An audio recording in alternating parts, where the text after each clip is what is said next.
immortal rise through 100 reincarnations. Greetings, fellow multiversal adventurers. It's an honor to have you back in this saga that has us all hooked. Official channel statement: this story is 100% epic fiction, so please don't attempt real magic. The results aren't guaranteed and insurance won't cover it. The rights to this masterpiece belong entirely to its brilliant original author. We are just a barge sharing it with you. Do you want to keep being part of this amazing community? Join our ninja army of subscribers on YouTube and give this content a like. And for true fans, our Patreon has exclusive ninjutsu waiting for you. Chapter 601 slipped away. The moment he emerged, a seemingly ordinary yellow gourd fell into his hands. Zhao Sheng flicked the gourd's outer surface with a flick of his finger, and suddenly, a dazzling wisp of black smoke erupted from its mouth. It vanished into the void, as if drawn in by some living being. What the hell is this? Following a short, painful cry, the void blurred and distorted.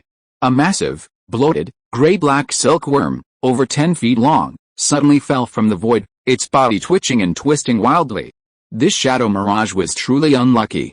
Originally, it had relied on its innate magical powers to hide within the space-time layer.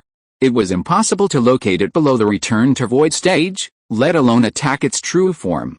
But this time, it happened to encounter Zhao Sheng, who possessed a true immortal's demonic consciousness. Zhao Sheng had painstakingly purified a trace of his whispering demonic consciousness over the years, but he hadn't yet fully refined it. Now, it was the perfect opportunity to test his hand on this shadow mirage.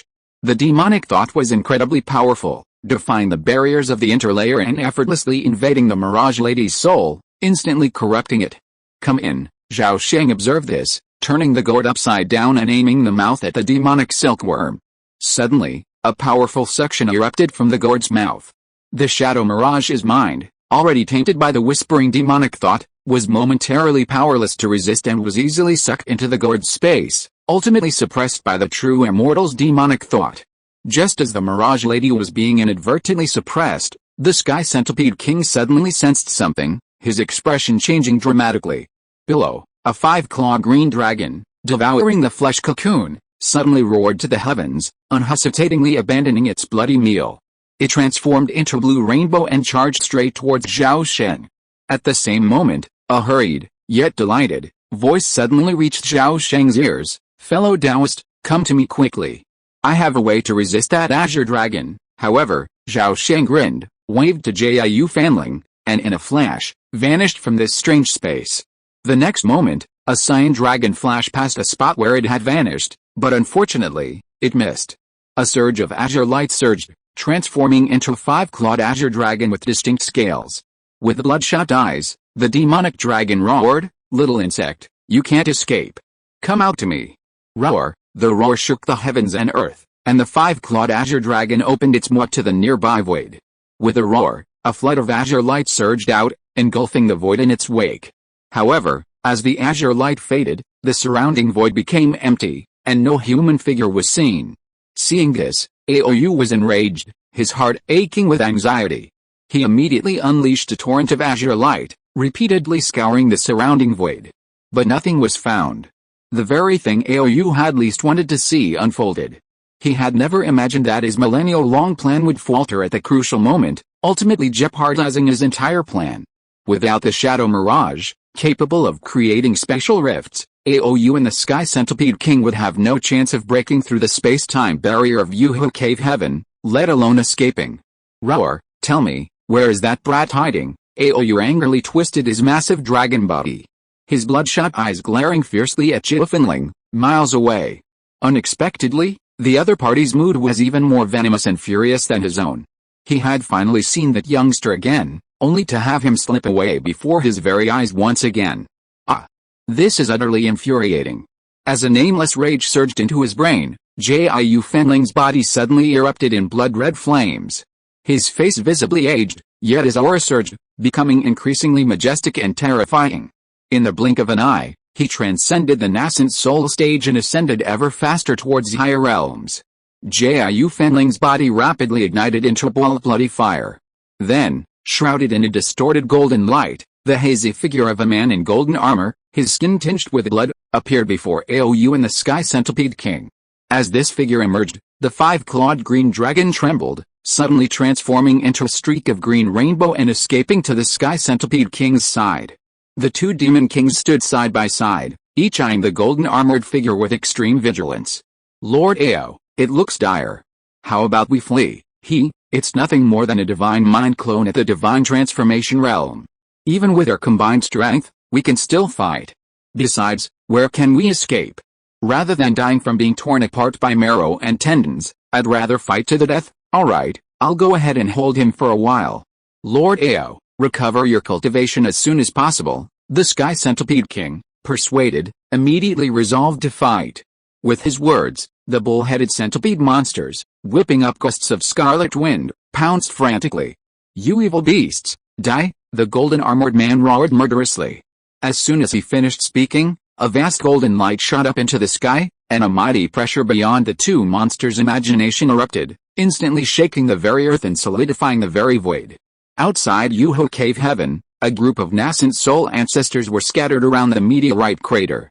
On the pure white light list, the first few sequence numbers at the top suddenly began to dim one after another. Soon, most of them turned black, representing death. Only 3 numbers in the top 20 remained unchanged, though they were still dim. This unusual phenomenon naturally shocked many nascent soul ancestors. What's going on? According to the time, the Danayang Divine Palace should be open. Could something have happened there? Oh no. What should I do? How am I going to explain this to the old man when I return? An uproar erupted around the meteorite crater.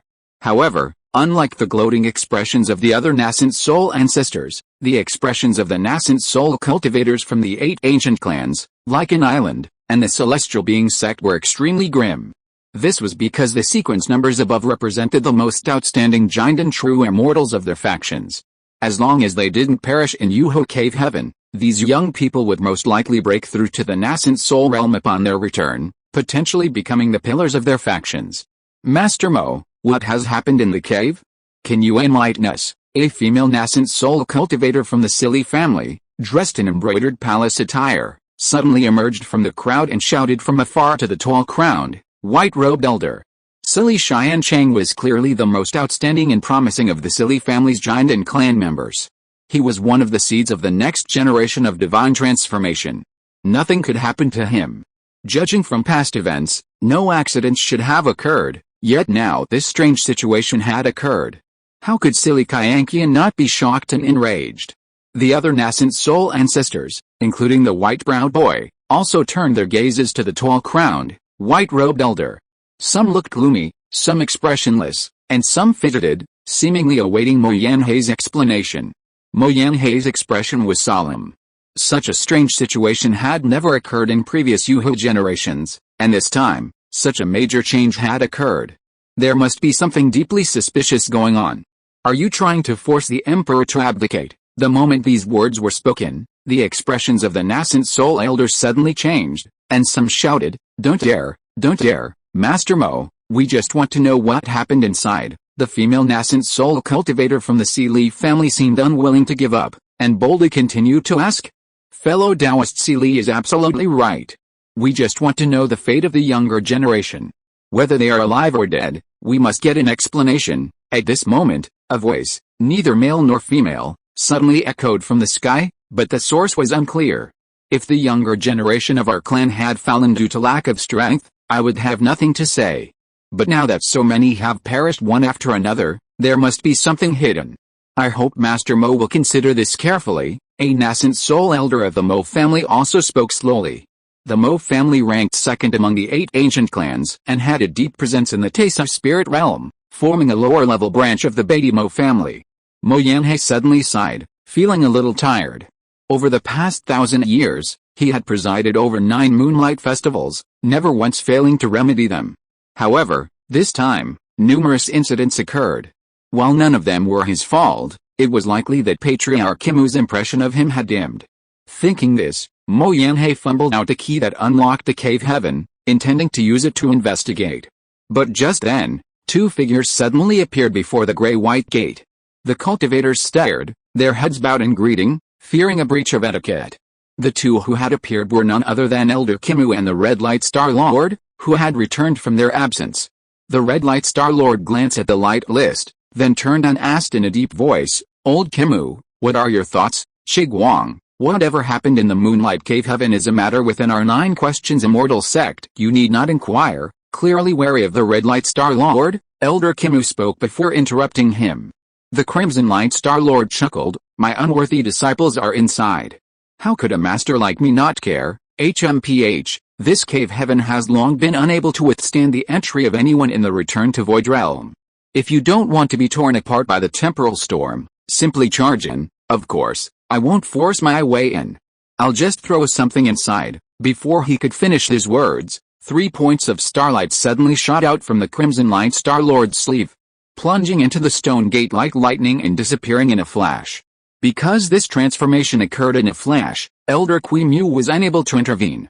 Simultaneously, the bodies of Yu Sanchi, Liu Mao, and Chen Ling, the 3 10,000-star palace giant and cultivators scattered throughout the cave heaven, silently disintegrated, sending 1,000 feet of starlight soaring from their locations. Soon, 3 rivers of starlight surged into the heavens from various parts of the cave heaven, meeting the 3 points of starlight that pierced the air and merging almost instantly. Immediately, 3 rivers of starlight transformed into 3 meteors, instantly piercing the outer barrier of the Divine Palace and landing above the Divine Palace Square.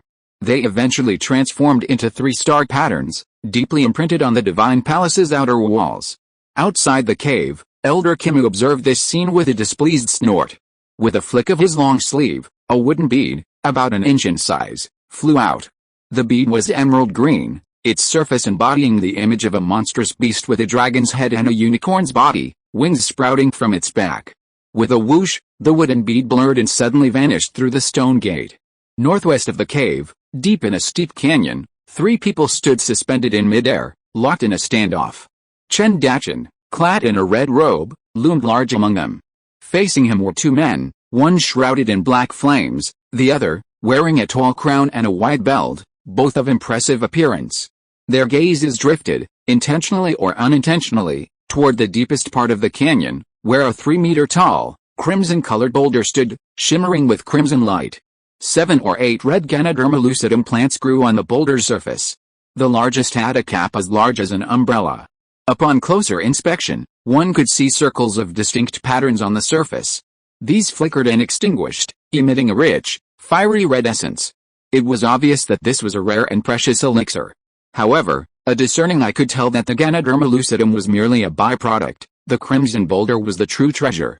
After a moment of stalemate among the 3, the elder Gagwanbode was the first to lose his temper. With a stern expression, he shouted at the 2, "What on earth do you 2 mean? I was the one who discovered this piece of red dragon marrow first, so it naturally belongs to me. As for the dragon Ganoderma, you 2 can divide it up. That's ridiculous. Treasures have no owner. Whoever finds them owns them. Why are we fighting over them? Hey, Brother Chen, I see you've lost a 5-luck pearl. If you can help me kill this official, I'll give you the pearl and 2,000-year-old red dragon Ganoderma." "What do you think?" Kei Fanglin glared at the elder Gagwanbode with disdain, as if he had him in his sights. Gagwanbode's face darkened slightly at these words, and a fierce glint flashed in his eyes. Chen Dachin was tempted by these words, but hesitant. Although the Kei family was one of the 8 ancient clans, its reputation was notorious for robbing others and later refusing to acknowledge their responsibilities. Especially Kei Fanglin, whose notoriety was shattered in his early years, whose promises were hardly trustworthy. HMPH. If the Kei family's words were to be believed, even sows would climb trees. Fellow Taoist, how about we work together to slaughter him first, and then decide who owns the treasure? The old man in a tall hat and a wide belt suddenly snorted. The atmosphere suddenly became tense. HMPH, since you're shameless, then leave everything behind. Seeing this, Kei Fanglin, shrouded in black flames, frowned. He pulled out a dark blue feather fan in his right hand, unfurled it in the wind, and lashed it out heavily at the 2 men. Instantly, billowing black flames emerged from nowhere, sweeping towards them. As the saying goes, wind fuels fire. The ancient poisonous fire, fanned by the wind, instantly grew in power, transforming an area several miles in radius into a raging sea of inferno. The ancient poisonous fire was naturally imbued with the power of the Earth's core, and even the slightest inhalation of it made their consciousness drowsy. Not good. Chen Dachin was startled and quickly crushed the J talisman in his palm. A layer of azure light instantly enveloped his entire body, shielding him from the poisonous fire. As soon as the azure light came into contact with the ancient poisonous fire, it hissed and dimmed visibly. Elsewhere, the elderly man Gao Guanbo was also trapped by the ancient poisonous fire. He was forced to raise a massive tortoise-shaped shield, struggling to hold on, seemingly unable to fight back. So they're just two silver wax spearheads that look good but are useless. It's my fault for being so, K. Fanglin scoffed at this, but mid-sentence, he felt a sudden pain in his chest. A fragment of a pitch-black sword blade pierced through his chest, surprisingly bloodless. K. Fanglin stared down at the blade, his expression frozen. At that moment, the pitch-black blade suddenly erupted with sword light, instantly crushing K. Fanglin into a pool of flesh. Gao Guanbo was terrified by this horrifying scene.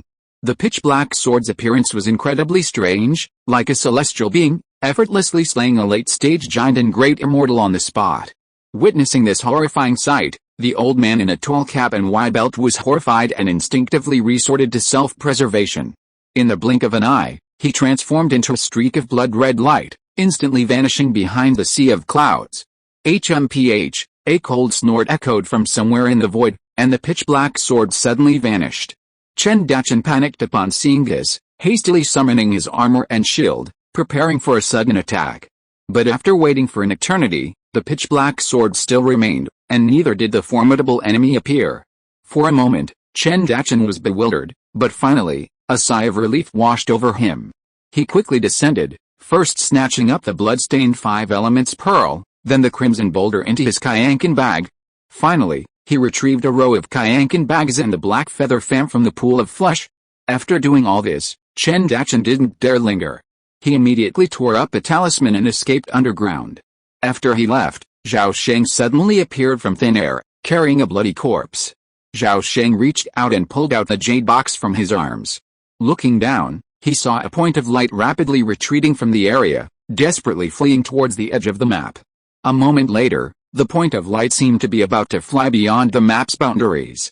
Zhao Sheng smiled slightly at this, casually discarded the jade box, and then removed the 5 elements bead from his wrist and placed it on the corpse's hand. After throwing the body to the ground, he quickly activated the great time and space teleportation and disappeared into thin air. Chapter 602, Heavenly Tribulation, Breaking the Pill and Becoming an Infant. In the most heavily fortified training room of Qianlong Pavilion, the barrier surrounding it radiated a faint glow, and all was serene and silent. At that moment, Zhao Sheng stepped out of the void, his feet firmly planted on the floor. He surveyed the familiar surroundings, and a sense of security and relaxation washed over him. Now back here, the chaos of Yuhu Cave Heaven no longer concerned him. He didn't bother searching for the countless rare and precious objects within. After all, with a time-space beacon in hand, he could teleport back to Yuhu Cave Heaven at any time with a single thought. In a sense, this cave had become his backyard, accessible at will, unnoticed. Zhao Sheng sat cross-legged, closed his eyes, and concentrated, contemplating his Danshan Qi Si. 2 yellow gourds, each about a foot tall, were floating up and down above the Qi Si. One of the gourds swayed slightly, its outer surface gleaming with a shimmering, precious light, as if a living being were struggling within.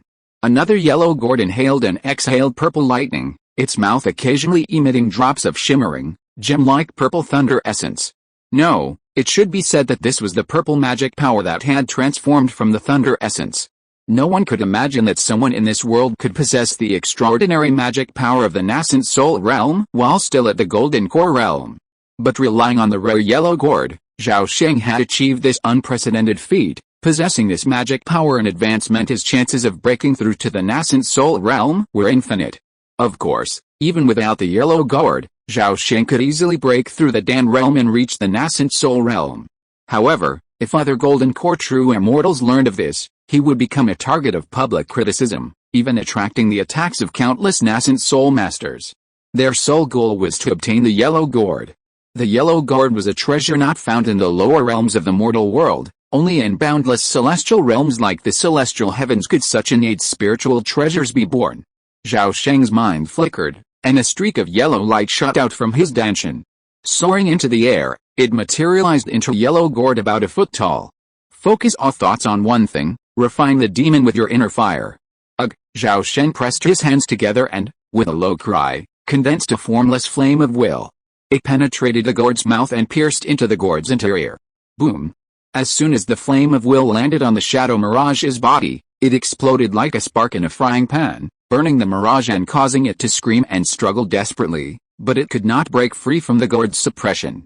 A moment later, as wisps of strange black smoke rose from its 7 orifices, the nascent soul-level shadow mirage's struggles waned, its demonic soul gradually disintegrating, becoming nourishment for its demonic thoughts. As time passed, Zhao Sheng's face grew pale, but he continued to radiate flame after flame of will, refining the demonic thoughts day and night. During this period, his willpower was exhausted 5 times, taking over a month to finally completely refine the evil thought deep within the shadow mirage soul sea, denying it the opportunity to grow and develop. 2 months later, the long-sealed secret chamber's door was opened again, and Zhao Sheng emerged with a smile on his face. Snowflakes drifted silently down, leaving everything in sight pure white. From branches and leaves to the garden's flower beds, a thick layer of snow covered the ground. The long winter had begun. Today, the snow fell heavily, and all things were dormant. The world was hushed, and almost no sound could be heard. Zhao Sheng looked at the snowy scene before him, and a sudden sigh of regret filled his heart. Time had flown by. He had been reincarnated into this world for over 60 years, and he wondered if his old friends in the Shiansu realm were doing well. He strolled into the snow, his feet making a crunching sound as he stepped on the ice. Countless scenes from his past life gradually came to mind. This old servant respectfully welcomes the master out of seclusion. After an unknown amount of time, a deep voice suddenly rang in his ears, instantly waking him up from his memories. Zhao Sheng turned his head and saw the person in a green robe, bowing to him respectfully. This person was none other than Chen Fu, the housekeeper of the mansion. It turns out to be Chen Fu. You are a Jinan's henren after all, why are you so polite? Get up quickly. Zhao Sheng swept his long sleeves, sending out a stream of undercurrent, helping Chen Fu to straighten his body. Master, the rules cannot be broken. This old servant is the housekeeper of the mansion, and I should be cautious in my words and deeds, strictly observe the hierarchy, and set a good example for other servants, so as not to ruin the atmosphere of the mansion, Chen Fu said slowly. Okay, master, I can't argue with you, just be happy. Has anything happened in the mansion during the days I was in seclusion? By the way, has the old man come back? Calculating the time, the Yuhe Club should have ended. My lord, the old master has returned safely, and as soon as he came back, he announced that he would go into seclusion for cultivation. It seems that he has gained a lot. As for the affairs of the mansion, all are going smoothly and there is no major problem. I have recorded all the details in the jade slip, please take a look, master. As he said, Chen Fu took out a milky white jade slip from his sleeve and handed it to Zhao Sheng with both hands. Zhao Sheng took the jade slip, probed his spiritual sense into it, and in a blink of an eye, he scanned the contents inside and immediately understood it. Huh? The third child actually learned to run away from home. Not bad. Did you send someone to follow him? Zhao Sheng nodded and said with a slightly surprised tone. Master, I have sent 2 secret guards at the Foundation establishment stage to protect the third young master. Plus, the young master has the life-saving item you gave him. He may encounter some bumps along the way, but his life is definitely not in danger. Year has grown up, and it's time for him to go out and gain some experience. I already know about this matter, and I have ordered that in the future, unless there is a life and death crisis, the secret guard should just watch in secret and not take action. Yes, sir. Well, go and do your thing. I'm going to Huxin Courtyard. After Zhao Sheng patted Chen Fu on the shoulder, he suddenly turned into a ray of light and rushed to the west. After a hearty battle, in the depths of the bed, a plump, fair and tender beautiful woman lay in her husband's arms, and she said lazily, Master, I miss Zira a little. The child hasn't been home for 3 years. In the past few months, she hasn't even replied. Humph, people say that daughters forget their mothers when they grow up, and I think it's true, madam, don't think too much. Zira has been filial since she was a child, how could she forget you? Maybe Zira's in seclusion practicing, so she has no time to send a message back. Zhao Sheng hugged Chen Ying and comforted her. By the way, Zira has already established her foundation, and it's time to find her a satisfactory husband. Master, do you think you should call Zira back? Chen Ying raised her head, regardless of the large white patch on her chest, and said expectantly. Zhao Sheng smiled softly, saying, let's here decide on the Taoist partner. With me, Chen Zai, here, there's no need to marry my daughter into another family. Besides, you've seen how Rainer and his wife are faring. Madam, you wouldn't want to see Zir unhappy in the future, would you? Chen Ying pondered for a moment, unwilling to accept the outcome, before nodding and putting her thoughts to rest. A fierce battle soon erupted, raging from midnight until dawn, with the outcome decided only at noon. Soon, the ever-victorious general, Zhao Sheng, emerged triumphantly from Huxin courtyard and entered Hilin Pavilion again. Dacian realm, the Arctic plain. This is a world of ice and snow, a desert of death. Rolling, undulating icebergs dominate the view, the land a boundless expanse of white, the wind biting, and the snow never ceases. The air is thin and the cold is extreme, making life virtually impossible. One day, atop a once dead, cold, and desolate ice peak, a figure suddenly appeared out of thin air. Zhao Sheng walked a few steps on the shimmering white ice, then looked up. All around him was deserted, with vast glaciers stretching as far as the eye could see. Nice place, let's choose this. Zhao Sheng retracted his gaze, muttering to himself. Then, he slowly released his suppressed aura, and a surge of overwhelming masculine energy erupted from him. Rumble. The moment he unleashed his full might, vast expanses of pitch-black calamity clouds suddenly emerged from the sky above the frosty plains. Bursts of muffled thunder erupted from the depths of the clouds, and countless lightning snakes and lightning dragons glittered and darted within, emitting a thick aura of destruction. As the destructive aura grew stronger within the clouds, the spiritual energy of heaven and earth from thousands of miles around converged, and a massive pillar of spiritual energy, reaching heaven and earth, quickly took shape around the ice peak. Seeing the time was almost up, Zhao Sheng's eyes flashed with excitement. He suddenly took a step forward and instantly disappeared from the peak. The next moment, from the depths of the dark turbulation clouds, where lightning dragons danced wildly, a slender and sturdy figure emerged from thin air. Come on. Let the turbulation thunder strike even more fiercely. All the major and minor Ruai immortal techniques, the 7th rank Thunderbolt battle body, activate them all, Zhao Sheng roared excitedly, reaching out and ripping his robes apart, revealing a perfectly muscled body. Before he finished speaking, a terrifying aura rose into the sky. Countless purple lightning bolts emerged, flickering and dancing on its surface, instantly merging into a giant thunder spirit tens of feet tall, a magnified version of Zhao Sheng. Simultaneously, his body expanded rapidly, swelling into a burly giant nearly 5 feet tall. He emanated an indescribably terrifying aura, and every move carried an overwhelming and unstoppable force. Zhao Sheng's astonishing charge into the calamity cloud seemed to enrage the very world. In an instant, the clouds filled with calamity turned pitch black, and countless lightning snakes and thunder dragons merged together, forming, in a flash, one after another, thunder dragons over 1,000 feet long, their scales and claws distinct. The thunder dragons roared and swirled around him, their bodies shrinking, their aura growing ever more terrifying. In the end, the thunder dragon's entire bodies shone like gemstones, each scale emitting a destructive aura capable of easily destroying even a giant and cultivator of the same level. Yet, Zhao Sheng remained undaunted, anticipating the baptism of thunder even more. Having been empowered by the great and small Ruai immortal techniques, his strength now surpassed the unimaginable limits of those at the same Jinden level, rendering even high-level cultivators in the middle and early stages of the nascent soul stage no match for him. Boom!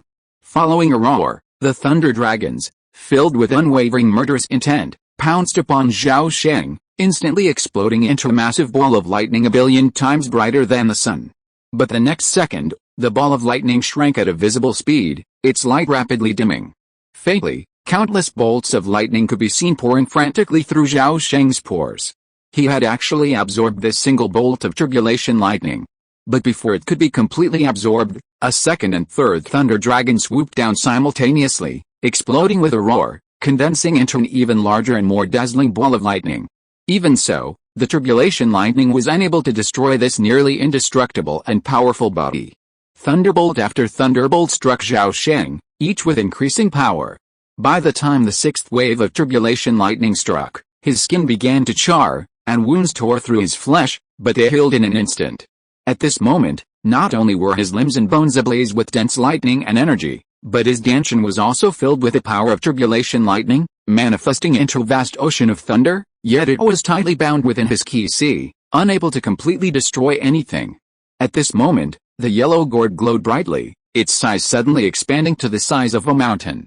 From its mouth, an infinite suction force continuously absorbed the surrounding turbulation thunder and spurted out drops of mana imbued with a strong aura of destruction.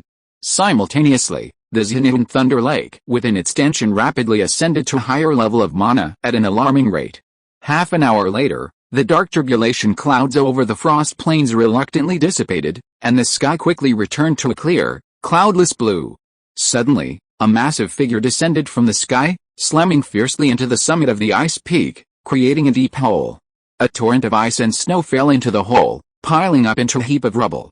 The next second, a massive, charred hand emerged from the rubble. Immediately afterwards, a crashing sound emanated from the shattered ice, and a large, irregular mass of ice tumbled down.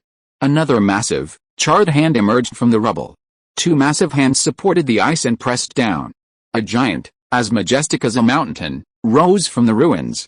Nearly 10 feet tall, his muscular body bulged with flesh. Pieces of charred skin peeled off, soon revealing the fair, tender skin beneath. A look of determination etched itself across his angular features. This massive figure was none other than Zhao Sheng. Having endured an unprecedented thunderstorm, he hadn't even sustained a serious injury, effortlessly surviving what others considered a near-death experience. Heaven was truly unfair. How could such a monstrous being exist? Sensing the surging magical power within him, Zhao Sheng snapped his fingers, and in an instant, a purple thunder dragon shot out from his fingertips, disappearing into the icy peaks beneath his feet. The next second, countless blinding flashes of lightning erupted from within the ice peak. Then, amidst a resounding roar, the 1,000-foot-tall peak collapsed, rapidly melting, sending up vast clouds of steam that spread across 100 miles. Immediately, the steam froze into countless crystalline cones of icicles and snow, which fell to the ground, blanketing the vast glacier. Zhao Sheng, having barely reached the stage of Dan and reached infanthood, effortlessly mastered his magical powers. Watching the ice peak crumble and melt, he felt a surge of satisfaction, a familiar feeling returning. The next second, the desolate Arctic plains were completely deserted, their cold and silent atmosphere fading once more. Chapter 603, Chen Zhi is in danger, and a bad guest comes to visit. As winter fades and spring arrives, the snow melts, and the earth gradually begins to glimmer with green. The Chen family's ancestral hall is located in the heart of the inner city. Nearby stands a grand 9-story palace. Each floor is furnished identically, with rows of dark oil lamps lining the altars within. The tiny lights, densely packed like a vast expanse of stars, create a serene and mysterious atmosphere. This palace is a crucial site for the Chen family, known as the Soul Tower. Every member of the Chen family places their soul lamp there, and a dedicated person oversees it day and night. One day, an elderly lampkeeper, carrying a lantern, slowly ascended the stairs to the 5th floor. He walked with a shaky step, following a familiar route, inspecting each lamp. As he reached the middle of the 3rd row of altars, the flame of one of the oil lamps suddenly flickered violently, then rapidly dwindled, leaving only a tiny spark, dimming until it was nearly extinguished. The old man guarding the lantern felt a sinking feeling in his heart upon seeing this. He hastily raised his lantern, using the light to clearly read the name beneath the soul lantern. Oh no! Something terrible is about to happen. The sight of this frightened old man nearly tore his soul away. He quickly dropped his lantern, turned, and sprinted downstairs, his speed so swift that he looked unfazed. In a stone training chamber within the Qianlong Pavilion's inner sanctuary, countless vortices of air surged back and forth, creating a roar like thunder and wind. Zhao Sheng sat cross-legged, suspended in midair, a thunderous giant, several feet tall, suddenly looming behind him. The giant was practicing some profound martial art, each move flowing with the essence of the Dao, exceedingly mysterious and unpredictable. The once intangible martial spirit now shifted freely between reality and illusion, each strike carrying the unstoppable force of his will. Suddenly, a ray of spiritual light pierced through the stone barrier and instantly sank into Zhao Sheng's brow, instantly filing his mind with a newfound knowledge. What? Zhere's in trouble? Zhao Sheng's face changed drastically after reading the message. In a flash, he disappeared from the training room. The next moment, he reappeared. He had reached the 5th floor of the Soul Tower. 3 lampkeepers in white robes were waiting on the 5th floor. They were shocked when they saw Zhao Sheng suddenly appear out of nowhere. Zhao Sheng didn't care that there were outsiders present. He stepped in front of his daughter's soul lamp and saw that although the soul fire on the oil lamp was extremely dim, it had not completely extinguished. What surprised him even more was that the soul fire showed signs of growing stronger. Seeing this, Zhao Sheng felt relieved. He quickly reached out and took down the soul lamp. Turning back, he instructed the three people, "You did a good job. If Zhir is safe and sound after this, I will reward you generously." Without waiting for the three people to move, Zhao Sheng suddenly turned into a flash of lightning and flew out of the building in an instant. Then he rushed into the sky and disappeared without a trace. I remember the Xingqiu Palace's mountain gate is about 300,000 miles southwest. Zhir, please don't be in trouble. Daddy will be there soon. Above the sea of clouds, Zhao Sheng turned his head with a murderous look on his face, looking southwest. After muttering to himself, he instantly teleported away. The Xingqiu Palace's mountain gate covers thousands of miles. Within the gate, there are mountains and numerous spiritual sites, but only one peak stands out among thousands of mountains, towering into the clouds. White clouds drifted above Xingqiu Peak. At this moment, a figure suddenly appeared out of thin air in the depths of the sea of clouds. Through the clouds, Zhao Sheng looked down at the giant peak below with a murderous look in his eyes. He saw him pull a soul lamp from his sleeve, extend his right hand, and force a drop of his heart's blood from his fingertips, dripping it into the lamp. In an instant, the soul fire surged, and then became much brighter. Zhao Sheng released a wisp of divine consciousness and merged with his soul fire. Through the invisible connection between bloodlines, he sensed his daughter's location. Not at Xingqiu Peak, but 2,000 miles away. A flicker of surprise crossed Zhao Sheng's face. He quickly tucked the soul lamp into his sleeve and, in a flash, teleported away again. 2,000 miles away, deep within a mountain, a vast cave had been excavated. In a stone chamber at the deepest end of the cave, a tattered corpse lay on the ground, its face a look of profound shock, its eyes wide open, filled with disbelief and boundless regret. Chen Mingzi leaned against a stone wall, panting heavily, her face a look of lingering fear. Her body was now smeared with blood, and a massive wound, deep enough to see the bone, pierced her neck and waist. Both wounds were healing at a visible rate. Just then, she had nearly died, nearly succumbing to Luo Xingcheng's desperate counterattack. Fortunately, at her last breath, the 3 life beads her father had injected into her body suddenly unleashed a surge of vitality, forcing her 3-part body together and rapidly healing. A month ago, Chen Zhi accidentally came across a map of the mansion of a giant and true immortal. After nearly a month of preparation, she secretly discovered the mansion's exact location and, after successfully breaching the cave's defensive barriers, gained entry. To her surprise, the mansion was actually a trap set by Luo Xingcheng to capture her. Unfortunately, despite Luo Xingcheng's meticulous planning, he couldn't have anticipated Chen Zhi's numerous life-saving trump cards, each capable of easily slaying any Foundation establishment cultivator, some even capable of slaying giant and true immortals. Despite possessing numerous life-saving items, Luo Xingcheng was ultimately no match for Chen Zhi's wealth and power. Ultimately, his plans fell short, and he died in this nameless cave, filled with deep regret. Suddenly, a figure strode from the void, landing in the center of the stone chamber. Zhao Sheng glanced around, his gaze lingering on the corpse, and in an instant, he had a general idea of the events.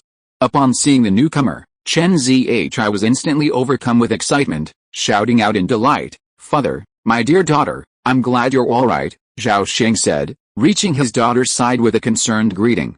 Seeing his daughter alive, he breathed a sigh of relief, then a surge of rage, a flash of murderous intent in his eyes. Chen Mingzi rose from the ground, delighted and surprised, and asked, "Father, how did you get here so quickly?" "What just happened? That was my newly cultivated innate magical power. This secret must not be revealed to outsiders, or it would bring catastrophic disaster upon the family. Zhir, just keep it to yourself, and don't tell anyone, not even your mother. Remember, my daughter remembers." "I swear I won't tell anyone," Chen Mingzi solemnly vowed. Zhao Sheng nodded, then inquired about what had happened. Chen Mingzi recounted the entire story, from beginning to end. Upon learning that Luo Xingcheng had been plotting against his daughter for a long time, Zhao Sheng was furious, wishing he could tear him to pieces. Then, upon learning that he was from the ancient Luo family, Zhao Sheng snorted coldly. HMPH, this thief is from the Luo family. They're all birds of a feather, and none of them are good. Dad, Luo Xingcheng has been harassing me for years under the guise of love. But I suspect his motives are more profound. After much reflection, I suspect the problem lies with the great sun-burning heaven art. Luo Xingcheng has a fire element spiritual root, so it's very likely he wants to obtain it from me. Chen Zhi quickly regained her composure and offered a serious analysis. Oh? Zhao Sheng's eyes flashed at this, and he suddenly flicked his finger, releasing a ball of lightning. The lightning landed on the corpse, instantly reducing it to ash, which then vanished into thin air. This isn't a place to stay for long. Zhir, leave first. I'll be back later. Hearing her father's orders, Chen Zhi obediently exited the stone chamber and quickly left the cave. A few breaths later, a series of loud noises erupted from the belly of the nameless mountain. Then, the entire mass of the mountain collapsed violently, sending plumes of dust and debris swirling into the air. 100 miles of smoke and dust soon enveloped Chen Zhi's face as she gazed at the collapsing mass. Just then, Zhao Sheng appeared out of nowhere beside her and said calmly, "It's done. Zhir, come home with me. Your mother misses you. Stay a few more years." With a wave of his sleeve, Zhao Sheng saw a streak of white light soar into the sky, swelling with the wind and transforming into a silver-white disc-shaped boat. Chen Zhi, undeterred by her father's wishes, followed Zhao Sheng aboard. A moment later, the silver-white boat suddenly plunged into the sea of clouds, speeding off to the northeast at lightning speed. 2 days later, a silver-white disc boat broke through the sea of clouds and landed in the square in front of Qianlong Pavilion. Zhao Sheng took his daughter off the disc boat and entered the mansion. The first wife Chen Ying soon learned that her daughter had returned safely. She immediately rushed over after hearing the news, hugged Chen Zhi tightly, and cried with joy on the spot. Soon, the second wife Chen Qi, the third wife Chen Shuang and other wives and concubines also rushed over, and then the 3 sons Chen Mingren, Chen Mingai, and Chen Mingqian. Zhao Sheng did not tell the truth about Chen Zhi's near-death experience to his wives, concubines, and sons, but just made up a story to fool them. He thought the matter was over, but trouble soon came. More than a month later, a big red visiting card was delivered to the mansion and soon delivered to Zhao Sheng. In the study, he opened the visiting card and took a look, and his eyes narrowed slightly. He casually threw the visiting card to the butler beside him and said lightly, "Chen Fu, please invite the person in. I will be there soon." "Yes, sir." Chen Fu bowed slightly and quickly left the room. "Haha, you come with bad intentions." Zhao Sheng laughed coldly, stood up and walked out of the study. A moment later, in the magnificent hall, a tall and thin old man with a gloomy figure sat steadily on a big chair. This man had a childlike face and white hair, with deep-set eyes. He sat there with a serious expression and looked very indifferent. A middle-aged man sat below the old man with a gloomy face. This man was imposing, and behind him was a strange vision of a mountain of gold and a sea of fire. He was actually a giant in Tenrun. "Shu Inquin, are you sure that little girl is still alive?" The old man with a gloomy figure suddenly sent a voice. "Great ancestor, it's absolutely true. To achieve this, I activated my most hidden secret. I've already ascertained that Chen Zhi returned here a month ago.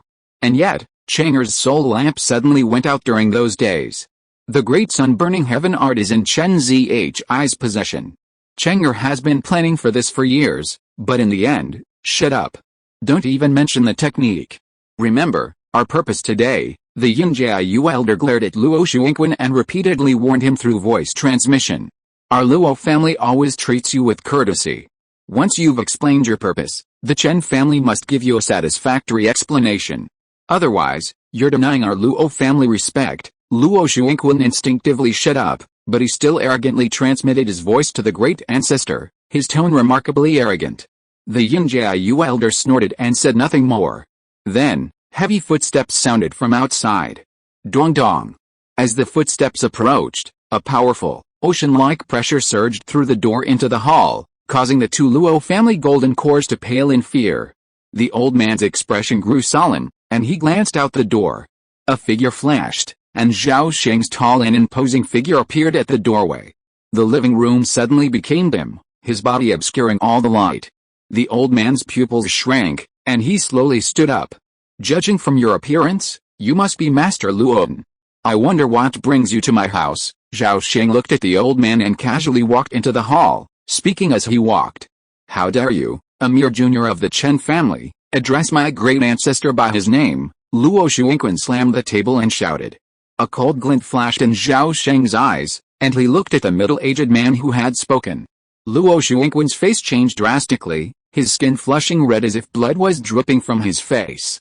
He sat back in his chair, his head splitting with pain, and he was speechless. "Haha, Shuiquan didn't mean it.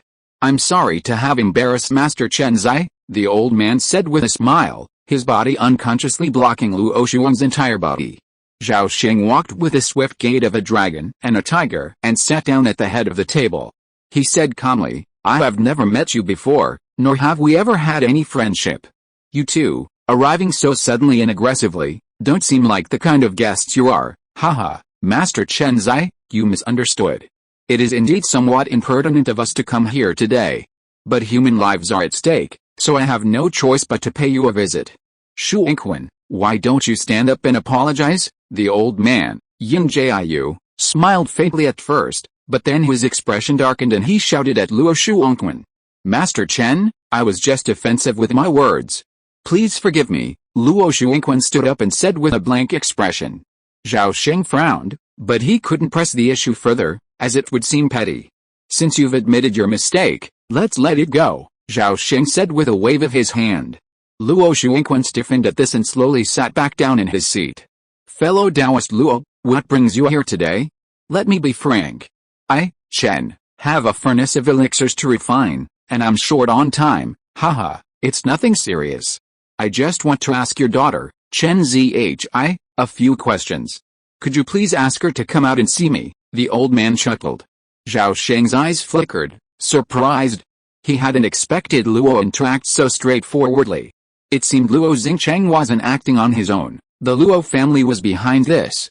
Based on this, it was even more important not to let his daughter show up, lest it cause trouble. What an unfortunate coincidence. Zhir secretly ran away from home a few days ago. I'd love to know where she went. If Master Luo knows her whereabouts, please let me know as soon as possible. I, Chen, will thank you generously." Zhao Sheng shook his head, his expression regretful. The old man's eye twitched slightly at this. "I simply wish to inquire about something, nothing more. Could it be that fellow Taoist Chen will not even grant such a small request?" The old man, Yin Jiu, looked at Zhao Sheng with a stern gaze, his expression eerily calm. "I've already told you, Zhir isn't at home right now. You've come to the wrong place," Zhao Sheng said calmly, not even raising his eyelids. The old man's expression suddenly changed, his pupils constricting as his eyes suddenly lit up with two blinding silver lights that pierced Zhao Sheng's face. Chapter 604 Endless Building.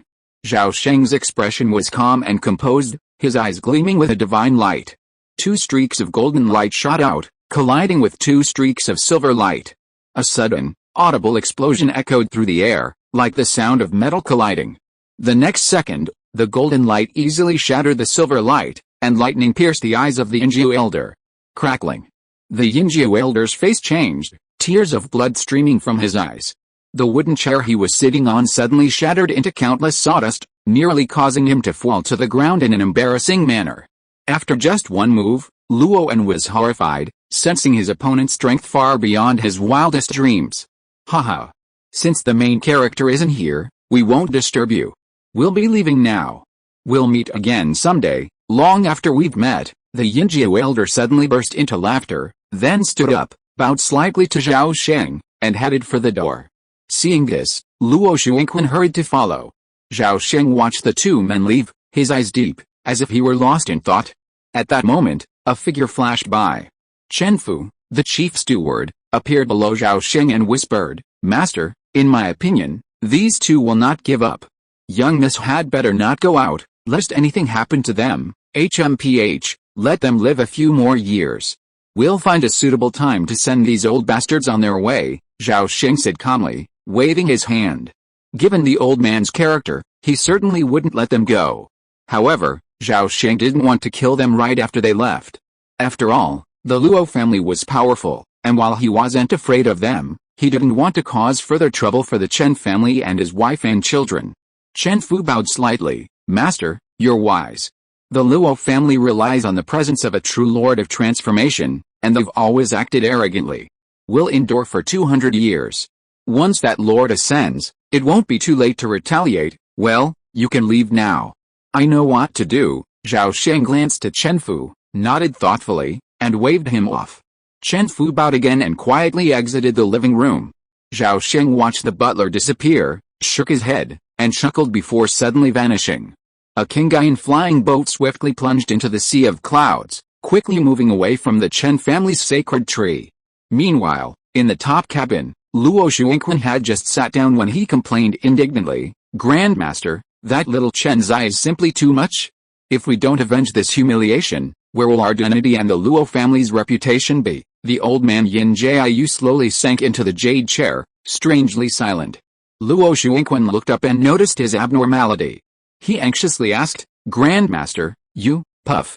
Before he could finish his words, the old man Yin Jiu suddenly spurted blood from his mouth with a puff, his face turning pale. Upon seeing this, Luo Xuanquan suddenly leaped from his chair, grasping the old man Yin Jiu's arm and shouting in panic, "Great ancestor, how are you injured? Could that little..." "Stop talking." Yin Jiu suddenly stopped in mid-sentence, then quickly wiped the blood from his mouth. Luo Xuanquan's body trembled, but he dared not disobey Yin Jiu's command, so he reluctantly closed his mouth. At this moment, Yin Jiu suddenly swung his hand and slapped Luo Xuanquan hard in the face. Luo Xuanquan was instantly sent flying backwards.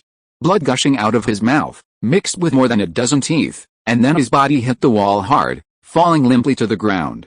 "Because of your deception, not only has my soul been severely damaged, but even my last hope of a breakthrough has been shattered. If you weren't my grandson, I would have killed you with a single blow. Luo Xuanquan, you deserve to die." The old man's face was grim. A massive stone hand formed from his right hand, and he slammed the man's chest, abdomen, and back. "Great ancestor, spare my life," Luo Xuanquan screamed in agony, begging for mercy, but he didn't dare to gather his true energy to resist. He knew very well that the great ancestor was always cruel and narrow-minded. If he couldn't let him vent his anger in time, his fate would be even worse. After the old man Yin Jiu smashed most of Luo Xuan's bones, he finally let him go and shouted coldly, "There is something very strange about this boy Chen Zai. He is obviously less than 100 years old, but he can seriously injure me. His spiritual consciousness is as strong as that of a Yuanying. Unless he is a Taoist genius that appears once in 1,000 years, he is probably some old monster who has taken over the body of another Yuanying. This matter is of great importance. I must report it to the Yuanying ancestor of the family when I go back, and I have to be quick." Luo Xuan groaned and got up from the ground. He limped to the front of the old man Yin Jiu, and smiled with some excitement. "Great. This boy is so weird, he must be hiding a big secret. If we can catch him, extract his soul and refine his spirit to force him to tell us the big secret behind it, would we have made a great contribution to the family, idiot." The old man Yin Jiu was furious again, and kicked Luo Xuan all over the body, kicking him more than 10 feet away, breaking countless bones all over his body. Luo Xuanquan screamed in agony, rolled several times, and finally collapsed to the ground, unable to rise. After venting his rage, the old man, Yin Jiu, calmed down a bit. His eyes flashed coldly, and his face darkened as he spoke. "Fool, do you think the Chen family is full of idiots? Fi Hong, Bei Mei, Zhangju, and other high-level nascent soul cultivators are countless times smarter than you, a fool. Chen Zai's eccentricity cannot be hidden from them. As long as Chen Zai stays within the sacred tree's domain, no one in the world can do anything to him. Therefore, capturing Chen Zai must be carefully planned and foolproof." Luo Xuanquan felt like crying, but he could only lie on the ground and groan in a pitiful manner, hoping that the great ancestor would stop his brutal actions. Time flew by, and years passed in a flash. In mid-July, dark clouds gathered over the canopy of the Dachan sacred tree, lightning and thunder roared, and torrential rain fell incessantly. Deep within the thick thunder clouds, a fully armored figure stood suspended in midair, bathed in countless bolts of lightning. From afar, it looked like someone undergoing a tribulation. Zhao Sheng's expression was filled with pure enjoyment. Billions of thunderbolts surged through his armor, pouring into his limbs and bones.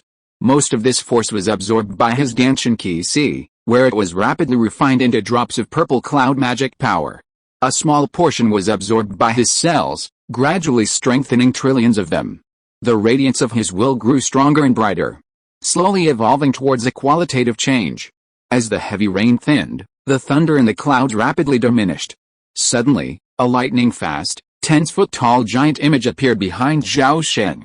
Upon its appearance, the giant suddenly unfurled its arms, two solid palms fiercely grasping the dark clouds and tearing them apart with all its might. With a resounding crack, the dark clouds were instantly torn in two, creating a vast rift stretching hundreds of miles from west to east. Brilliant golden sunlight streamed down from the center of the crack, illuminating the vast treetops below in a golden hue. The dark clouds quickly dissipated, and the sky cleared again. Zhao Sheng had already retracted his Dharma image and returned to his Fihong cave residence, nestled in the tree's midsection. Zir, you've already broken through to the late giant stage at such a young age. Your rapid advancement is truly incredible. If you can maintain this rate of improvement, your breakthrough to the 7th level of the giant realm will likely be just around the corner. Elder Fihong gazed at Zhao Sheng with astonishment, then exclaimed in admiration with a hint of excitement. Half a year ago, my grandson was fortunate to have a sudden enlightenment, which resulted in a significant advancement in his cultivation. Coupled with the miracle-filled land of the burial immortal ruins, it was only then that he overcame these obstacles and successfully reached the 7th level of the giant realm, Zhao Sheng said calmly with a faint smile. As soon as he finished speaking, Chen Mingsu, dressed in a green robe, nodded repeatedly, his expression excitedly echoing, Master Daxi is absolutely right. The immortal burial ruins are incredible. I've only been in and out of it 7 or 8 times, and my cultivation has skyrocketed. Even without much practice, I easily broke through to the 3rd stage of foundation establishment. If it were a member of the clan with greater aptitude and understanding, even breaking through to the middle stage of foundation establishment would be a piece of cake. Ancestor Fihong glanced at him, silencing Chen Mingsu. Zir, I'll be troubling you again later. This is a batch of treasures our family has recently collected. Please accept it. As he spoke, Ancestor Fihong pulled a Kyankan bag from his sleeve and handed it to Zhao Sheng. Zhao Sheng peered inside with his spiritual sense, nodded slightly with satisfaction, and said with a smile, although there are countless opportunities within the burial of immortals' ruins, not every opportunity is rewarding. Being tricked is common, and I can only do my best. I hope to return with a good outcome. Don't worry. My Chen family is wealthy and powerful, so a small loss is nothing to worry about. You must not feel any burden. I'll leave the optical work to you. Just make sure he doesn't die in there. Zhao Sheng hummed, then took out the summoning jade plate and placed it on the ground, then expertly began the process. Wu Hizai. Silu Chuan. As the ancient incantation echoed through the cave, a vortex of time and space slowly emerged. Zhao Sheng, observing this, took the lead and flew into the vortex. Chen Mingsu quickly followed. The moment Zhao Sheng flew into the vortex, something incredible happened. Instantly, a flood of information flooded his mind, and a new time travel coordinate emerged. Instantly, he grasped its meaning. Endless Tower. Zhao Sheng muttered the 3 words, seemingly unconsciously. A dizzying sensation washed over him, and he rapidly fell into an unknown space-time. Zhao Sheng suddenly opened his eyes, and before him lay a completely unfamiliar place. It was an enormous, expansive corridor, its floor and walls constructed of an unknown, milky white wood. The corridor stretched so far that the end seemed in sight. On the other side, countless miles away, loomed a towering white pagoda, soaring into the clouds. Its immensity was unimaginable, and its entire structure radiated a dazzling white light. Zhao Sheng was unwittingly drawn to it, pacing his way to the corridor's edge. He leaned against the railing, his gaze fixed on the towering pagoda, his expression gradually becoming captivated. At that moment, a hand slammed violently onto his shoulder, and a loud shout rang out in Zhao Sheng's ear, "Hey, wake up! Don't look at it!" Zhao Sheng suddenly woke from his dream, horrified. He quickly turned away, not even glancing at the white pagoda. Only then did he see a bald young man in a green robe standing before him. He had an ancient appearance, with a small green horn protruding from the tip of his nose, somewhat different from the average human, clearly a mixed-race alien. Glancing around, Zhao Sheng was startled to not see Chen Mingsu. Then, not far behind them, he saw a number of people setting up stalls, creating a small market. Occasionally, someone would be seen walking towards a staircase, only to disappear. The corridor, several miles wide, was unusually shaped, with attic-style brackets and the walls covered in dense carvings of unknown symbols. Every few hundred feet, a staircase opened, with a wooden staircase leading up and down. "Thank you so much for your help just now. Otherwise, the consequences would be disastrous." Zhao Sheng retracted his gaze, temporarily putting aside his concern for Chen Mingsu, and bowed to the bald young man. No. Helping others is the essence of happiness. I just did it casually, so I don't deserve your thanks." The bald young man grinned and said nonchalantly. Zhao Sheng then said, "My name is Beimei. May I ask your name?" "My name is Qi Wuyan, and I come from the Pixie clan of the ancient sky spirit realm. I lived for over 4,000 years before I cultivated to the 9th level of the nascent soul." "What about you, Beimei?" The bald young man spoke carelessly, seemingly speaking his mind. "I am only at the 1st level of Yuanying, but I am not as good as Brother Qi. What's the big deal? You humans cultivate very fast. Maybe you will break through to the spirit transformation stage by the time I wake up. We Pixie people are just long-lived and thick-skinned, but we are not as good as you humans in other aspects. Take me for example, it took me 3,000 years to give birth to a cub." The bald young man was obviously a chatterbox. He talked incessantly and showed no signs of stopping. However, although this person talked a lot, his logic was poor. But he knew the limits very well. He said what he should say and didn't say a word about what he shouldn't say. Zhao Sheng saw that this person was very easy to talk to, so he took the opportunity to ask for some information about the Endless Tower. There's not much to say about this Endless Tower. From top to bottom, there are countless corridors, just like the one below. Stairs connect the corridors. Beimei, remember this, once you enter the staircase. If you see it's pitch black at the entrance, quickly retreat, it's dangerous there. Huh? You're asking what that big white tower is? This white tower originally had no name, but everyone calls it the Tower of Babel. Legend has it that it reaches up to the 9 heavens and down to the bottomless abyss. Don't be fooled by its pristine whiteness, making it seem like a sacred object. In fact, this tower is quite strange and has caused countless people to go astray, eventually transforming into strange, immortal creatures. Beimei, listen to my advice, don't be curious about the Tower of Babel. No matter what others say, don't believe it. The Tower of Babel is actually a demonic tower. This is what our ancestors told me, Qi Wuyan whispered mysteriously into Zhao Sheng's ear. However, his voice was naturally loud, so even when he spoke quietly, it sounded just like an ordinary person. People walking nearby also heard this. Some pointed at the two with strange expressions. Zhao Sheng glanced over, thinking to himself, it seemed that the bald young man Qi Wuyan was famous here. Brother Qi, has anyone walked to the end of the corridor? Zhao Sheng asked. Not that I know of. After all, the endless building is not very safe. If you are alone, you are likely to encounter those strange undead creatures, the bald young man answered honestly. I see, Zhao Sheng nodded. Chapter 605, Being a Demon Must Be Kind. Just as Zhao Sheng and the other man were engaging in a friendly exchange, a deafening roar suddenly erupted from a corridor several dozen feet away. A tall, ungainly man with a pair of fleshy wings sprouted from his back, roaring furiously. His body expanded rapidly, and in an instant, a bizarre beast, over 10 feet tall, with wings on its back, a tiger's head and a lizard's body, appeared. With a flap of its wings, the tiger-headed lizard monster soared into the air.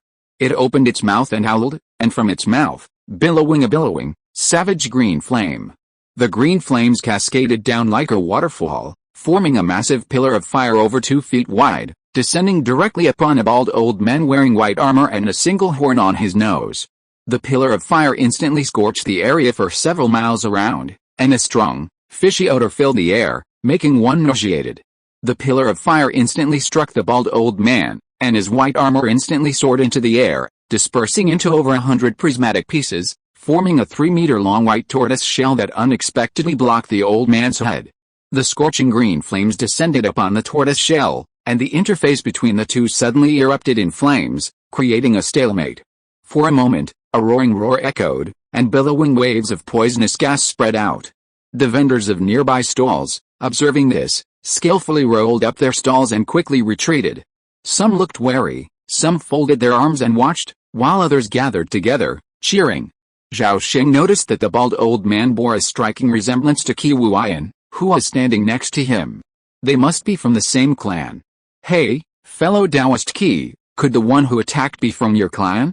You two look and have such a similar aura, Zhao Sheng observed, suddenly smiling at Qi Wuyan. Qi Wuyan's nose twitched, and his lavender eyes suddenly gleamed with two fierce rays. He glared fiercely at the two-winged tiger lizard, which was spewing fire continuously. But he said nothing, simply silently stripping off his robe. At this moment, the huge tiger lizard's eyes suddenly gleamed bloodshot, and the poisonous flames it spewed suddenly increased. Under the impact of the increasingly powerful flames, the white tortoise shell below began to crack visibly. With a series of crackling sounds, pieces of the tortoise shell continued to shatter and fall to the ground. Seeing that the old man of the Pixie clan was at a disadvantage, Zhao Sheng looked curiously at Qi Wuyan, who was standing next to him with scales showing, and asked softly, "Brother Qi, aren't you going to help?" Qi Wuyan's body trembled slightly, as if he was holding back something. Just after Zhao Sheng asked, the man suddenly let out a huge roar. "Roar, you idiot without balls, you dare to hit my son, I will tear you alive." Roar! A loud roar shook the four directions. Qi Wuyan's body swelled rapidly, his head twisted and deformed violently, a thick tail quickly stretched out from behind him, and in a blink of an eye he became a behemoth with a body more than 30 feet long, armored in long horns, his head like a giant crocodile, a rhinoceros-like horn rising into the sky, and dragon claws on his limbs like pillars. It looked like a strange species that was a hybrid of a crocodile and a rhinoceros, with an extremely hideous appearance. As the giant Paishang beast revealed its true form, it suddenly raised its head high and roared to the heavens. Then, with a sudden leap, it charged forward, thundering with force, crashing down upon the two-winged tiger lizard. Before the tiger lizard could evade, the beast pounced, its crocodile-like head bearing fangs and maw extending 80 to 90 feet in a flash, seizing one of the tiger lizard's fleshy wings. The two-winged tiger lizard was filled with shock and fury, having never expected the older to come after the younger. It frantically flapped its wings, desperate to escape. But then, a sharp pain suddenly shot through its brain from the base of its wing, causing the tiger lizard to scream in pain and struggle violently with its massive body. However, its size was only a dozen feet, making it a mere chicken compared to the 30-plus-foot tall Paishang beast. The two were simply no match. The beast tore off its flesh with its first bite, then clamped its lightning-fast jaws around its neck, refusing to let go. Simultaneously, 4 sharp dragon claws pierced the tiger lizard's chest, abdomen, and limbs, tearing through them with rapid force. Blood immediately cascaded down like a waterfall. Only then did the two-winged tiger lizard sense the imminent threat of death. Terrified, it attempted to return to its native realm and escape. Unfortunately, the laws of the celestial immortal realm were extremely strict. A clash between two behemoths violated the offline rule, thus completely thwarting the tiger lizard's attempt. Snap, snap, rip. Soon, the two-winged tiger lizard was brutally dispatched by the Pixian beast. Its head was bitten off, and its body was torn into several pieces. It fell to the ground, leaving a bloody mess of corpses. As the Pixian beast landed, its massive form shrank dramatically, transforming back into human form. Pui, Lao, whose blood is so fucking stinky. Qi Wuyan just regained his human form and spat repeatedly with disgust on his face. At the same time, while complaining, he shouted to the people around him, "This is the freshest corpse of the nascent soul demon king. If anyone wants to buy it, just talk to my son. As for the price, let's follow the old rules. Woo, Master Qi is mighty. I don't know which little world this idiot came from. He dares to act so arrogantly without even asking about the market. He deserves to die. Everyone, please give me a favor. I want that monster head. Brother Qi-san, leave that job to me. This thing is very tonic. Selling it to the human race will definitely make a lot of money. Do you want to sell the monster core? I have a demon moon heart in my hand, which comes from a 1,000-year-old demon moon monster." Hearing what Qi Wuyan said, everyone smiled and rushed up to surround a bald old man in the middle, and made bids in a flurry. Zhao Sheng's eyes flickered at the sight, and he immediately realized that this place seemed to be dominated by alien races, with humans being very rare. Qi Wuyan easily tore apart an unruly nascent soul tiger lizard and then approached Zhao Sheng as if nothing had happened. He grinned nonchalantly, saying, "Don't be afraid, Baimani. We always follow the rules here. As long as you don't mess around, it's fine. We welcome everyone, human, demon, or monster. Brother Qi, is your pixie clan the main attraction here?" I see those stall owners seem quite afraid of you, Zhao Sheng asked with a hint of a smile, as if curious. It's not just us. The Bijao and Yunmu clans are also responsible for enforcing the rules here. But we demons honor the strongest. If a demon saint or above were to arrive, we would be forced to submit. Oh, I see, Zhao Sheng nodded with a look of realization. The demon saint Qi Wuyan was referring to was equivalent to powerful human at the fusion realm. Across the myriad realms, the demon race's gradation is straightforward. From the 10th rank demon king upwards, there's the demon emperor, transformation, the demon saint, fusion, the demon god, crossing the tribulation, and finally, the true immortal. At the true immortal level, demons and humans are essentially the same. Both races are flesh and blood, and after reaching the fusion stage, both body and blood can be transformed through specialized techniques. Baimei, I'm a straightforward person, so I'll be frank. We covet the artifacts you humans create. If you have a treasure that captures my imagination, simply trade with us. I guarantee you won't suffer any loss. But then again, our Pixie clan is a prominent clan in the ancient sky spirit realm, and our standards are very high. Ordinary treasures are not worth our attention. After hearing Qi Wuyan's blunt words, Zhao Sheng finally understood why he was so friendly. It all came down to business. With this thought, Zhao Sheng untied the bag from his waist and spread it out on the ground. A pile of treasures spilled out, including a dozen or so elixir bottles, 2 or 3 jade slips, flying swords and golden spears, demon elixirs and animal hides, essences of the 5 metals, 1,000-year-old elixirs, and other treasures, focusing on a comprehensive range of items. In addition to these, there was also an agate stone that sealed the sands of time and space, 6 rough time and space crystals, and the most precious one, a piece of cave jade. These were just test items. Brother Qi, please take a look, Zhao Sheng said, standing up and pointing to the treasures below. Qi Wuyan's eyes quickly scanned the numerous treasures, finally landing on the cave jade. As for the other treasures, he seemed to disdain none of them. Qi Wuyan spoke without hesitation, I've taken a fancy to this piece of cave heaven jade. Baimei, you name your price, Brother Qi, as the landlord, why don't you offer me a suitable price? I trust you won't let me get away with it, right? Zhao Sheng wasn't fooled and simply turned the tables on him. Haha, of course. Our ancestors always taught me to be honest as a demon. Qi Wuyan laughed heartily, then added, I won't hide anything from you. This cave heaven jade is a valuable commodity in the Endless Tower. It can be exchanged for 10 top-grade spirit stones, 3 ounces of Zuining spirit crystals, a ray of Dao spiritual inspiration. You can also exchange it for an 11th level demon pill, a strand of the bloodline of a 3rd-generation divine beast, the fur and scales shed by a divine transformation demon king, and so on.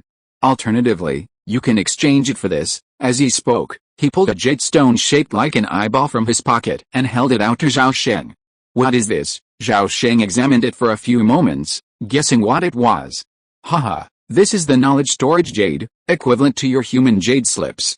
It contains not only essential information about the Endless Tower, but also the exchange rates for most of our goods. Baimei, if you want it, I'll give it to you at a loss. Just to make friends, I always enjoy making friends.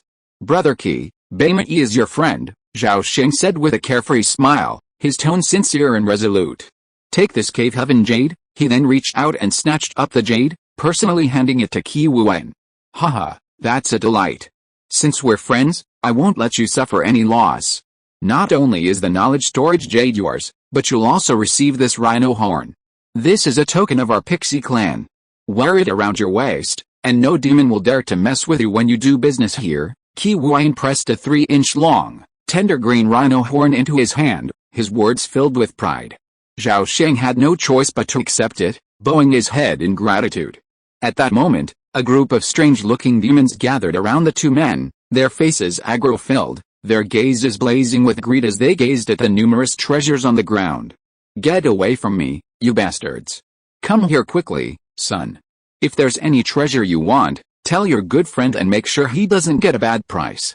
If you lose face, I'll beat you to death when I get back. Qi Wuyan shooed away the bargain hunters and then called the bald old man forward. The bald man swiftly approached, squatting on the ground, carefully examining the treasures before him, occasionally picking up a treasure and fumbling with it.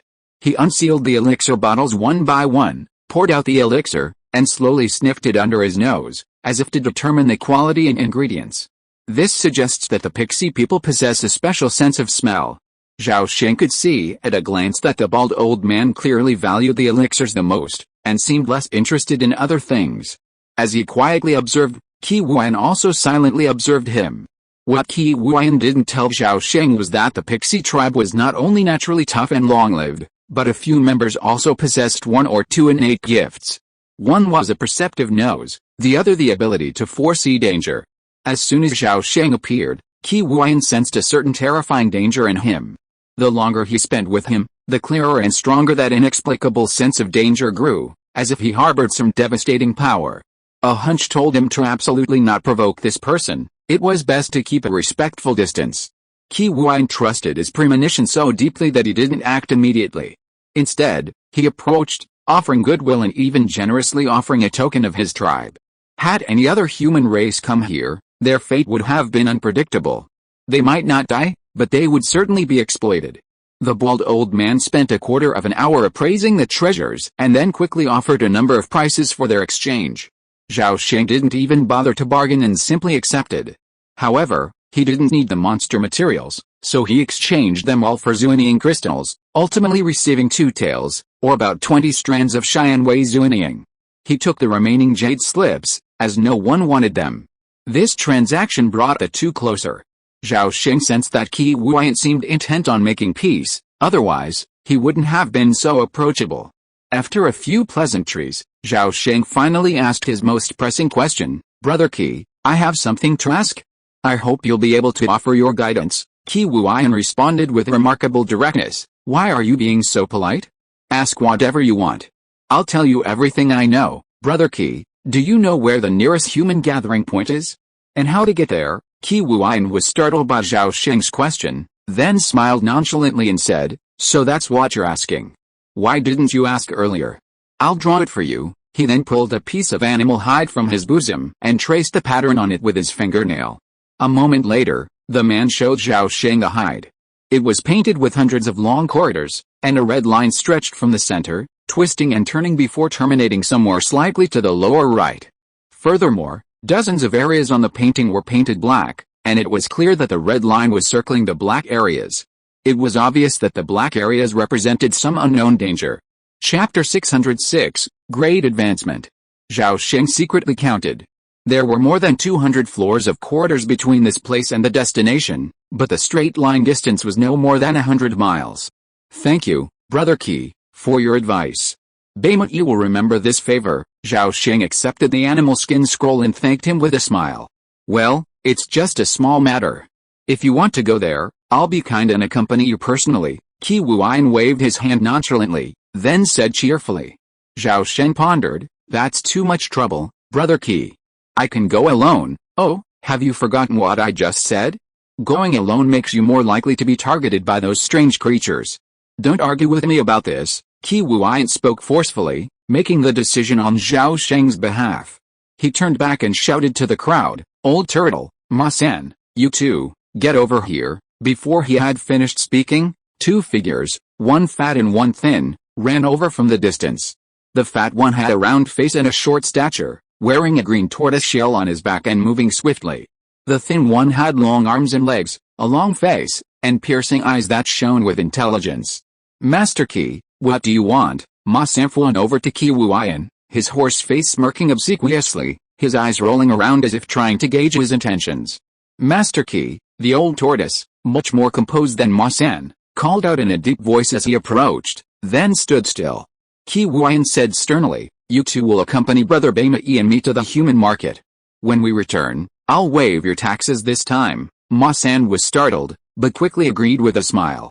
The old tortoise nodded in agreement. Qi Wuan smiled with satisfaction at this, then turned back to Zhao Sheng and said, "Brother Bamei, let's go. Obedience is worse than respect. I'll trouble Brother Qi and the other 2 fellow Daoists." Seeing that the matter was settled, Zhao Sheng had no choice but to accept Qi Wuan's friendship. "Haha, Brother Bamei, come with us." Qi Wuan laughed heartily and took the lead, heading eastward along the corridor. Zhao Sheng followed slightly behind him. Ma San and Laoge, the 2 demons, exchanged a glance and hurriedly followed. After walking about 4 or 5 miles, Qi Wuyan arrived at a staircase. He turned back and motioned for Zhao Sheng to follow closely, then quickly turned and descended.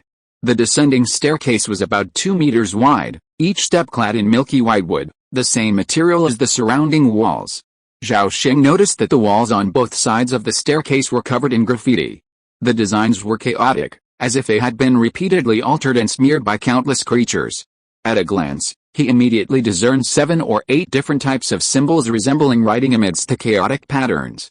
Entering the staircase, Zhao Sheng's mind replayed the densely packed patterns, and he quickly identified 2 types of writing. One bore an 80% resemblance to the Tai Lingwen, while the other was unmistakably Xianzhuan.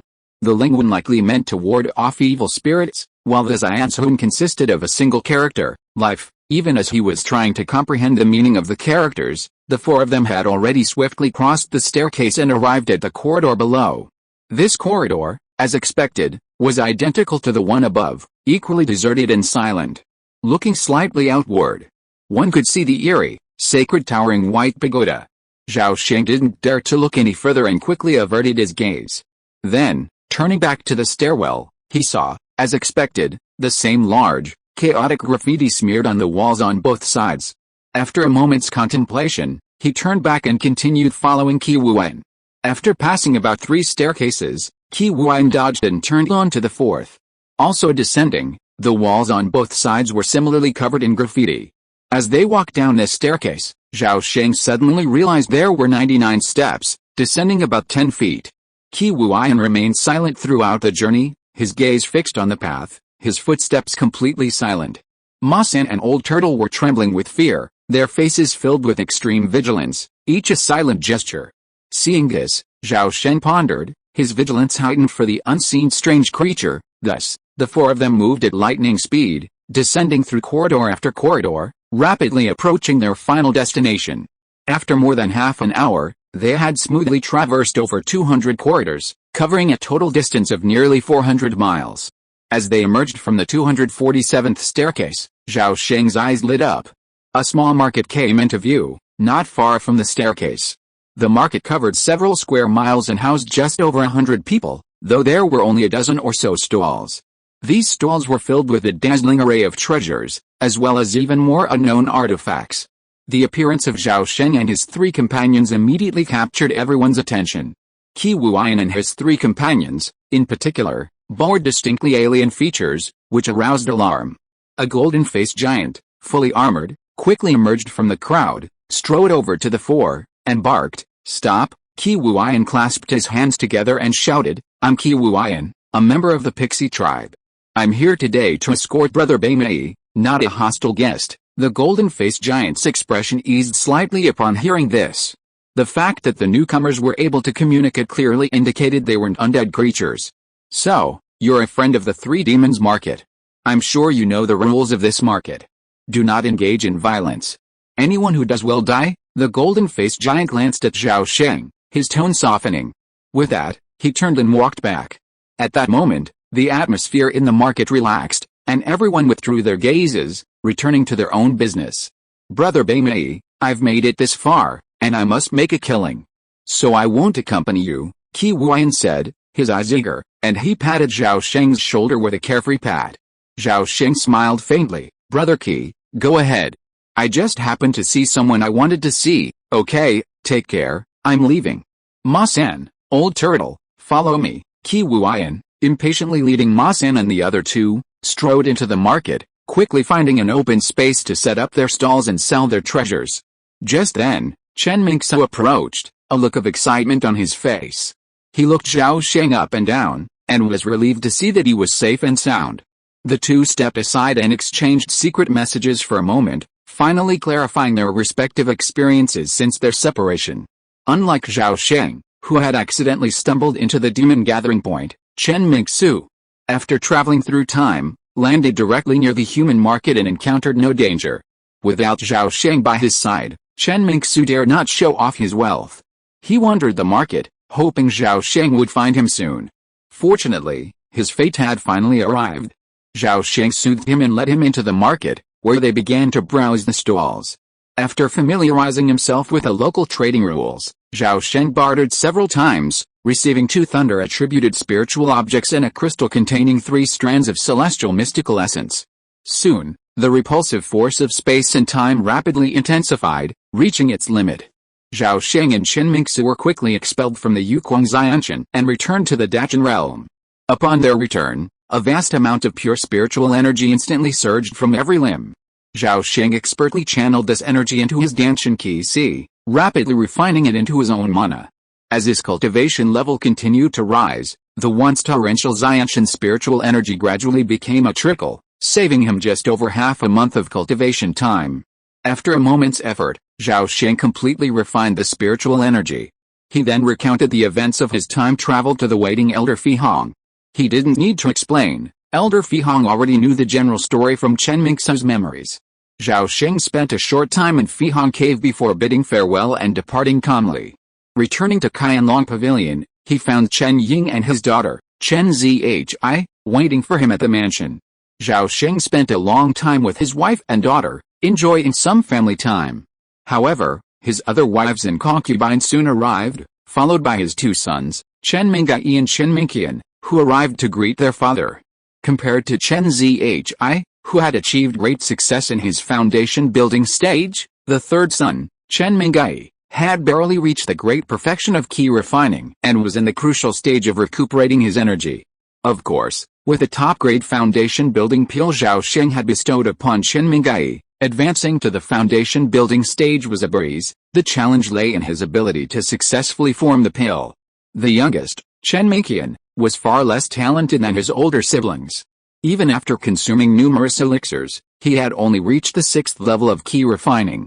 He feared he would only reach the foundation establishment stage, with no hope of achieving the golden elixir stage. Zhao Sheng had originally intended to train the youngest in martial arts, but Chen Minqian showed no interest in this pursuit, instead fascinated by raising insects and fighting beasts. Over the past 2 years, he pleaded with Zhao Sheng until he finally relented and entrusted him with the task of raising the immortal eating silkworm. The silkworm possessed boundless potential. If Chen Minqian could tame and refine it, he might embark on a unique path to immortality. A few days later, Chen Ying and his other wives and concubines departed, each radiant. After their father's guidance, his children, thrilled, left Qianlong Pavilion, laden with treasures. With some free time, Zhao Sheng once again announced his retreat, eventually entering his secret training chamber and remaining there. 2 years flew by. One day, the secret room was serene and silent. Plumes of purple smoke rose from an antique incense burner, filling the air. The air was filled with a refreshing fragrance, the mere whiff of which sharpened the mind and ignited thoughts. If anyone were to learn that the rare and precious enlightenment divine tea was being used as ordinary incense, they would be filled with rage, cursing the waste of such a precious item. But for Zhao Sheng, who had free access to the Moonlight Cave heaven, while enlightenment divine tea was rare, it was still readily available if sought. Amidst the lingering purple smoke, Zhao Sheng sat cross-legged, cradling a square golden plate in his hands, his gaze fixed on the golden book of the great Dao. At this moment, faint rumblings of thunder echoed from within him. Behind him, a thundering giant practiced some mysterious boxing technique. Deep within his danshan, a yellow gourd bobbed and sank within a sea of mana and thunder. Its mouth continuously devoured the surrounding purple thunder water, occasionally emitting drops of even more brilliant and pure purple thunder energy. Above the sea of mana, the yellow gourd, carrying the true immortal's demonic thoughts, had shrunk several times. Its shell had transformed from burnt yellow to pale jade white, appearing as smooth and warm as jade, emitting a brilliant white glow. Flames of willpower continuously sank into the gourd's interior, landing on the twisted black shadow, constantly burning and refining it. After a long time, a trace of dark demonic thought emerged, falling to the bottom of the gourd below, where it continued to be consumed by the fire of willpower. An unknown amount of time had passed before the enlightenment divine tea in the incense burner had long since burned out, and the purple smoke that filled the room had dissipated. At some point, the face reflected in the golden plate suddenly smiled eerily, and mumbled an incomprehensible syllable. Instantly, Zhao Shengfu's mind was awakened, and he uttered the same incomprehensible syllable. Zhao Sheng remained awake, staring intently at the wordless golden book. Buzz! A dazzling, incredibly complex three-dimensional structure appeared out of thin air within the golden plate. then vanished in a flash. Zhao Sheng's pupils narrowed slightly, and without hesitation, he uttered the same syllable again. The three-dimensional structure reappeared. Half a month later, after reciting a specific syllable countless times, the Dao text that had surfaced in his mind finally stopped fading and became deeply etched into his memory. Lao, though the sound was quiet, it shook his soul. A flood of information suddenly flooded his mind, all of it detailed rules related to the Earth Dao, specifically the Dao and principles concerning Earth subsidence, mountain collapse, and land shifting. Since obtaining the Golden Dao book, Zhao Sheng has devoted immense energy and effort. He has now comprehended 3 new Dao texts and memorized several Dao texts he had comprehended in his previous life, including firmness, fortification, and tribulation. To date, he has mastered a total of 9 Dao texts, demonstrating a remarkable advancement in his cultivation. Furthermore, his spiritual power continuously improved. Compared to his previous life at the same level, this life's spiritual power was not only 30% stronger, but also several times more powerful than that of a nascent soul cultivator of the same level, reaching the point of easily crushing them. Meanwhile, Zhao Sheng had reached the 3rd level of nascent soul in just over a decade, nearly twice as fast as in his previous life. Boom! His attention was momentarily distracted, causing the Thunder Giant's fist to accidentally leak a fraction of its power. The chamber's barrier suddenly exploded, as if struck by a cannonball. The wall of the Golden Gang Rock, 10 times harder than iron and steel, silently dented a large area, and a torrent of stone dust poured down from it, instantly forming a massive heap on the ground. Seeing this, Zhao Sheng realized his mental fatigue, the brilliance of his will dimming. With a flash of thought, he slowly retracted the Thunder Dharma image. Then, with a single flip of his hand, he placed the Golden Book of the Great Dao into the Sumeru dimension. A crystal bead, resembling an eyeball, appeared in his hand. Zhao Sheng channeled a strand of his divine consciousness into the consciousness jade, and instantly a flood of information about the endless tower flooded into his mind. A moment later, the consciousness jade suddenly shattered. A look of shock crossed Zhao Sheng's face, and he muttered to himself, "That undead creature's state of being is surprisingly similar to the 6 Desires heavenly demon. No wonder it's so unkillable. Could it be that a true immortal level being also perished in that Tower of Babel?" Recalling the bizarre rumors about the Tower of Babel contained in the consciousness jade, Zhao Sheng felt a chill run down his spine, a shudder of fear. If you are listening to this novel on a channel other than Fanfic World, it means it was downloaded and re-uploaded without effort. We warmly invite you to visit our channel, Fanfic World. There you will find the original version of this story and many other novels of various genres. We look forward to seeing you dive into a world of incredible novels. Chapter 607 Zhao Zuanan. 7 days later, sensing the approaching centennial of Patriarch Fihong's birthday, Zhao Sheng temporarily put aside his cultivation and emerged from his retreat. Shortly after emerging from his retreat, the chief steward, Chen Fu, heard the news and rushed to the inner study, meeting his master, who had been in seclusion for the better part of 6 months. "Master, I've recently gathered some intelligence on the Luo family, some of which you might find of interest." Chen Fu bowed, and the first thing he said caught Zhao Sheng's attention. Zhao Sheng put down the ancient scroll in his hand, looked up, and asked with interest, "Oh, really? What's the matter? Tell me, Master, do you still remember the 2 Giantans Henrin who came to our house uninvited a few years ago? Both of them are from the Xiling branch of the Luo family. This old servant accidentally learned from the family's secret guards that in the past 2 years, this Xiling branch and the Hongchuan Lu family have been at war due to conflicts. The core territory of the Lu family has been surrounded by troops, and the situation is already precarious.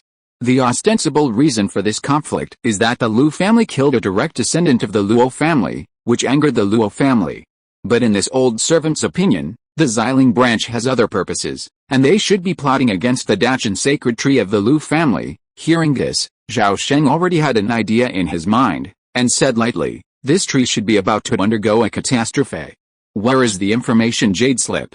Bring it here, Master is wise." "Here is the jade slip, please take a look." Chen Fu bowed, took out the jade slip from his sleeve, and handed it to Zhao Sheng with both hands. Zhao Sheng channeled a trace of his divine consciousness into the jade slip, instantly consuming all the information within. His suspicions were spot on.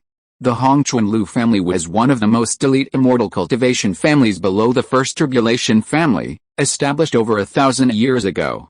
Their sacred Dachshund tree was nearly 8,000 years old, and only a few years away from its first great tribulation of withering and blooming. At this critical juncture, the Lu family's sole nascent soul ancestor met with a sudden and mysterious death while away from home. The Lu family had originally intended to conceal the death, hoping to conceal it from the world until the sacred tree had successfully survived the tribulation before revealing the ancestor's death. Unfortunately, the secret somehow found its way to the Luo family, and Zhao Sheng suspected they were behind all this. After all, the Great Tribulation of Withering and Blooming was not only a great test, but also a great opportunity.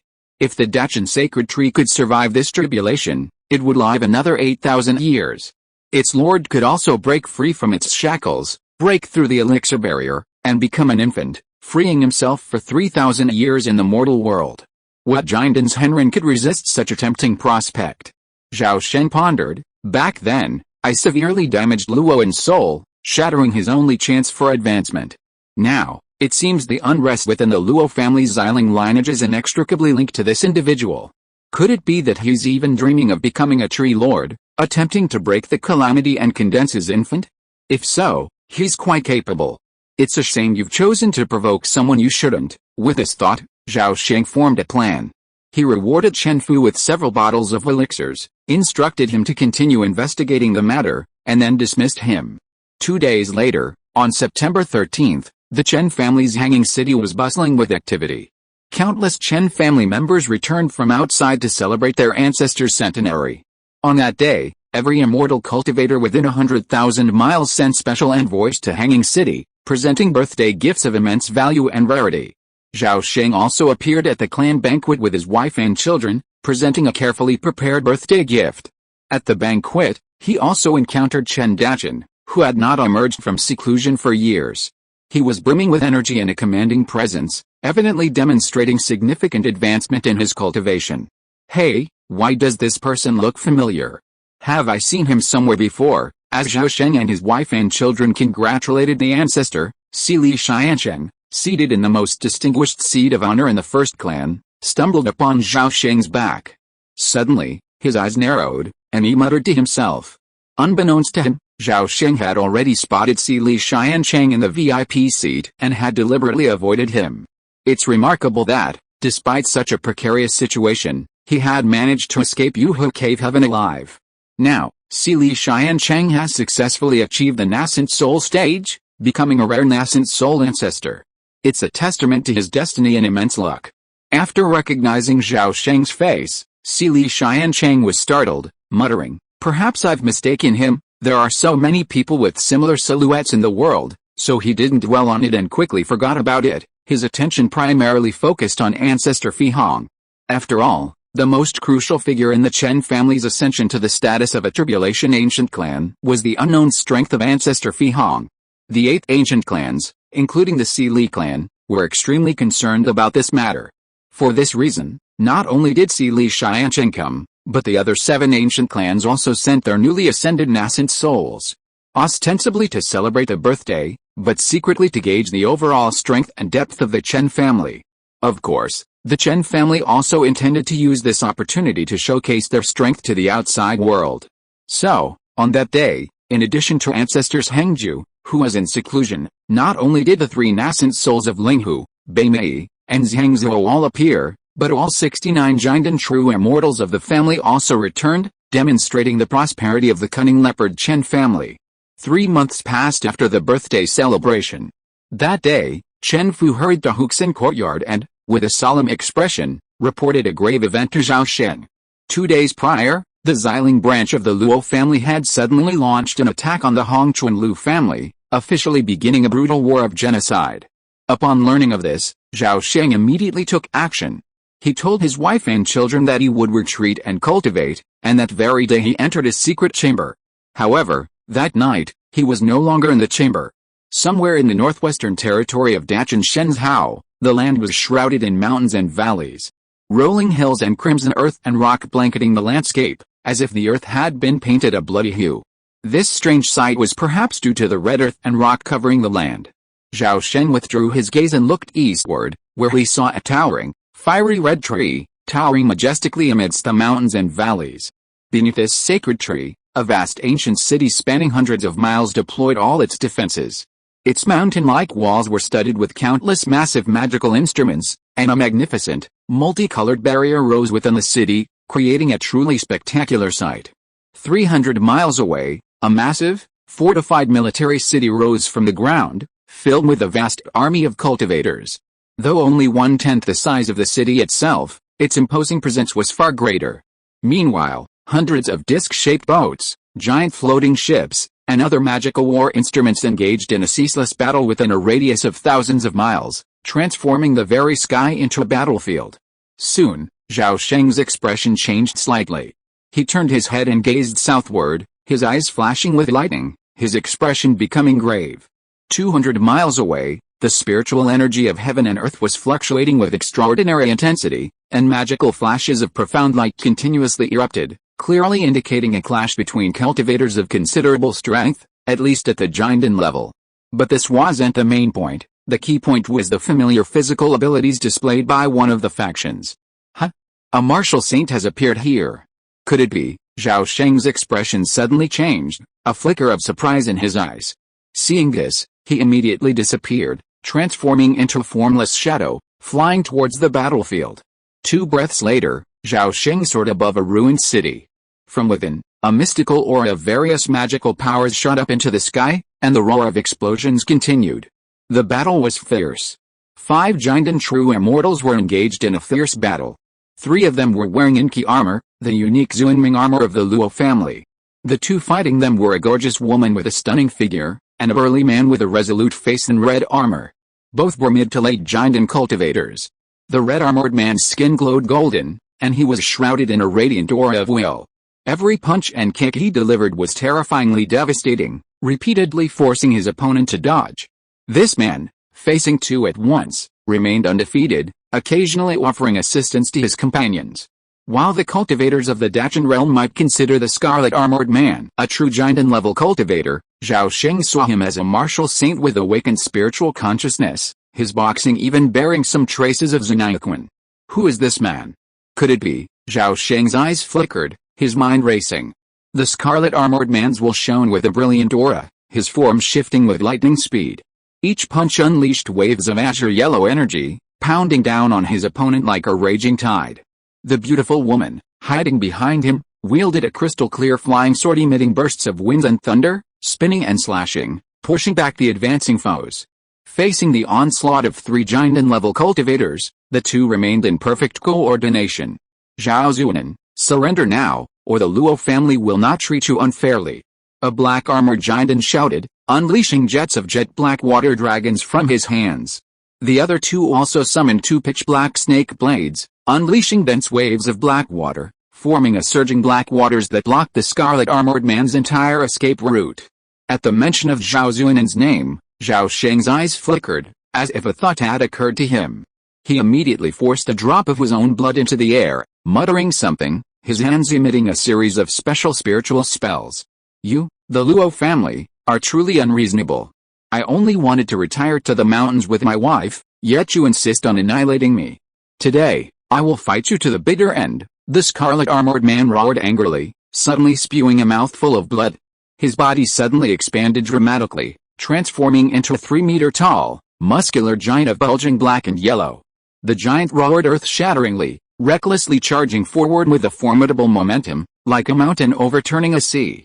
With a roar, a massive hole was ripped open in the dark waters, and a large amount of true water was instantly evaporated. The Zhuanwang giant's speed also slowed significantly, but his momentum continued to grow.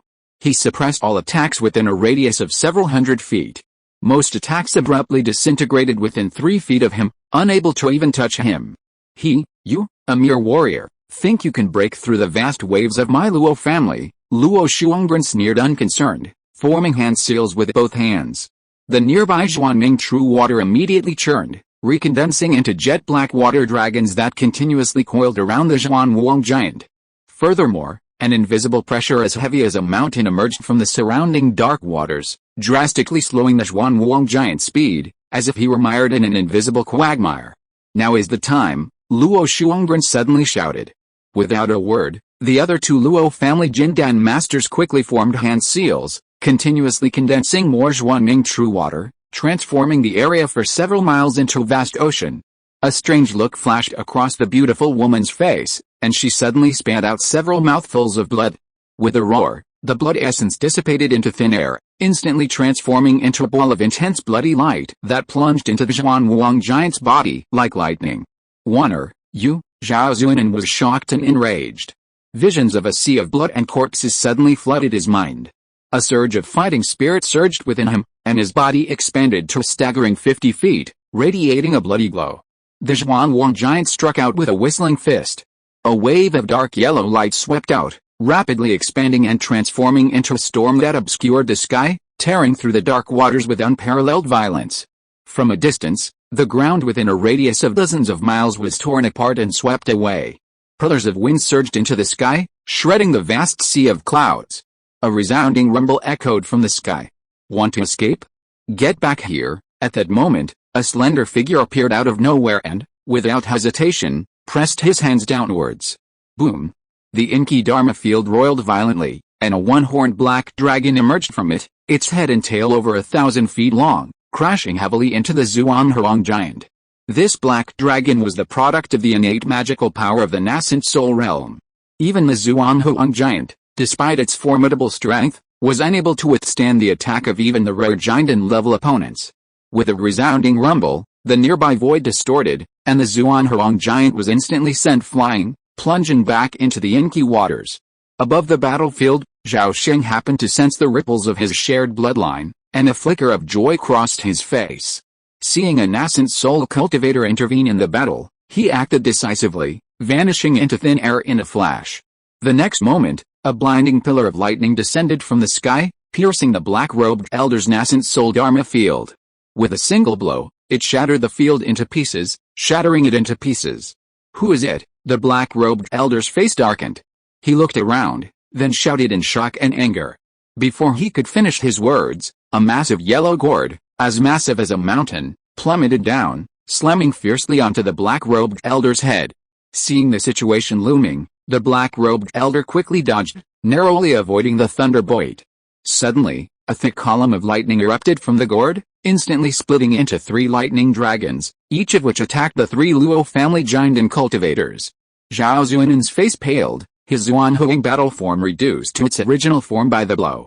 He had initially intended to fight to the death, but the sudden turn of events had brought him to a state of delight.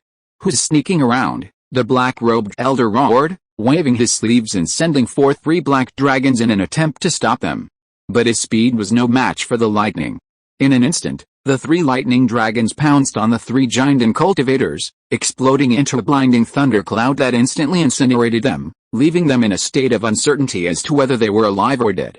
Afterwards, the giant yellow gourd suddenly shrank 1,000 times, transforming into a streak of yellow light that shot up into the sky, landing squarely in the hands of a white-haired old man. The white-haired old man was none other than Zhao Sheng. At this moment, his entire body was enveloped in a brilliant lightning, making his appearance completely invisible.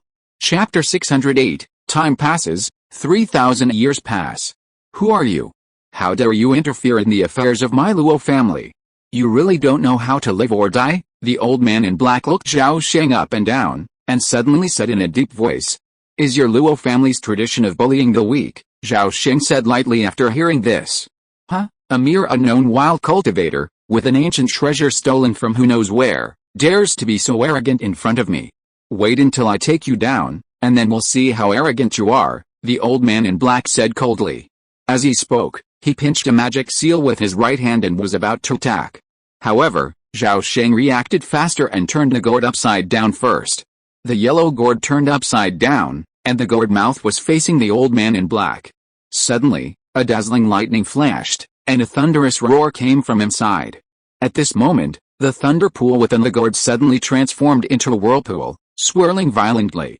Droplets of purple thunder water, tempered thousands of times, leaped from its depths, soaring into the air before suddenly condensing into an eyeball-sized glass bead emitting a faint purple haze.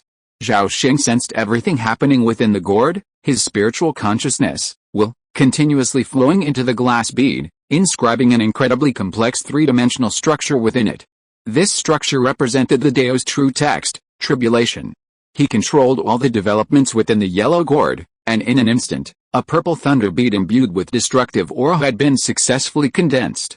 Suddenly, a purple light blasted out from the gourd's mouth, piercing the void like lightning, flashing to the top of the black-robed old man's head, locking onto his soul. Instantly, the black-robed old man's face changed drastically, his mind shaken to its core. His mind flashed back to the deep fear he felt when facing the heavenly tribulation. He subconsciously emanated the inky black mysterious netherworld domain.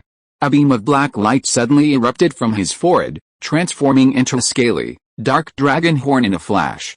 The next moment, a resounding roar erupted. The horn trembled, a blinding purple light enveloping it. The next moment, the horn silently vanished into ashes. The old man in the black robe had a dazed expression, his eyes filled with disbelief. A thumb-sized hole had appeared on his forehead, charred black as ink, yet not a trace of blood had flowed. A vast hole suddenly appeared in the ground beneath him, its depth unknown. The next second, countless dazzling purple lightning bolts erupted from his body, their brilliance blindingly bright. When the lightning dissipated, the spot where it had been was empty. The old man had vanished into thin air. The scene unfolded in a flash, leaving Zhao Sheng and the gorgeous woman dumbfounded. The gorgeous woman's eyes widened, as if she couldn't believe what she was witnessing. Zhao Sheng's expression remained calm, yet he was genuinely shocked. This purple sky thunder pearl simulated the purple sky divine thunder from his previous life. Today was the first time it had been used to strike someone, and the power was unexpectedly even more exaggerated than in previous tests. While it couldn't match the authentic purple sky divine thunder, it possessed a certain depth of power. If it were further refined, it might one day blast through the barriers of time and space, piercing through the 9 netherworlds. Zhao Zunan's lips trembled, his expression determined and pale as he gazed at the white-haired elder above. He suddenly bowed deeply, expressing deep gratitude. Zhao Zunan greets you, senior. Thank you for saving my life. Seeing this, the gorgeous woman hurriedly bowed, her gratitude overflowing. Zhao Sheng slowly descended in front of the two men and flicked the outer wall of the yellow gourd with his fingers. Suddenly, 3 beams of purple lightning, each as thick as an arm, erupted from the gourd's mouth, instantly landing on the 3 nearby Mogia giant cultivators, their lives uncertain. The 3 bolts of lightning exploded, instantly engulfing the 3 giants and run. We can't stay here any longer. Let's get out of here first. With that, Zhao Sheng nodded to the 2 of them and soared into the sky, soaring into the vast sea of clouds. Zhao Zunan and the beautiful woman exchanged a glance before also soaring, closely following Zhao Sheng. Shortly after the 3 figures vanished, a streak of white light streaked towards them, instantly landing above the ruins. The light faded, revealing an elderly man in silver armor, imposing without a trace of anger. Gazing upon the remains of the battle below, the silver-armored elder's face darkened, and a terrifying aura suddenly erupted from him. Damn it! Which shameless great cultivator staged this sneak attack? Year's cultivation is nearing the middle nascent soul stage, and even he couldn't hold out for a moment. Of all the late nascent soul great cultivators in this realm, there are probably fewer than 10 capable of this. Could it be some other ancient clan's ulterior motive? The silver-armored elder muttered to himself. His gaze suddenly focused, and he immediately flew down to the ground, landing next to the dark hole created by the purple sky thunder bead. He bent down and reached out to touch the wall of the cave. His expression became extremely solemn, and he muttered, "Impressive. Such extreme thunder power is beyond the reach of an ordinary great cultivator. It seems my suspicion was correct. The attacker must be a person secretly cultivated by some ancient clan to bear the calamity." The silver-armored elder gazed down at the cave, his expression becoming grave. However, the truth was completely different from what he had imagined. Even if he racked his brains, he could never have imagined that the attacker was the unknown golden core true person in the world of Xiancao's immortal cultivation. Zhao Sheng was incredibly good at hiding, practically the legendary shady old man. The silver-armored elder stared into the bottomless pit. After a moment's silence, a torrent of white light suddenly erupted from his body, transforming into a stream of light, soaring towards the distant military city. Clouds stretched like a sea for countless miles.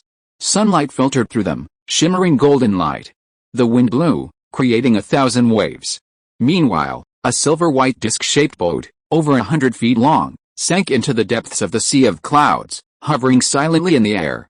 Within the disc-shaped boat, in a simple and elegant training hall, Zhao Sheng and his 2 companions sat cross-legged. However, compared to Zhao Sheng's impassive demeanor, Zhao Zunan's expression was respectful and solemn, while the beautiful woman's face was filled with awe, trembling with fear, not daring to look up.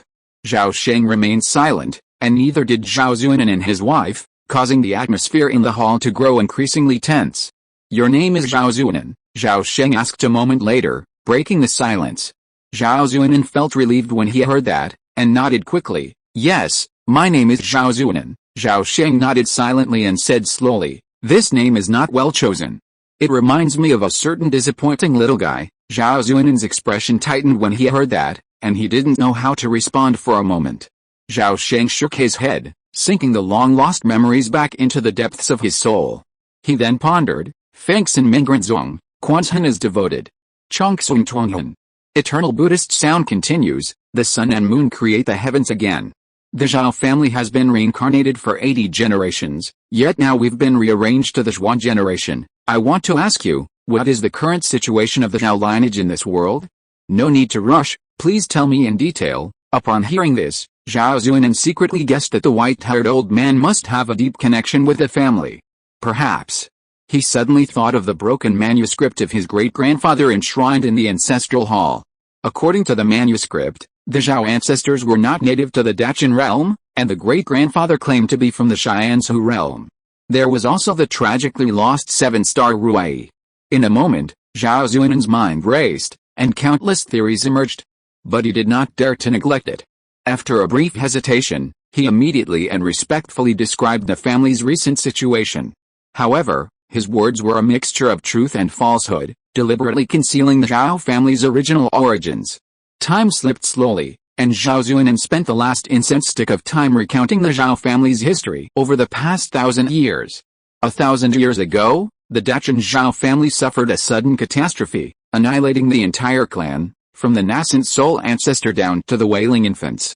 Only Zhao Changping, the ancestor of the revival, who traveled in Ximen province, survived.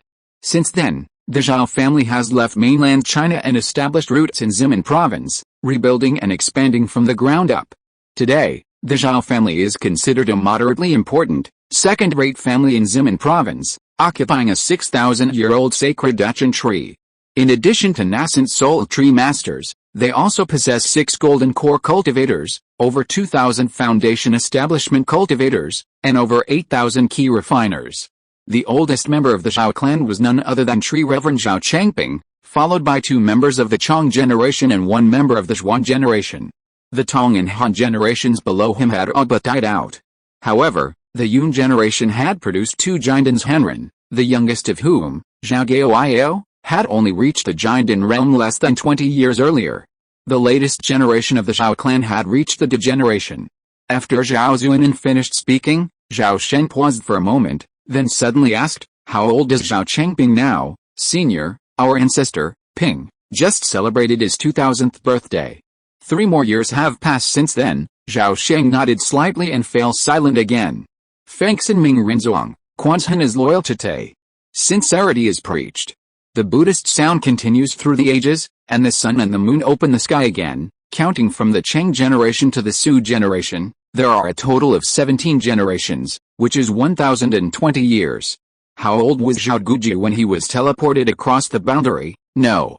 I still don't know how many years it took Zhao Guji from the time he traveled through time to the time he gave birth to the Su generation, but even based on the shortest time estimate, there have been at least 3,000 years since my death in my last life. Oh, so many years have passed? I don't know what level of cultivation Zhao Zuanjing has now. Judging from his extraordinary luck, I'm afraid he has already broken through to the return to Void Realm, and may even be able to glimpse the Fusion Realm. No. After all, I am the protagonist. Why do I always feel like I've become that Zhao Zuanjing's grandfather?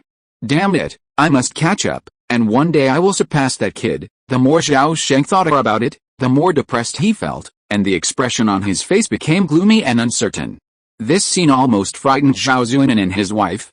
Zhao Sheng quickly noticed the 2 people's uneasy look, and couldn't help but laugh. He said gently, "Don't panic. After all, I am also a member of the Zhao family.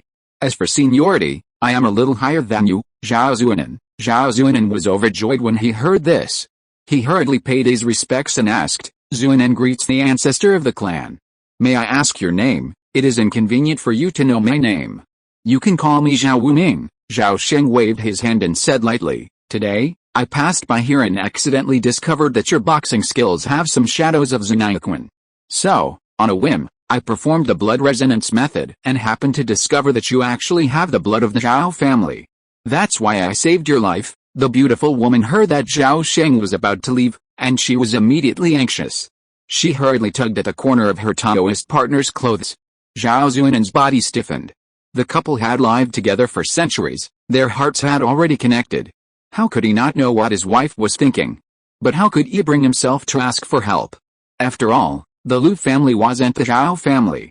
Even if he asked for help, could the nameless ancestor really risk his own life to fight for the Lu family? Wanner is ultimately distracted by the impending demise of her family. She's being naive, Zhao Zuinen sighed inwardly. But as he thought of their centuries-long bond and their long-deceased children, his heart softened. Ancestor Wu Ming, can you? He hadn't finished his words when the beautiful woman suddenly knelt down, kowtowed repeatedly with tears streaming down her face, and begged, Ancestor, your strength is unfathomable. I beg you, please help save the nearly 10 million members of my Lu family. Wanner, what are you doing? How can you be so rude? Zhao Zuinen was shocked, angry, and distressed at this.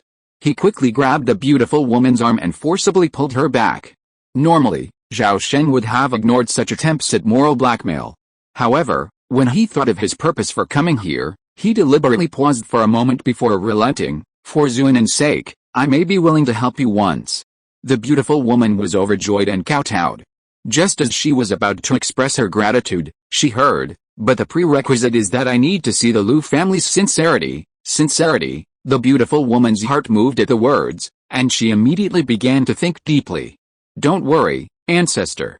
We guarantee your satisfaction with our Lu family's sincerity. Not long after, the beautiful woman left the disc boat alone and sneaked back to the Lu family's great city with high spirits. At this time, only Zhao Zuinen and Zhao Sheng were left on the disc boat. Zhao Zuinen's expression was complicated, and his lips trembled a few times, as if he was about to speak but stopped. Don't overthink it. I agreed to help for my own reasons. Although the Luo family has many nascent souls, none of them can keep me. Zhao Sheng spoke to him in a reassuring tone, fearing that he would start to overthink things. Zhao Zuinen felt relieved at this, and his nervous expression instantly eased. By the way, I almost forgot to ask. Which enemy was it that destroyed my Zhao clan 1,000 years ago? Zhao Zuinen answered honestly, reporting to our ancestors. Zuinen doesn't know who the enemy was. Only our ancestors know this secret. Zhao Sheng raised an eyebrow, and immediately began to think. It seemed that this enemy was extremely powerful, perhaps one of the 8 ancient clans, the Xianren sect, or other top dominant forces. The Zhao family's generation order, Fengsen Mingrenzong, Quanzhen Dute, Zhijing Zuinayudian, Zhong Zheng Zhengjing, Chong Suantuang Hanayan, Gao Hongding Dalo, Dao De and King Hua, Ziuxian Gua Chengshen, Sanchnayuxingzhen, Fu He Iao Fubo, Kai Ungjin Gaiang Miazhong, Hinksen Chang Hongdu, Eternal Sanayan, the sun and moon open the sky again. Chapter 609, Danayang Fragments and Xianayan Order. Seeing he couldn't get any more information out of him, Zhao Sheng instructed Zhao Zuinen, which martial art are you most proficient in?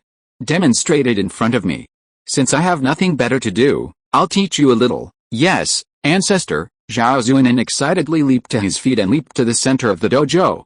Clan. Zuinen has practiced countless martial arts techniques throughout his life, but his greatest strengths are the 4 phases of heaven and man divine art and the 9 forms in a fist classic, inherited from our great-grandfather. At this moment, Zhao Zuinen seemed a transformed person. His entire being was filled with surging energy, his will radiating endlessly and brilliantly. Look here, sir. The first form of Zenai fist, crossing mountains and rivers. Activate. With a resounding boom, the air in the dojo suddenly exploded, followed by a surging wave of energy like a vast ocean. Countless swirling vortices emerged from thin air, and a whistling sound filled the air. Zhao Sheng narrowed his eyes slightly as he watched a humanoid torch dart and dart before him, seemingly slowly but swiftly, sometimes leaving behind a vast afterimage, sometimes transforming into strange visions of mountains, rivers, winds, and clouds.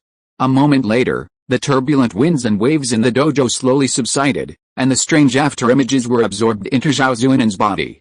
Zhao Zuanan retracted his fist and gazed expectantly at the mysterious ancestor, a hint of pride in his eyes. Wrong, wrong. You've ruined the fine art of SYNOPSIS like this. It's truly disappointing, Zhao Sheng said, his face filled with disappointment and dissatisfaction, shaking his head in criticism.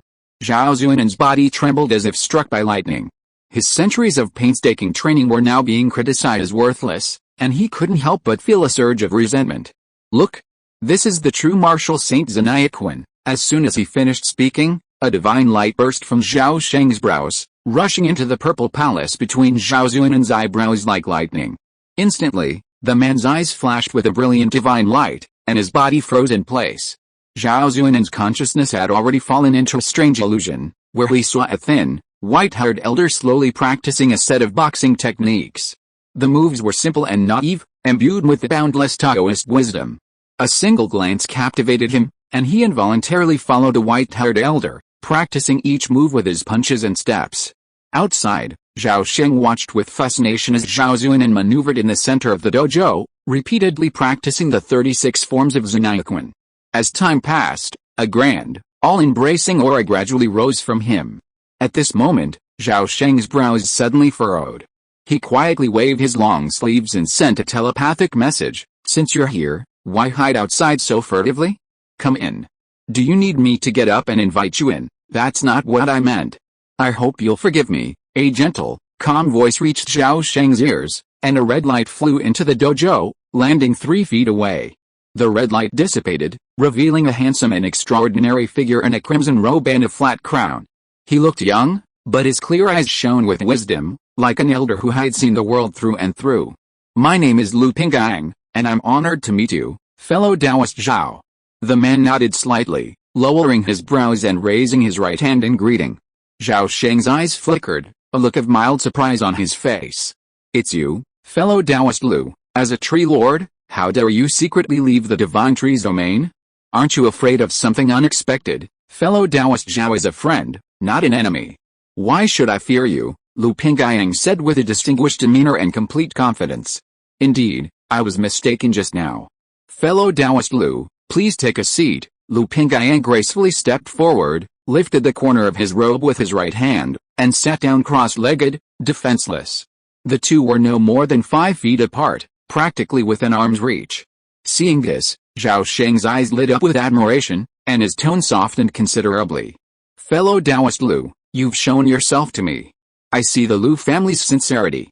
But this sincerity is far from enough. Haha, fellow Taoist Zhao, you're so quick-witted. I admire you. Since I've come here, I naturally bring my sincerity. Fellow Taoist, please look. With that, Lu Pinggang flipped his hand, and several treasures appeared out of thin air. A blood-red bone knife, roughly a foot long, a pitch-black stone riddled with 9 holes, a cerulean jade seal, a jade box, and a heavy box containing 8 treasures. The blood-red bone knife exuded the most ominous aura. As soon as it emerged, a ghostly howl emanated from the blade, followed by bursts of blood-red murderous light. Compared to the bone knife, the 9-hole black stone was noticeably less impressive, showing no trace of refinement, and its outer surface was riddled with cracks. But as Zhao Sheng's gaze rested on the treasure, jet-black flames immediately erupted from the 9 holes in the black stone. The flames were formless and intangible, appearing pitch-black only because they consumed all sight. Zhao Sheng's gaze was slightly surprised, and he vaguely guessed what kind of divine fire it was. As for the cerulean jade seal, a beast resembling a unicorn was carved on its apex, radiating a dazzling, precious light. It was clearly a top-grade magical weapon. Fellow Taoist Zhao, let me introduce you.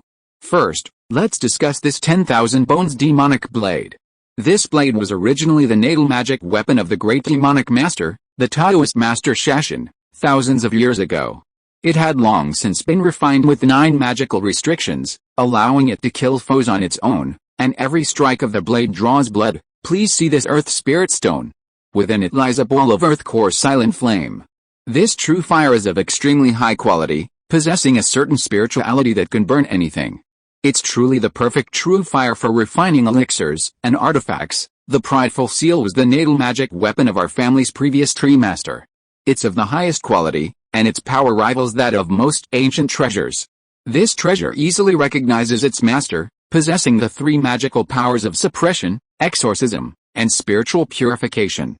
Its most adept at assisting its owner in improving their cultivation, Lu Pingyang gushed endlessly about the wonders of the three treasures, but unfortunately, Zhao Sheng's discerning tastes were too high, and he didn't fancy any of them. If he had to choose, perhaps only the falling star flame would barely qualify. It was a case of the Lu family's lack of discernment. It was clearly the falling star flame, but it was described as the Earth's silent core flame. This exotic fire was far rarer and more precious than most true celestial fires, practically reaching the level of divine fire. Unfortunately, the present one was too rare to pique Zhao Sheng's interest. Lu Pingyang observed Zhao Sheng's lack of interest and raised an eyebrow. The next moment, he reached out and seized the 8 treasure box, roughly a foot square. Each corner of the box had a dragon-shaped shackle, each affixed with a golden talisman. Lu Pingyang manipulated the box for a moment, quickly opening the lid and removing an apricot yellow scroll, a palm-sized white jade plaque, and a small bronze tripod.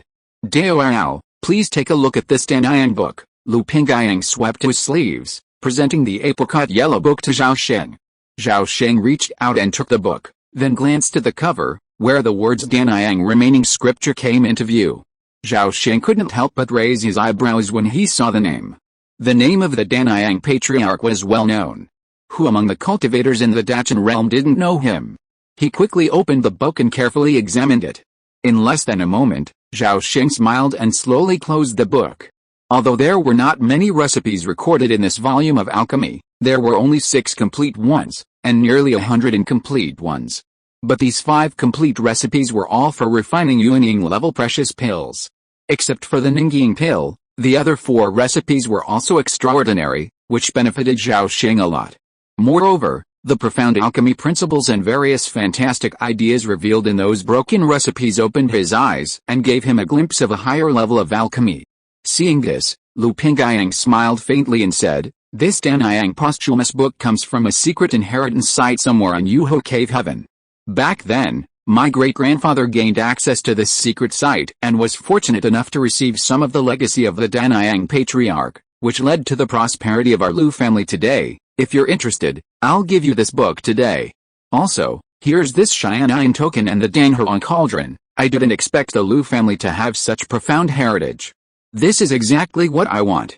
I'll take it." Zhao Sheng waved the Danyan book into his sleeve and nodded with a smile. A glint flashed in Lu Pingyang's eyes at this, and he immediately confirmed, "Then, Taoist, don't worry. Since you promised to help once, I won't go back on my word," Zhao Sheng replied firmly. "Very good.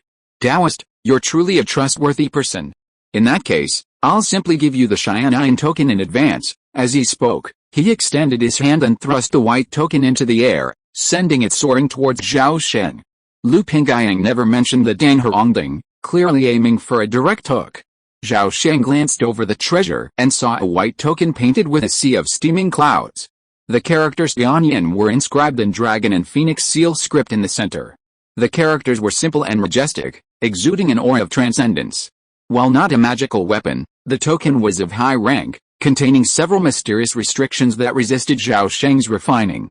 Zhao Sheng's mind stirred, and his spiritual consciousness and awareness penetrated the token.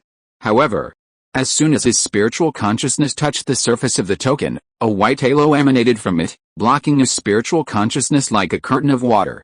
At the same time, his spiritual consciousness encountered no obstruction, effortlessly entering the token's interior and touching the mysterious restrictions. Zhao Sheng frowned slightly, slipping the Xian'an token into his sleeve. Then, looking up, he shouted, "Fool, wake up!" The voice, like the sound of the morning bell and evening drum, instantly shook Zhao Zuanan from his reverie. Zhao Zuanan, waking as if from a dream, suddenly wore a look of deep regret. "Ancestor, you, Zuanan greets Elder Lu." Zhao Zuanan had barely begun to speak when he suddenly caught sight of Lu Pingyang, who was looking at him with a smile. Startled, he quickly bowed his head in greeting.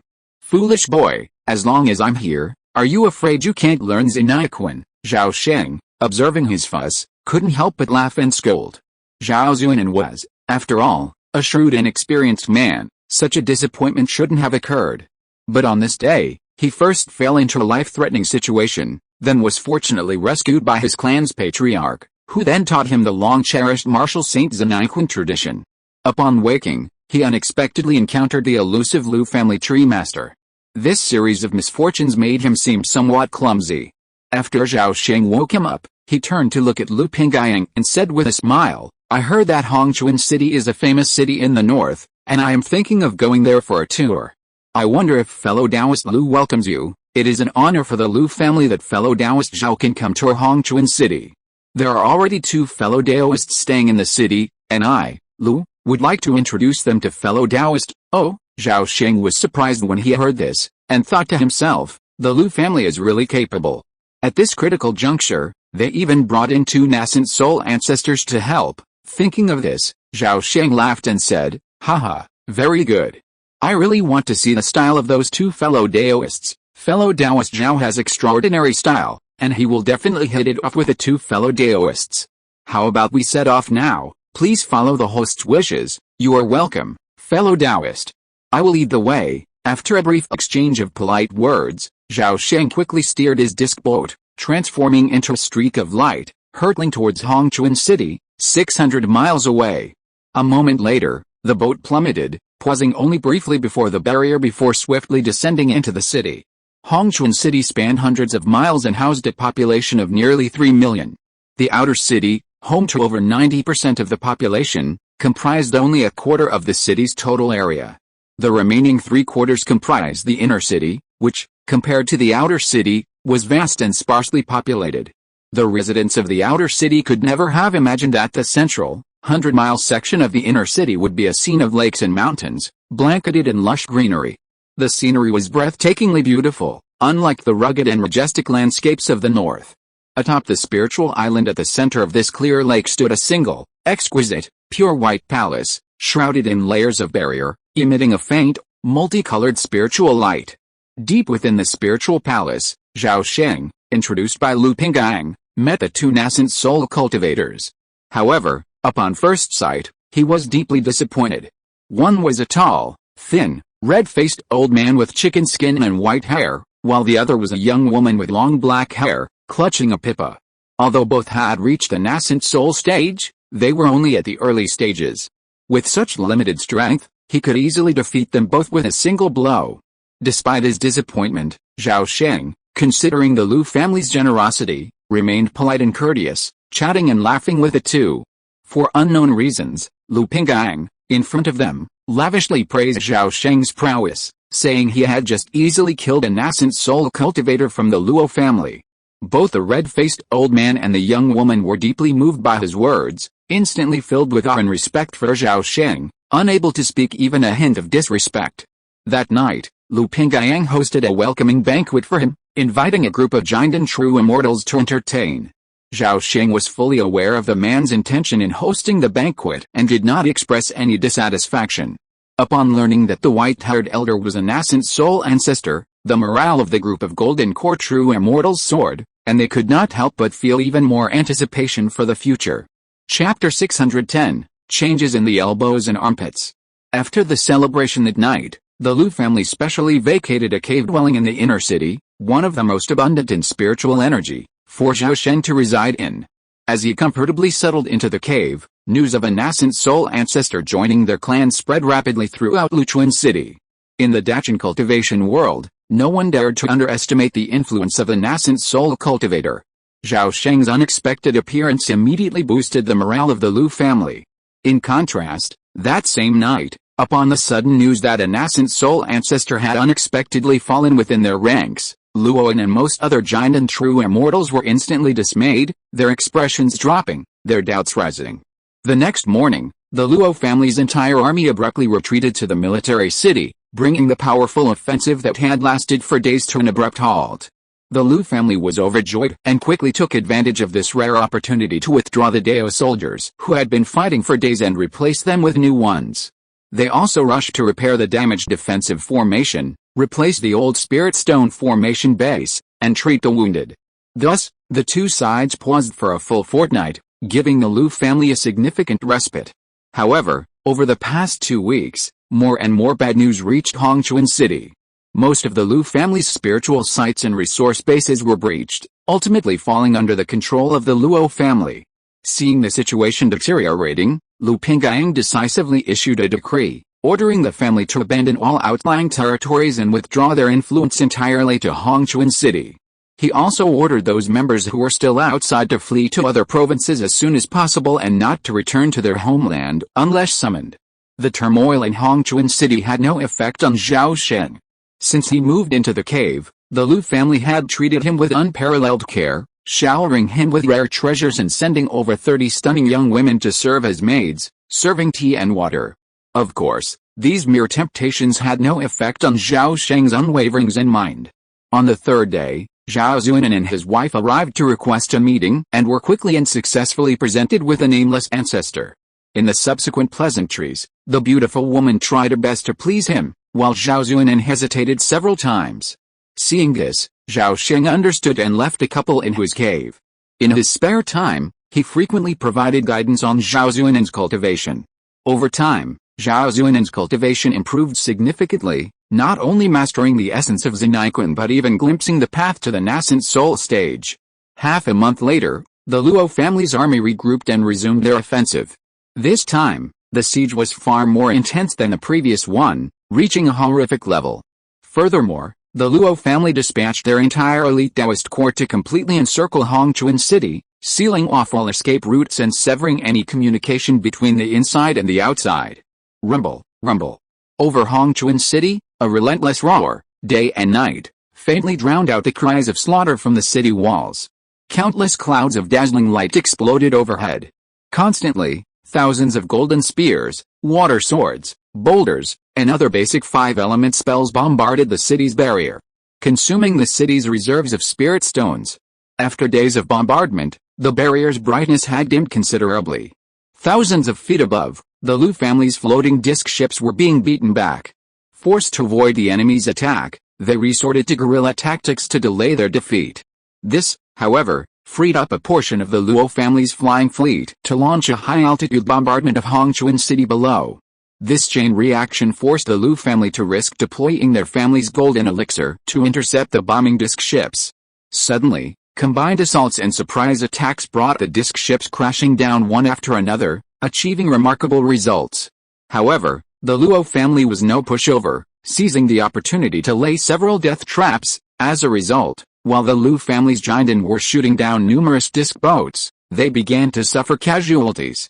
After months of fighting, the Lu family had lost as many as 4 Jindens Henren, representing a staggering 20% of their total Jindens Henren, a devastating loss.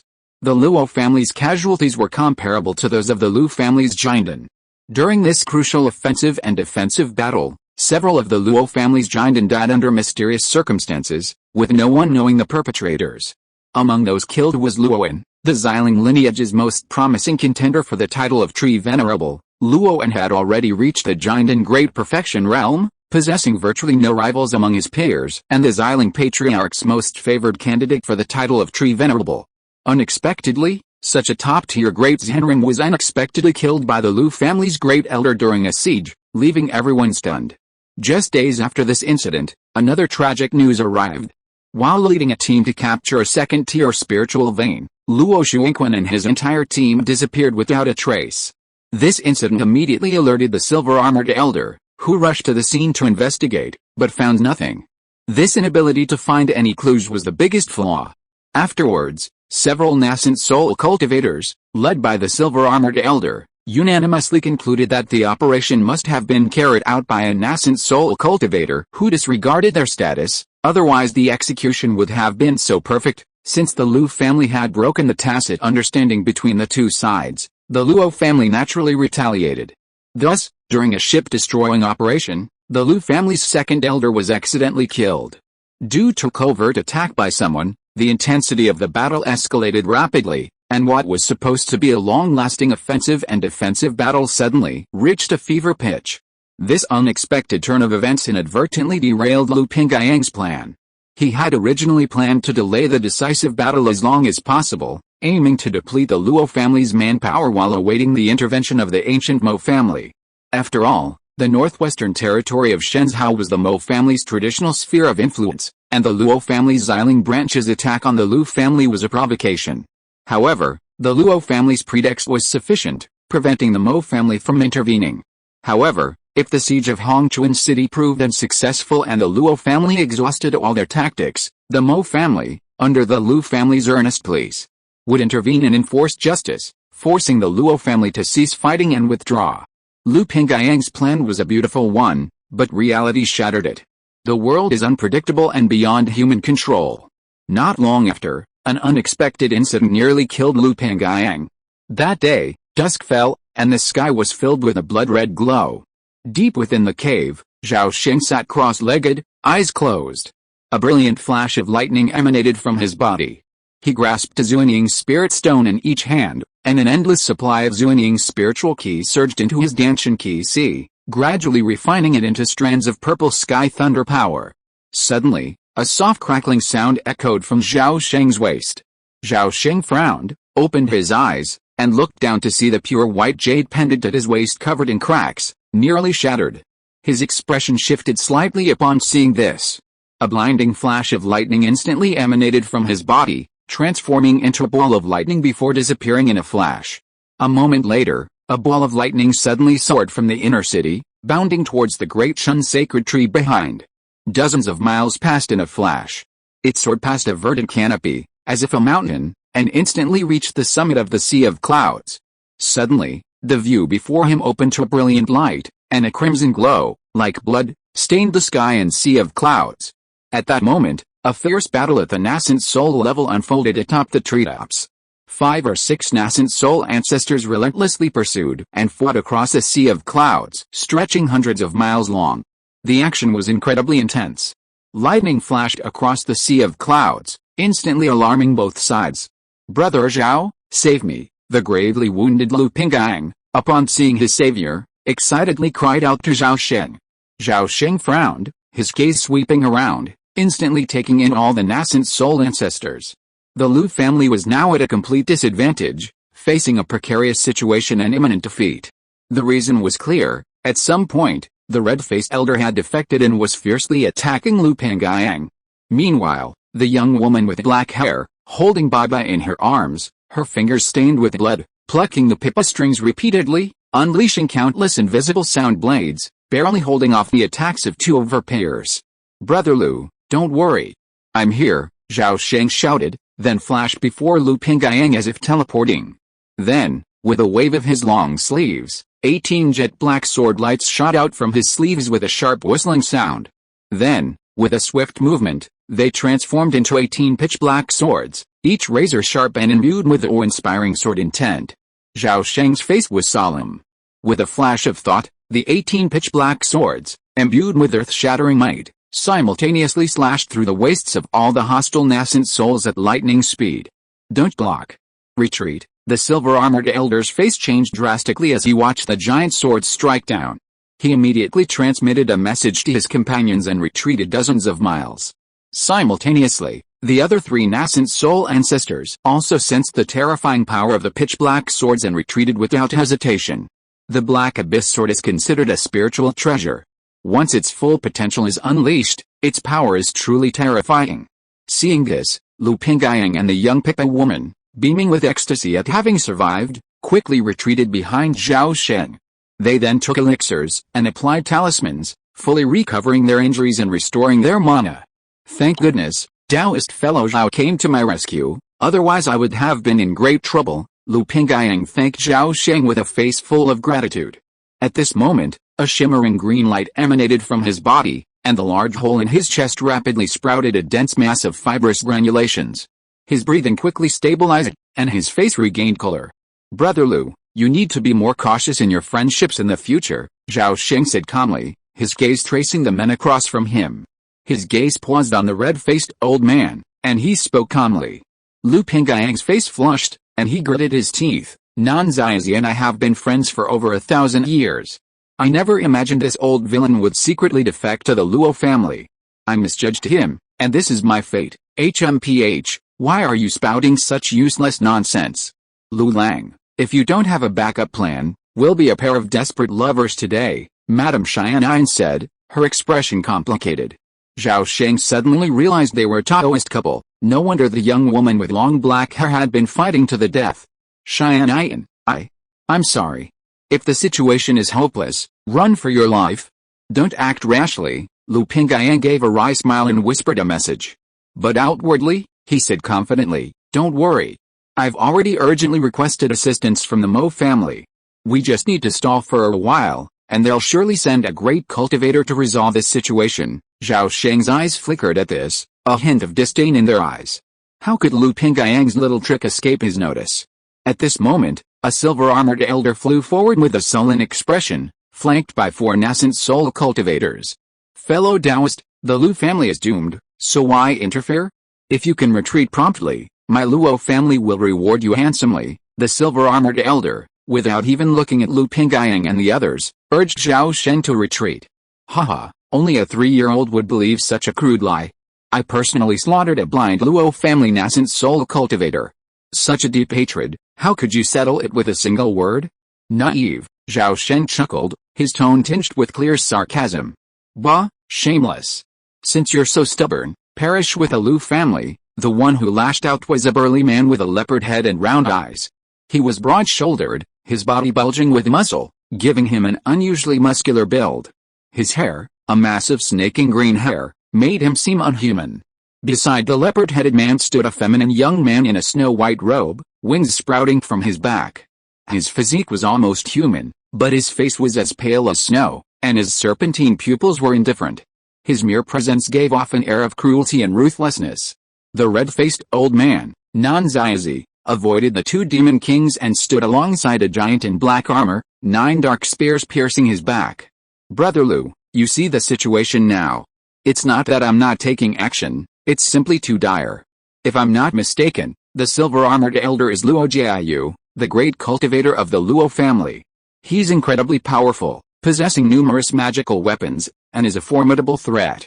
Add to that the 2 nascent soul demon kings, and I'll find it difficult to hold off their siege. Hearing this voice transmission, Lu Pingyang's heart sank, but his expression remained unmoved. After a pause, he suddenly heard, you'll have to pay more. Lu Pingyang was overjoyed, and instantly sent a voice transmission back, promising a series of generous gifts without hesitation. Elsewhere, the leopard-headed man, already growing impatient, immediately formed hand seals at the silver-armored elder's veiled signal. A terrifying green light emanated from his body, instantly transforming into a pale green cloud.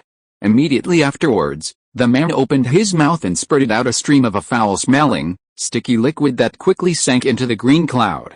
With a puff, the pale green cloud, like a ignited oil fire, instantly transformed into a blazing poisonous cloud, emitting a terrifying wave of energy that descended upon Zhao Sheng and the other 2. At the same moment, the red-faced elder muttered something, a brilliant red glow emanating from his body. Then, a wave of energy surged above his head, and 3 hideous, house-sized, monster insect heads flashed into existence before vanishing into 3 blurry, bloody shadows.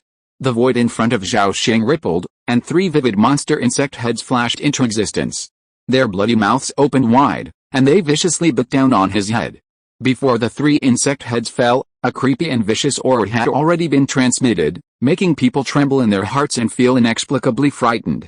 Chapter 611, Nascent Soul dies. Divine Power. 1,000 feathers of ice, the feminine young man shouted, his wings flapping violently. A vast icy light rose from his wings, freezing the surrounding void like an icy waterfall in a frigid forest. The next second, a torrential rain of crystalline ice blades descended upon Lu Pingyang and Madame Xiaonan. Each blade imbued with extreme cold power, remarkably formed from individual eagle feathers. The combined power of the 3 nascent soul cultivators instantly caused a violent surge of spiritual energy within a radius of hundreds of miles. A faint crackling sound echoed through the void, as if unable to withstand the terrifying icy surge. Lu Pingyang's expression changed dramatically as he faced the onslaught. A crimson light rose from his body, condensing into a vast sea of crimson flames, like a blazing cloud, which collided head-on with the oncoming storm of ice blades. At the same time, Madame Xiaonan tightly embraced her pipa, her fingers gliding across the strings like wheels. A resounding sound like metal and stone soared into the air, transforming into a dense swarm of clear, mesmerizing blades of sound that plunged into the encroaching, poisonous green cloud, instantly ripping it apart. Seeing the 3 strange insect heads engulfing him, Zhao Sheng raised a corner of his mouth. His body remained motionless, yet the radiance of his will instantly expanded to a distance of 3 meters, enveloping the surrounding void like an invisible force field. As soon as the 3 strange insect heads entered the force field, they silently disintegrated and vanished into thin air. Seeing this bizarre scene, the silver-armored elder was stunned and puzzled, completely baffled as to how the other party had managed to neutralize this wave of attacks. "Brother, this is a tricky idea." The spear-carrying elder's face also changed, and he immediately sent a voice message to the silver-armored elder. A series of loud rumblings shook the void for 100 miles. The outcome of this round of fighting was apparently evenly matched. However, Lu Pingyang's face showed no joy, for the enemy still had 2 nascent soul warriors waiting to attack, including a late-stage great monk. "Fellow Taoist Zhao, the enemy is outnumbered. Let's quickly retreat into the city and temporarily use the city's defense formation to repel the enemy." Zhao Sheng heard Lu Pingyang's anxious voice, yet his expression remained calm and composed. Since his nascent soul advancement, he hadn't had the opportunity to unleash his full might. Now faced with such a formidable opponent, how could he miss the chance to test his own strength? Zhao Sheng, seemingly oblivious to his words, formed a sword gesture with his hands, and the 18 pitch-black swords instantly fragmented into thousands of 3-foot-long jet-black sword beams. The sword light was profound, like an outer sea, emanating a vast and awe-inspiring sword aura. The next moment, Zhao Sheng clasped his hands together, and countless dazzling purple lightning bolts erupted from his palms. Countless lightning bolts descended upon the pitch-black sword light, instantly emitting streaks of purple lightning that sizzled and surged, its power surging even further. The razor-sharp sword light converged and then exploded, instantly scattering countless invisible spatial cracks across the surrounding void. From the abyssal depths of the abyssal sea of swords, a vast, silkworm-shaped shadow loomed. And from within it, eerie eyes occasionally flickered. "It's rude not to reciprocate. Please accept my move." 10,000 swords thunder abyss. Zhao Sheng's eyes shone with divine light, his divine consciousness transforming into a torrent of sound, enveloping the 5 figures, the silver-armored elder, the feminine youth, and others. Before he had finished speaking, countless lightning-fast sword lights flashed and vanished, instantly crossing over 10 miles of the void, appearing simultaneously and slashing towards the 5 nascent souls in a blanket of energy. Sensing the murderous aura radiating from above, the leopard-headed man and the others expressed disbelief and fear, attempting to retreat, but it was too late. The leopard-headed man's expression changed drastically, his entire body rapidly twisting and swelling. In an instant, he transformed into a massive green-furred leopard cat, 30 feet tall at the shoulders and over 100 feet long.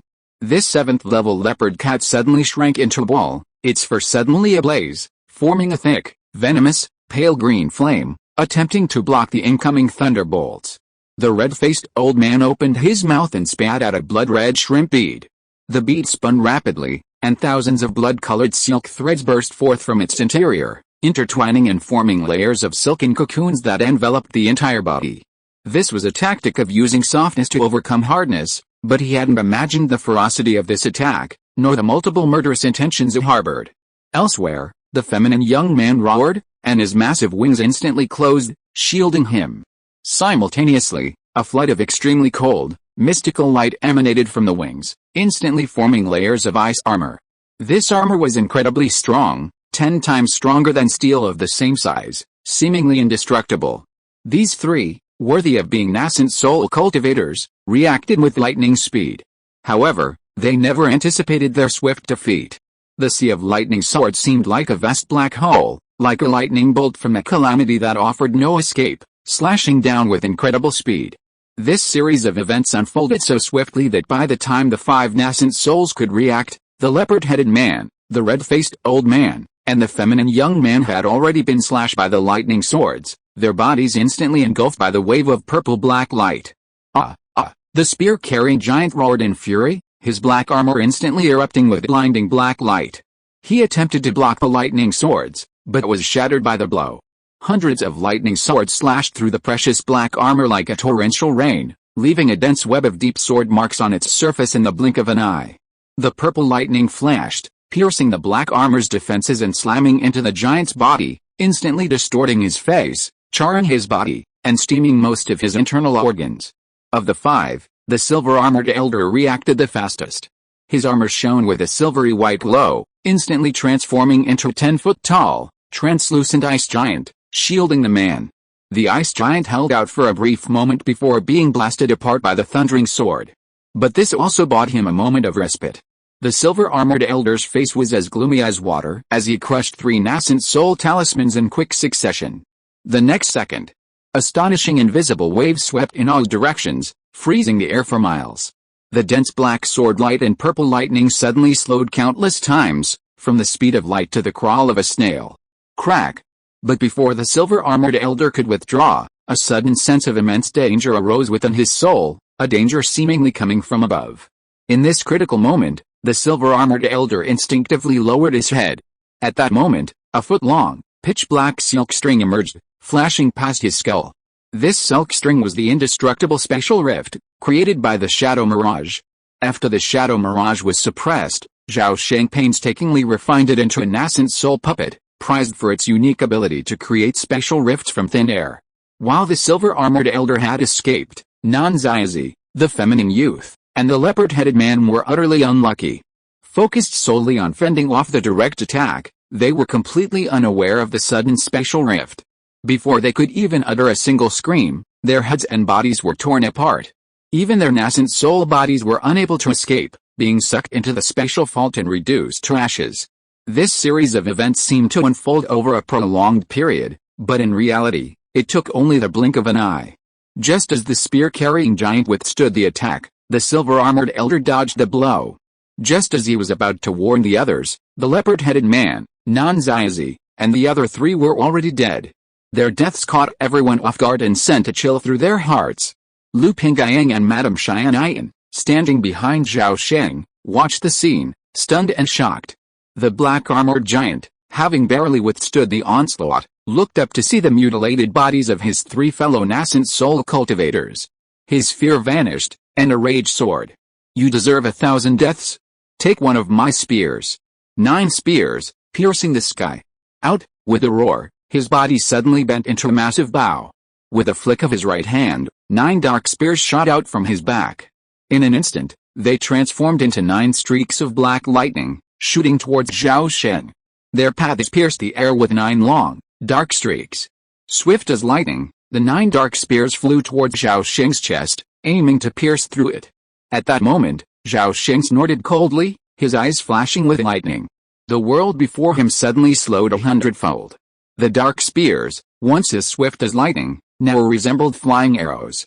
Though still swift, they were well within Zhao Sheng's range of reaction. In that instant, a pitch-black sword slipped into his hand. Zhao Sheng raised his sword and thrust it out, striking 9 times with one strike, its tip piercing the tips of all 9 spears with uncanny precision. Bang, bang, bang, a series of sonic booms echoed, and the 9 dark spears flew back like lightning, their shafts riddled with countless cracks, all severely damaged by a single blow. The black-armored giant's face paled with the damage to his life-saving heaven-breaking spear, and he violently spat out a stream of crimson blood. His already serious injuries were exacerbated, leaving him practically powerless. The silver-armored elder, observing this, had a gloomy expression, his heart raging with rage. But the next moment, he took a deep breath, forcing himself to suppress his rage. Those 3 worthless bastards could be killed, as they were hired help after all. But the black-armored giant Luo Yuan was a nascent soul cultivator he had painstakingly cultivated.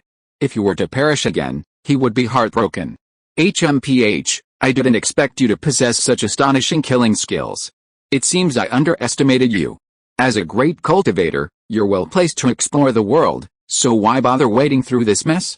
Don't you know that if you offend my Luo family, there will be no place for you in Shenzhou? The silver-armored elder Luo Jiayu looked at Zhao Sheng, suppressing his rage and offering a deep words of advice. Stop talking nonsense. In all my years of cultivation, I've never fought a great cultivator. Now you've presented yourself to me. How can I miss such a golden opportunity? Attack with all your might. Otherwise, I might kill you. Kill me? Haha, what a boast. Since you're so stubborn, you'll leave your life behind today. With that, the silver-armored elder's eyes blazed with a piercing white light, his fighting spirit soaring to the sky. Boom! The silver-armored elder suddenly erupted with a furious aura, sweeping away the icy clouds for dozens of miles as if swept by a mighty wind. Lu Pingyang's expression drastically changed, as if unable to bear the pressure. He instantly flew backwards hundreds of feet before finally catching himself. His face shifted from blue to white, then white to red, as if by magic. Witnessing this, Madame Xian'an hurriedly flew over and supported her Taoist partner, her expression filled with anxiety and worry. The tide had turned. The Luo family's plot had completely failed, and they were clearly at a disadvantage. Yet, the silver-armored elder became even more arrogant, even regrouping to fight again. This man was either incredibly arrogant and foolish, or he believed he had something to rely on, believing he was certain of a resounding victory. Clearly, a great cultivator couldn't be such a fool, which meant he had some hidden weapon up his sleeve. Zhao Sheng, realizing this, immediately became more cautious. With a thud, the yellow gourd instantly flew out of his body, hovering above his head. HMPH, you foolish creature, sitting in a well and watching the world from afar. Take my annihilating divine thunder first, the silver-armored elder sneered, his eyes suddenly blazing with two dazzling divine lights. In an instant, his powerful divine consciousness transformed into invisible and intangible balls of divine thunder, passing through both sides like lightning and piercing Zhao Sheng's eyes. Silently, they shattered the purple mansion's barrier and plummeted into his soul space, like two massive meteors slamming fiercely into his nascent soul body. A nascent soul cultivator below the Grand Master stage, suddenly struck by such divine consciousness, would most likely have their nascent soul body destroyed, their soul annihilated on the spot. However, Zhao Sheng's divine consciousness far surpassed the imaginations of his peers. Enhanced by the Star God Thousand Heart Sutra, the Dao True Text, and numerous divine arts and techniques, such as the Great and Small Ruai Immortal techniques, his divine consciousness rivaled that of a late-stage Grandmaster. Even his numerous divine consciousness secrets surpassed the imaginations of the silver-armored elder and his companions. Zhao Sheng roared, and a towering golden ape suddenly rose from his soul sea, shattering the two meteors with a single blow. At the same instant, a silver-white sword streaked through the air, piercing Zhao Sheng's brow in a flash of lightning. It was over 10 times faster than the dark spear. In the nick of time, the black abyss sword automatically protected its master. With a whimper, the sword suddenly unfolded its black abyss sword domain, creating a black hole that enveloped its master. The silver-white sword beam pierced the sword domain, then instantly became silent. Spiritual treasure, the silver-armored elder cried out upon seeing this, greed quickly crossing his face. With a flick of his hand, a silver-white, snake-shaped, flexible sword appeared in his hand, its surface gleaming with a faint, crystalline light. Wherever the sword passed, the void froze into a massive frost. The silver-armored elder flicked his wrist, and his serpentine sword surged in the wind, suddenly spanning hundreds of feet across space and time. Like a serpent, the blade wrapped around Zhao Sheng's body, radiating 1,000 icy rays of light. Unfortunately, despite its swiftness, the sword only managed to capture a fleeting afterimage. The silver-armored elder's expression changed slightly, and his armor erupted in a dazzling white light, once again condensing into an ice giant. Boom! The ice giant exploded under the sudden, thick fist-like impact, its body shattered into pieces, echoing with a resounding roar. Zhao Sheng raised his eyebrows and extended his hands. Thick streaks of purple lightning appeared from thin air, instantly forming a dense lightning net nearly 1,000 feet wide, blocking the silver-armored elder's retreat. With a swipe of his arm, the black abyss sword slashed down, its razor-sharp blade radiating outward, splitting the invisible void. The silver-armored elder snorted coldly and suddenly grasped with one hand. Boundless chill permeated the void, suddenly condensing into a vast expanse of eternal, unmelting ice. In an instant, it transformed into a 100-foot-tall iceberg, blocking the path of the sword light. With a swish, the iceberg instantly split in two. The sword light, undeterred in its speed, flew over the silver-armored old man's head in a flash, slashing down with lightning. Chapter 612 I'm too strong now. Sword Dragon, go! The silver-armored elder's expression suddenly changed. With a furious roar, his snake-shaped soft sword flew out of his hand, transforming into a psychic sword dragon, its head shaking and its tail wagging. It collided with the incoming sword light, instantly entangled, and erupted in a flash of light 100 times more dazzling than the sun.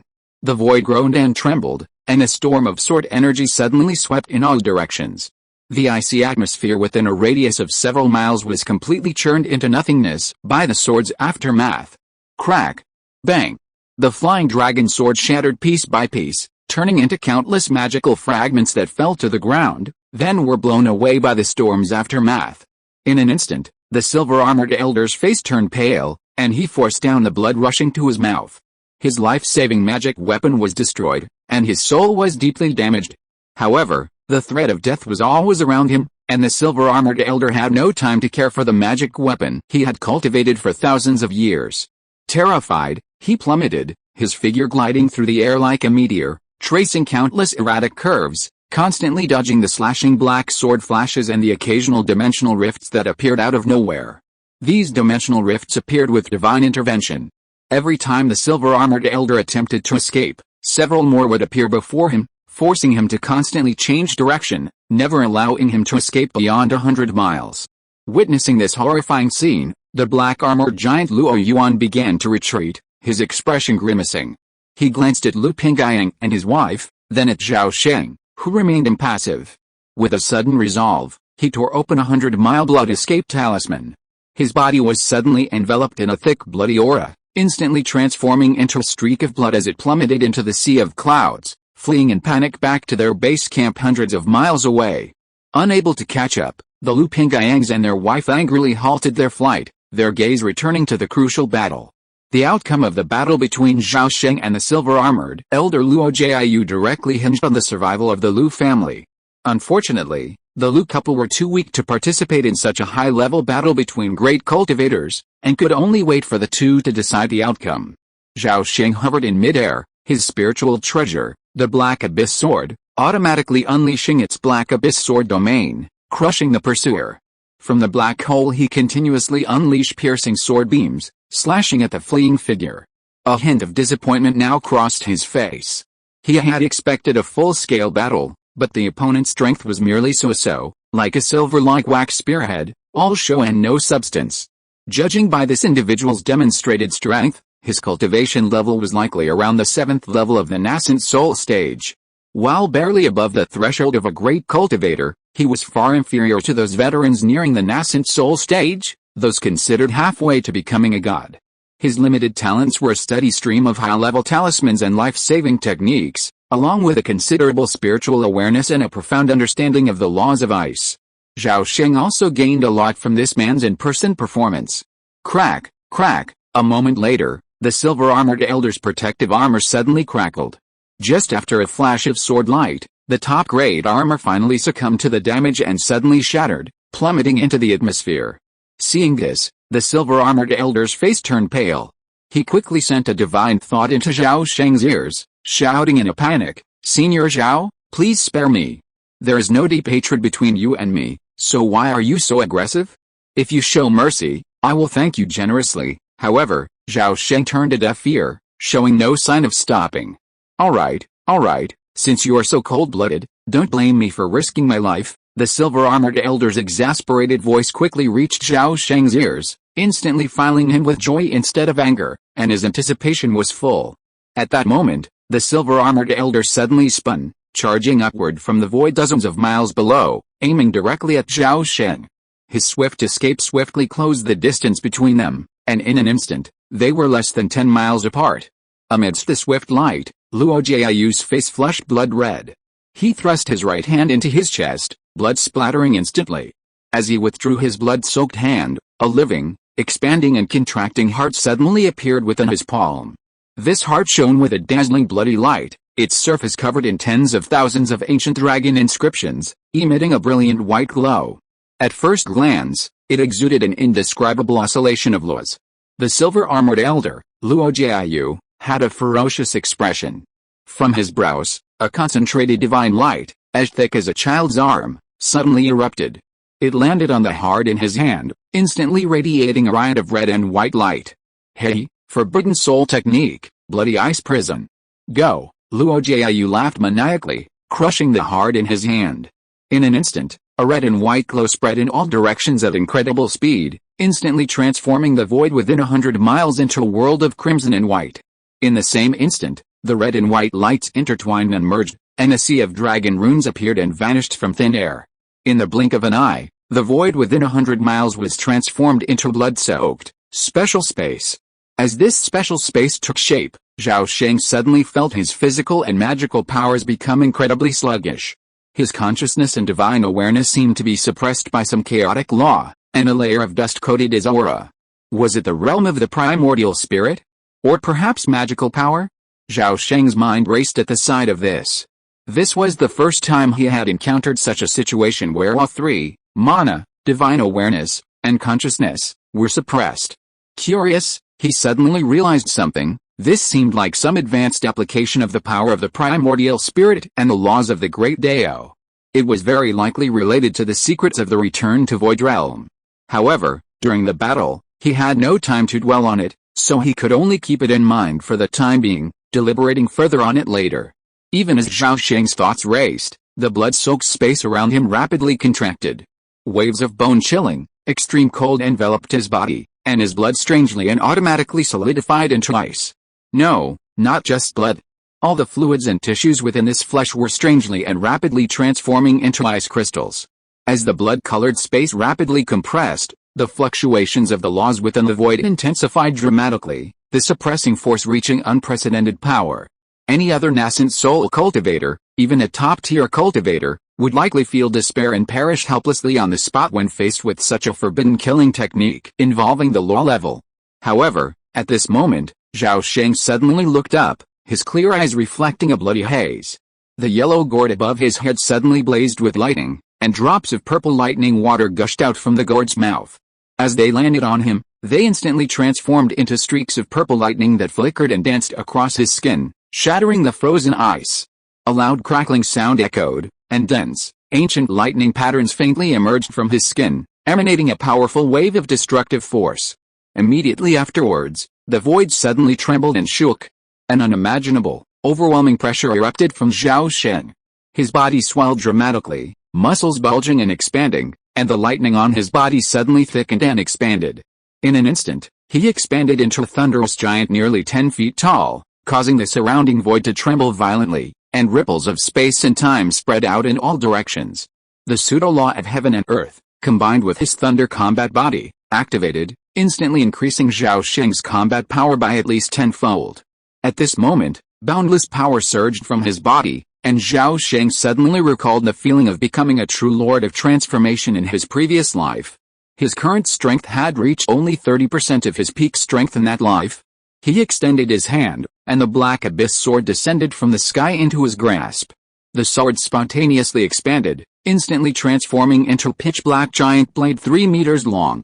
Countless arcs of purple electricity spread across the blade, transforming it into a thunderous divine sword of dazzling brilliance. Rumble. The black abyss sword erupted with an incomparably sharp sword intent, causing the surrounding void to fatally twist and tear. The thunder giant took a step forward and vanished from its original position. The next moment, the edge of space suddenly appeared, and he raised the black abyss sword and slashed through it with a powerful blow. With a resounding boom, the spatial barrier trembled violently, and a massive crack appeared at the point of impact, wide enough to easily reveal the vast world outside. However, this icy prison space, where a great cultivator's lifespan had been sacrificed, undoubtedly possessed extremely tenacious vitality. As long as the space remained intact and the special lifespan energy was not exhausted, it would quickly heal and return to its original state. Zhao Sheng paused for a moment, watching as the spatial crack before him healed and vanished in an instant. The surrounding space further contracted, and the fluctuations of the law of ice intensified. But at that moment, the bloody light permeating the space dimmed considerably. Zhao Sheng, observing this scene, was slightly disappointed, and he sighed inwardly. Is this space too fragile? Or am I just too strong now? Never mind, I'll just forget about using the black abyss sword, he sighed inwardly, and the next second, he dropped the divine sword. He clenched his fists fiercely and blasted the void ahead, rapidly creating countless afterimages. Instantly, a resounding roar erupted. A dense mass of enormous fist shadows, almost overlapping, hammered down on the spatial barrier ahead with unbridled ferocity like a torrential downpour. The rumbling sound was resounding, like countless thunderclaps exploding simultaneously. A terrifying, heart-pounding pressure erupted, and the void ahead violently distorted. Outside, Lu Pingyang and Madame Xianyan watched the blood-red orb distorting rapidly dozens of miles away. They heard groans and trembling sounds emanating from the void, and both were stunned. their expressions awash in disbelief. Meanwhile, not far away, the great monk Luo Jiayu, clutching his chest with his hands, his face utterly pale as he gazed with terror at the impending explosion of the blood-slaying ice prison. The next second, he silently transformed into a streak of light, desperately fleeing towards the Luo family's military city hundreds of miles away. The blood-red space trembled madly, expanding instead of shrinking. As if unable to withstand the overwhelming attack, the blood-red glow quickly dimmed and dissipated. A long roar erupted from the thunder giant's mouth, rippling sonic waves spreading outward. His arms suddenly grew nearly twice as thick as before, striking fiercely at the void ahead. With a crack, the blood-slaying ice prison was instantly shattered, dissolving into a cloud of blood-red frost that scattered in all directions. At this moment, Zhao Sheng had already untransformed, his form returning to normal. Stepping out on the blood-red ice and snow, he looked down at the fleeing streak of light, a cruel smile on his face. At that moment, a shadow behind him suddenly trembled slightly. Silently, a monstrous, elephant-sized silkworm materialized before Luo Jiayu's eyes, instantly filing his face with extreme shock. With a muffled sound like ripping silk, dozens of special cracks flashed across Luo Jiayu's body like a vast net. The great cultivator's body instantly shattered, practically reduced to a pool of shredded flesh. Lu Pingyang and his wife witnessed this scene with rapt joy. At that moment, a white ball shot out, revealing the form of a languid nascent soul. Over 100 strands of crystal-clear icy energy swirled around it, forming a crudely constructed armor of icy energy. The next second, the nascent soul abruptly vanished into the void. A hint of mockery flashed in Zhao Sheng's eyes, his expression unfazed. The yellow gourd above his head spun, and amidst the surge of lightning, a miniature purple divine thunderbolt the size of an eyeball erupted, emitting a potent aura of destruction. The thunder had the aura of a calamity, and in a flash, it vanished into the void. Instantly, a blinding flash of lightning suddenly erupted from the void 100 miles below. 1,000 feet away, a little child materialized from thin air, its face utterly panicked. By this time, Luo Jiayu's shrouded icy armor had vanished. Hundreds of purple lightning bolts clung to his body, devouring his nascent soul essence. No, Luo Jiayu cried out in despair, but his nascent soul body was suddenly engulfed by countless purple lightning bolts, its entire form, along with its soul and consciousness, annihilated, vanishing from this world. Lu Pingyang, having witnessed the fall of the Luo family's great cultivator, finally felt his heart finally at ease, a beaming smile of ecstasy on his face. Zhao Sheng's expression was calm, even a bit stern and bored. A divine consciousness, radiating from his brows, swept downward, instantly extending 100 miles below. It soared back, carrying two treasures, a white Kyankan bag, roughly an inch across, and a droplet-shaped, translucent ice bead. Within the bead, a miniature illusion of a world of ice and snow emerged, emanating a powerful emanation of laws. It was clear at first glance that these were truly rare treasures. Zhao Sheng put away the Kyankan bag and then took the ice bead, examining it carefully before placing it within the Sumeru dimension with satisfaction. Just then, Lu Pingyang and his wife flew over, their faces filled with awe. Lu Pingyang spoke with immense respect. "Senior Zhao, I never expected you to accomplish such a feat. It's truly remarkable. Today, the survival of our Lu family depends on your unrivaled divine power. Please accept my respects." As he said that, Lu Pingyang and Madame Xianying put their hands on their chests, bent down and bowed their heads. This etiquette is the most noble etiquette in the north, representing absolute submission. "Well, if it's all right, I'll go back first." Zhao Sheng nodded at the two of them without caring, and then he turned into a flash of lightning and quickly fell into the depths of the sea of clouds. Just as the lightning was about to disappear in the depths of the sea of clouds, a voice suddenly sounded in Lu Pingyang's ears. "By the way, don't forget to send me my hard work fee. In addition, if you want to use me as a tiger skin, that's another price." Yes, this junior will definitely offer you a reward that will satisfy you as soon as possible." Lu Pingyang nodded repeatedly with an ecstatic expression, expressing his sincere respect. Not long after, the Luo family military city suddenly fell into chaos, and then the golden drums in the military city were suddenly struck rapidly. The extremely piercing drum sound resounded for thousands of miles, and immediately made all the Taoist monks attacking the city bewildered and helpless, and they had to retreat back to the base camp in an embarrassed manner. At the same time, Hundreds of disc-boat battle fortresses also returned to the military city from all directions at the fastest speed. For a moment, this tragic offensive and defensive battle came to an unusual and strange halt, and both sides of the war fell silent, as if someone had pressed the stop button. Chapter 613 Simon's State Celebration. Even though over 20 days had passed, Zhao Sheng was still incredibly excited, even a bit surprised.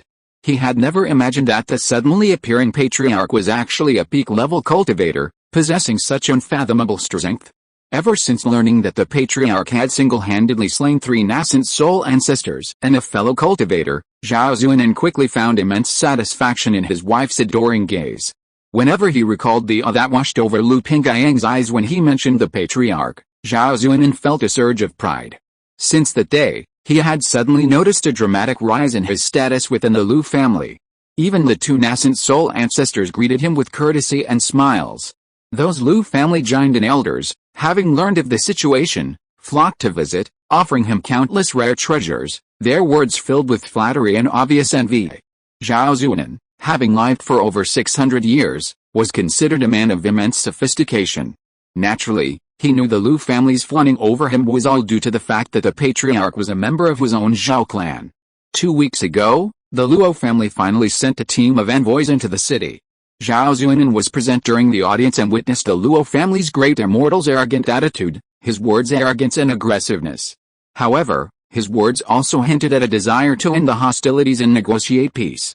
Afterwards, Elder Lu Pingyang cordially summoned him, and after a gentle round of encouragement and rewards, he solemnly entrusted him with a task. He hoped the patriarch would become the Lu family's chief grand guest elder, even if it was just a verbal promise. Zhao Sheng, having received numerous treasures and unable to resist the entreaties of his wife and children, reluctantly made his way to the patriarch's cave residence and requested an audience. He quickly gained entry and met the patriarch, but before he had long, he was dismissed with a few words. Despite acquiring several more treasures, Zhao Sheng felt even more uneasy than before, vaguely sensing that the clan leader's attitude toward him had suddenly cooled. However, he had finally lived up to the trust placed in him, ultimately reassuring the clan leader. Consequently, the Lu family spent nearly all their treasures, waiting anxiously for half a month, but received no response. During this time, the Luo family sent 3 successive groups of envoys into the city, each time adopting an increasingly harsh and aggressive stance, offering increasingly demanding conditions. It wasn't until today that the Lu family finally heard a word from the nameless ancestor. Last night, 2 great cultivators of the Luo family were spying, but I've scared them away. You can rest assured. Sure enough, the next day, the Luo family's envoy's attitude changed drastically, becoming less aggressive and offering more relaxed terms for a truce. That same day, a representative from the Mo family finally arrived, unexpectedly a late nascent soul cultivator, Mo Wanqian. This showed that the Mo family had been closely monitoring the situation in Hongchuan City. After the Mo family's great cultivator entered the city, the Luo family's envoys took the initiative to visit Mo Wanqian that same day. Their attitude became more conciliatory, and their negotiation terms shifted repeatedly. 3 months later, the Luo family's forces withdrew from Hongchuan City in an orderly manner, returning the spiritual lands and territories they had occupied to the Lu family. Thus, a war unprecedented in the northern region for a century finally came to an end. While the Luo family's reputation was damaged, they also gained a piece of the pie. As for the Lu family, despite heavy losses, their reputation soared after the war, and no one dared to underestimate this aristocratic family in the northern region. Meanwhile, the nameless great cultivator, Zhao Sheng's incarnation, quickly became known to numerous nascent soul ancestors and even divine transformation true lords throughout Shenzhou. The Luo family's reputation was instantly established with the deaths of their 4 nascent souls. Remarkably, throughout this brief but brutal war, no divine transformation true lord appeared. Even the Luo family, despite suffering heavy losses, never once revealed their guardian divine transformation true lord. This demonstrates that, similar to the Dachan realm and the Xianzhu realm, the divine transformation masters are detached from the world and are not to intervene rashly in the disputes and affairs of the immortal cultivation world. Zhao Sheng waited for months in Hongchuan City, but the Luo family master never arrived. This left him deeply disappointed, feeling he had missed a golden opportunity to test his true strength. In Ximen province, nestled deep within the mountain range, a vast valley stretching tens of thousands of miles in radius, lush and vibrant with life. After the rain, the sky cleared like a crystal-clear emerald. White clouds lingered around the waist of a gigantic tree in the valley's center, radiating a brilliant rainbow of colors.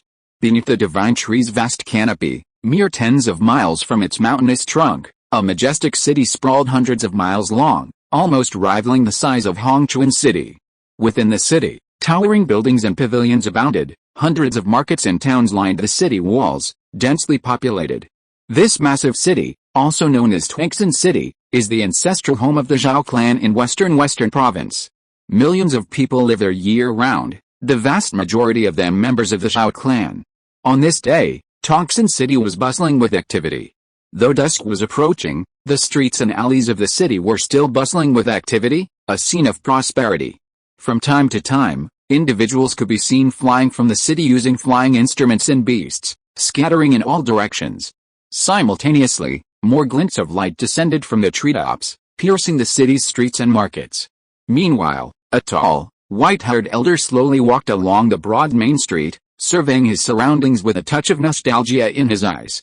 Transcending City's architectural style is unique in Western province, with countless ingenious details and architectural designs, each a breathtaking sight.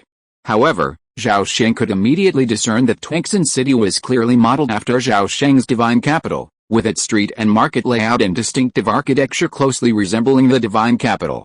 After a good half-day, Zhao Sheng had thoroughly explored the vast city, scanning it countless times with his divine sense. He had a complete grasp of the Zhao family's current situation. His expression remained calm, yet a sense of relief welled up within him. The Simon Zhao family was clearly on the rise, their fortunes flourishing, their strength and foundation considerable. Even without his presence, the Simon Zhao family would steadily grow and ascend to become a new, first-rate family. With this thought in mind, Zhao Sheng slowly released his aura. A mighty wave of divine sense, like the sea, surged into the sky, sweeping across 100 miles, yet alerting no one in the city. Zhao Sheng waited a moment, then suddenly turned and saw a broad-faced man in a white robe standing proudly on the rooftop of a tall building in the distance. He gazed at him with astonishment, emanating a faint sense of pressure.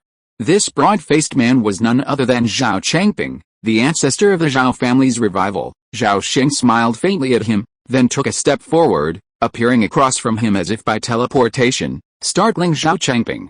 "Could you be Zhao Wuming?" Zhao Changping examined him carefully, probing cautiously.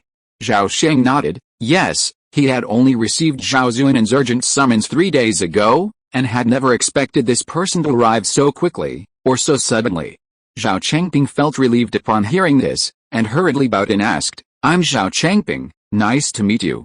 How should I address you? Haha, you and I aren't from the same lineage. For now, we'll address each other as equals. My given name is Lei, and I'm a few years older than you," Zhao Sheng said with a bright smile, nonchalant. "So it's you, brother Lei. I'm honored." Zhao Changping bowed again, saying, "This isn't the place to talk. Brother Lei, please come to my cave for a chat." "As you wish," Zhao Sheng returned the bow, smiling. After saying this, the two of them quickly vanished from the rooftop, leaving no one in the city unaware of what had just transpired. 10 days later, Zhao Sheng slowly emerged from the Zhao clan's sutra library. Upon seeing him, the Zhao clan members he encountered rushed to pay him respects. In less than 2 weeks, all the immortal cultivators of the Ximen Zhao clan knew of the sudden arrival of the nascent soul cultivator. They were overjoyed, their morale soaring to the highest level. Zhao Sheng, intent on revealing his whereabouts, had not concealed his presence. Shortly after returning to his cave, Zhao Changping hurriedly visited and shared a secret. Treasure exchange? Only for those at the nascent soul stage? Zhao Sheng's interest was immediately piqued. Seeing this, Zhao Changping was certain and quickly recounted the details of this high-end exchange. It turned out that the event was not held within Ximen State, but in the outer void. The organizers were the ancient Ke family, the state's uncrowned king. All those invited were native families of Western province, and this time, the Zhao family was also invited. Zhao Changping attached such importance to this exchange fair because, beyond exchanging treasures, it was essentially a grand event to scramble for the state's interests. Zhao Sheng immediately understood Zhao Changping's intention. It was undoubtedly hoping that he would show up to boost his influence. In that case, I agree to go, Zhao Sheng quickly agreed, then asked, by the way, when does the exchange fair begin? On the full moon night in a month, Zhao Changping said immediately. Okay, Zhao Sheng nodded, a thoughtful look in his eyes. A month passed in a flash. Dusk fell, and a full moon soon peeked out from the western hills. The night sky was dotted with stars, cold and desolate. At this moment, two beams of light suddenly soared into the sky from Twinkson City, soaring into the deep night. Hundreds of miles above the ethereal sky, a towering, pristine white palace hovered in a corner of the outer void. A thin white barrier enveloped the palace, resembling, at first glance, a gigantic, snow-white eggshell. Two beams of light flew from the lower realms and quickly reached the edge of the vast white barrier. The beams stopped, revealing the figures of Zhao Sheng and Zhao Changping. Zhao Changping withdrew a 16-sided jade chariot from his bosom and waved it at the white barrier. The next moment, the barrier quietly split, creating a 3-meter-wide passage, and the two flashed through. As Zhao Sheng and the others entered, the passage immediately closed. From inside, they gazed upon the majestic palace, pristine white as snow. Its walls were engraved with countless exquisite reliefs, radiating a faint glow. Zhao Sheng noticed a large golden plaque hanging above the palace gate, inscribed with the 3 characters Nanke Palace, Brother Lei. This Nanke Hall is a renowned treasure of Western Province. Rumor has it that it was forged by a powerful being from the higher realms, possessing the power to subdue and kill a true lord of transformation. The K family has extraordinary origins, and legend has it their ancestral home is on a continent in the spirit world. Their influence is immense, Zhao Changping explained in her low voice. Zhao Sheng nodded thoughtfully. As they spoke, the two men arrived at the hall's entrance and were led inside by a maid. To Zhao Sheng's surprise, upon entering, he encountered not a vast hall but a simple, elegant room. The floor was carpeted in vermilion, and the walls were covered with treasures, all radiating a brilliant light. It was clear at a glance that they were no ordinary magical artifacts. Several stunning maids were waiting inside. Upon seeing the two men enter, they bowed in greeting. Although these women appeared ordinary, Zhao Sheng instantly realized they were neither living nor puppets, but rather strange beings akin to the spirits in paintings. Zhao Sheng surveyed the furnishings, a hint of surprise flickering in his eyes. Though he saw no flaws, he felt something was amiss. Zhao Changping, noticing his peculiar expression, immediately sent a message, Brother Lei, aside from those treasures and the phantom maidens, everything here is illusory. Zhao Sheng was startled.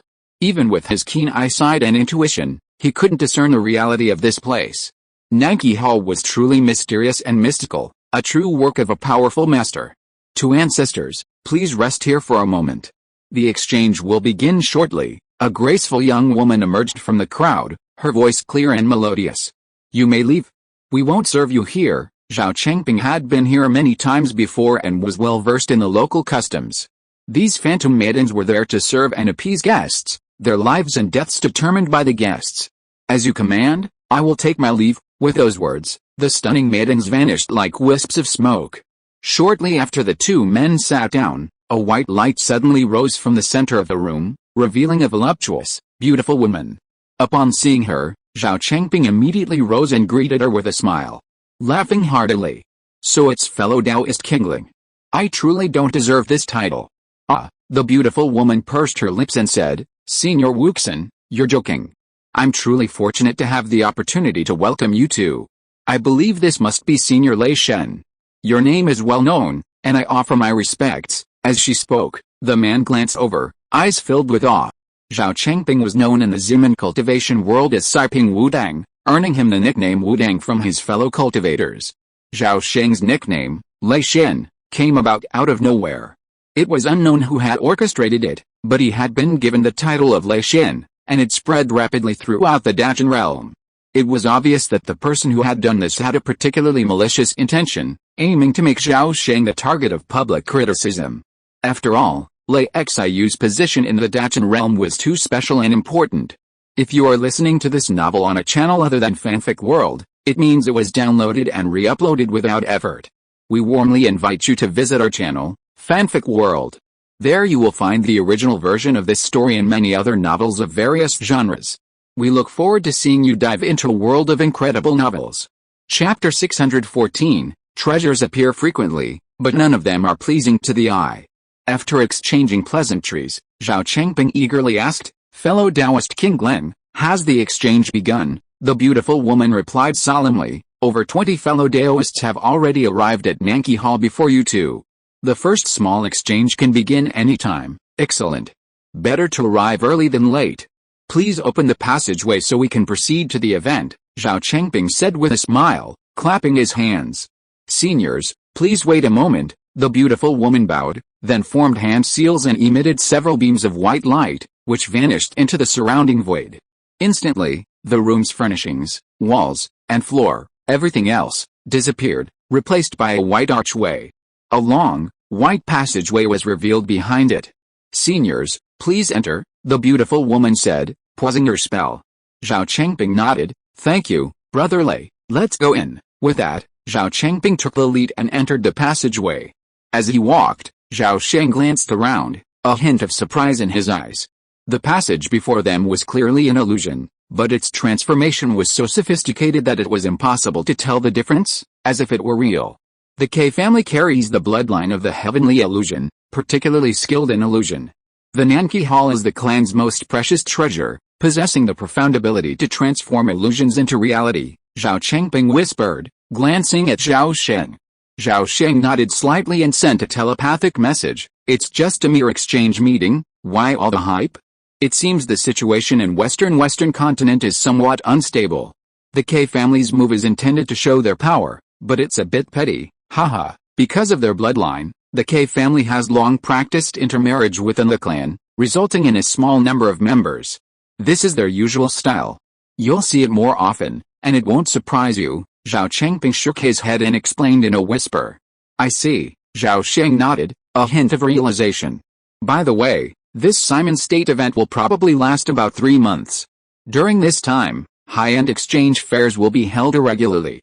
If Brother Lei is interested, he can stay here for a while," Zhao Chengping added. "I'm a wandering wanderer, and it would be great if I could get to know a few more nascent soul Daoists." Zhao Sheng smiled and immediately agreed. "Brother Lei, you have a profound cultivation level, and I'd love to meet you all," Zhao Chengping replied, grateful. As they were talking, they walked through the aisle and saw a spirited old Taoist in a green robe standing at the door, smiling at them. "Fellow Taoist Wu Dang, long time no see." "Hello, who is this Taoist?" The old Taoist in the green robe came forward, then noticed Zhao Sheng standing nearby, and his smile slightly changed. "This is a nascent soul stage senior from my Zhao clan's ancestral lineage. He recently traveled to this realm from beyond the boundaries, so few people know him. Brother Lei, this is fellow Taoist K Chang, the most connected person in the state and one of the hosts of previous exchange fairs." Zhao Chengping and the green-robed Taoist priest were close friends, so he introduced them with a hearty smile. "Fellow Taoist K, I've long heard of your name." Zhao Sheng bowed to the green-robed Taoist priest. "So it's Senior Thunder God who's here. I'm honored to meet you." The green-robed Taoist priest returned the greeting and said, "Please follow me. The exchange fair will begin shortly." The green-robed Taoist priest led the two out of the passage. After a few steps, they entered a strange and vast hall. The ground was paved with white clouds, and the surrounding walls transformed into magnificent natural scenery such as mountains, rivers, lush forests, and bamboo groves. Above, a vast expanse of stars adorned the sky, encircling a dazzling galaxy, illuminating the entire hall with a brilliant light. In the hall, shrouded in drifting white clouds, over 20 pristine white altars were scattered and suspended, each seated upon a master cultivator of the nascent soul realm, each possessing a distinct demeanor. As Zhao Sheng and his companions entered, 3 pristine white altars rose from the depths of the sea of clouds below. One was nearly twice as large as the others, a design evidently intentional. Upon seeing the 3 enter, a host of nascent soul elders turned their gazes. Some of these cultivators held subtle gazes, their eyes fixed intently on Zhao Sheng's face, as if deeply curious. Zhao Sheng swept his eyes around, releasing a subtle divine sense. As his gaze fell upon the faces of each of these curious individuals, they were instantly startled and quickly averted their gazes. Zhao Sheng retracted his gaze, gracefully landing on the largest altar, where he calmly sat cross-legged. Zhao Chengping, possessing a wide circle of friends, immediately struck up a conversation with many of them. The other nascent souls withdrew their gazes and resumed their conversation, quickly warming the hall. Zhao Sheng remained indifferent, his expression aloof and distant. With his powerful divine sense, he could easily discern the strength of any cultivator. Of the 20 or so nascent soul cultivators, most were in the first 3 stages, with 5 in the middle stages and only 2 in the advanced stages.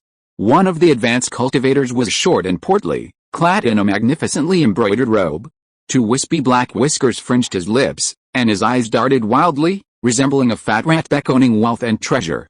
Another, an elderly man in a red robe, wore a rather aloof expression, remaining in meditation with his eyes closed, completely oblivious to the others.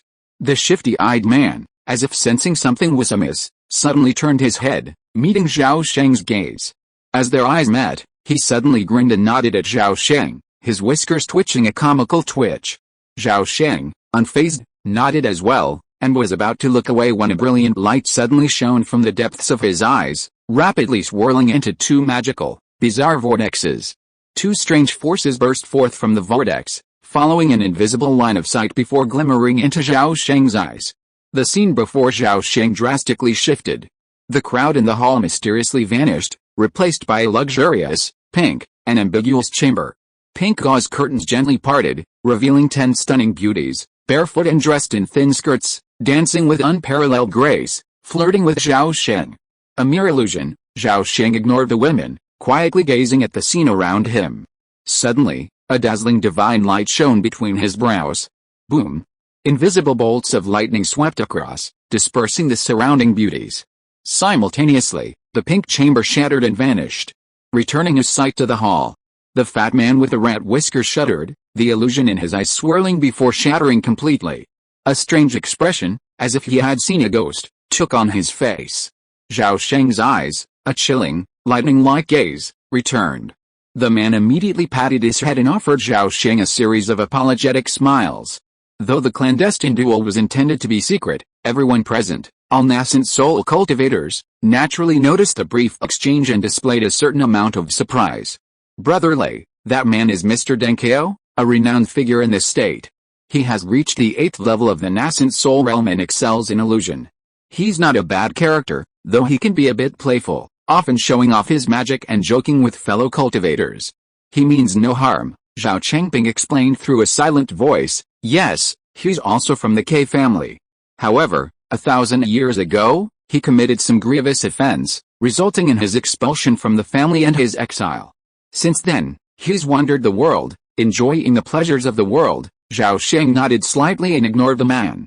Seeing this, Mr. Denkeo breathed a sigh of relief and immediately calmed down, though occasionally stealing glances at Zhao Sheng. Time flew by, and half an hour passed in a flash, during which time several more nascent soul cultivators appeared in the hall. Kei Chang, it's almost time. I have a furnace of precious elixirs to refine. Let's begin the exchange, the alchemy-robed elder said coldly, opening his eyes. Taoist Kei Chang hesitated for a moment. Although the crowd was smaller, since Senior Baoding had spoken, he decided to begin. Okay, the exchange will begin now. 29 fellow Taoists have come this time. On behalf of the Xianhuan K family, I would like to thank you all for your support. Taoist Kei Chang glanced around, slowly stood up, and bowed his head in greeting. Let's skip the opening remarks. Let's get down to business, a mid-nascent soul cultivator with broad ears suddenly interrupted. Haha, since you're all so anxious, let's begin. The rules of the exchange remain the same as before. If there are any disputes during the trade, please discuss them among yourselves. I and the K family will remain neutral and will not assist either side, Taoist Kei Chang said with a faint smile. Very good, let's begin with Mr. Chen. As he finished speaking, a bald old man stood up. He pulled a jade box from his sleeve and cupped it in one hand. The box was a deep blue, and a chill emanated from it. A piercing chill quickly spread in all directions, freezing the white clouds below into a visibly thin layer of ice. The knowledgeable attendants immediately recognized the box's extraordinary contents, and their attention was instantly focused. The bald old man, observing this with a hint of pride, casually lifted the lid. He was greeted by a fist-sized, multifaceted blue crystal, shimmering and translucent, with wisps of blue light flowing within. A faint wave of light emanated from the blue crystal, instantly transforming the warm and welcoming hall into a world of ice. Countless snowflakes fluttered down, and several nearby platforms formed a layer of solid ice out of thin air. This is a piece of extremely cold crystal jade, discovered within an icy meteorite in the outer void. Enriched with Zhuanying origin key. It's an unparalleled choice for both cultivation and the refining of icy magical artifacts, the bald old man spoke proudly, surveying the room. His words moved the nascent soul cultivators, many of them eager. Zhao Sheng glanced at the blue crystal before looking away. While such a treasure imbued with the power of the law might be extremely valuable to ordinary nascent soul cultivators, it was nothing to him. After all, he already possessed the Ice Soul Divine Pearl, which had given rise to the Ice Dao realm, a treasure countless times more powerful. I didn't expect fellow Taoist Hong to possess such a valuable treasure. I wonder what you'd like to exchange it for, Elder Taoist K. Cheng asked. I'd like to exchange it for an Earth-type treasure of the same rank. Failing that, a 10th tier demon core would be a second best option, the bald old man spoke with unwavering resolve. A momentary silence fell over the cultivators present. Even some nascent soul cultivators eager for this treasure looked hesitant, shaking their heads and smiling wryly in frustration. The item they sought was equally rare, elusive and elusive. Seeing this, the bald old man frowned. Would you be willing to trade for top-grade spirit stones? A golden-faced man, shirtless, suddenly asked. I have no shortage of top-grade spirit stones. Since no one has offered the treasure I seek, the deal is off. The bald old man put away the jade box and sat down to rest. The golden-faced man wanted to say something, but after considerable hesitation, he regretfully shut up. I've brought these demonic beast spiritual materials, all from an 8th tier sea monster. I hope to exchange them for some 4th tier treasures to enhance my cultivation. A white-haired old woman on another altar suddenly stood up and waved her hand. A mass of green scales, a pale spine over 20 feet long, and a hideous head, as big as a house and resembling a seal, appeared in the air before them, emitting a fierce aura. While the spiritual materials from the 8th tier demon beasts were precious, most of the cultivators present were uninterested. They glanced at them and then looked away, clearly unworthy of the effort. However, since they came from a nascent soul realm demon king, someone still coveted them. The elderly man in the Dan robe eventually traded them for 10 bottles of 4th tier soul returning elixir. Following the white-haired old woman, several more nascent soul cultivators rose to show off their treasures. After several successful rounds of exchanges, Mr. Denkeo stroked his beard, suddenly stood up, and chuckled, fellow Daoists, I have brought a set of top-grade magical artifacts. A total of 36 illusionary void banners, each infused with the 6 treasure prohibitions. The 6 main banners are truly top-tier magical artifacts. Unleashing all 36 illusionary void banners simultaneously unleashes immense power, a level more powerful than ordinary ancient treasures. They are the perfect tool for both protecting oneself, trapping, and killing enemies. These artifacts are exchanged for Zhuanying origin key. The rarer the attribute, the better. Those with the largest quantity will be given priority. Mr. Denkeo coughed lightly and waved his hand. A spiritual light flickered in the air, and instantly, a series of ethereal white banners, each about a foot tall, appeared. There were 36 of them, 6 of which had already been refined, emitting an even richer and more intense aura. Mr. Denkeo formed a hand seal, and all 36 banners rose simultaneously, spreading out in a mysterious formation. A burst of white light emanated, instantly engulfing the entire hall. The next moment, everyone suddenly found themselves above a boundless ocean. Below, the surface shimmered, the cries of seagulls reached their ears, and a distinct, sea-like aroma filled their nostrils. Everything seemed utterly real. Everyone present marveled at the sight. Zhao Sheng, gazing at this real seascape, silently admired it. This set of top-grade phantom banners was exquisitely crafted, a truly rare treasure. While Zhao Sheng remained unmoved, the others were envious. After more than a dozen rounds of fierce bidding, the treasure was finally sold for 100 strands of Zhuanying yuanqi, along with 3 other precious items. Chapter 615, The Treasure of Taoism. Monk Denkeo's extraordinary performance brought the exchange to a climax. Several nascent soul cultivators then rose one after another, each offering a treasure of immense benefit to them. The results were as expected, with everyone obtaining their desired treasures. Halfway through the exchange, the most valuable item was a 3-flowered 1,000-year-old longevity grass, presented by a mid-nascent soul cultivator. This 1,000-year-old elixir is the key ingredient in refining a top-grade longevity elixir.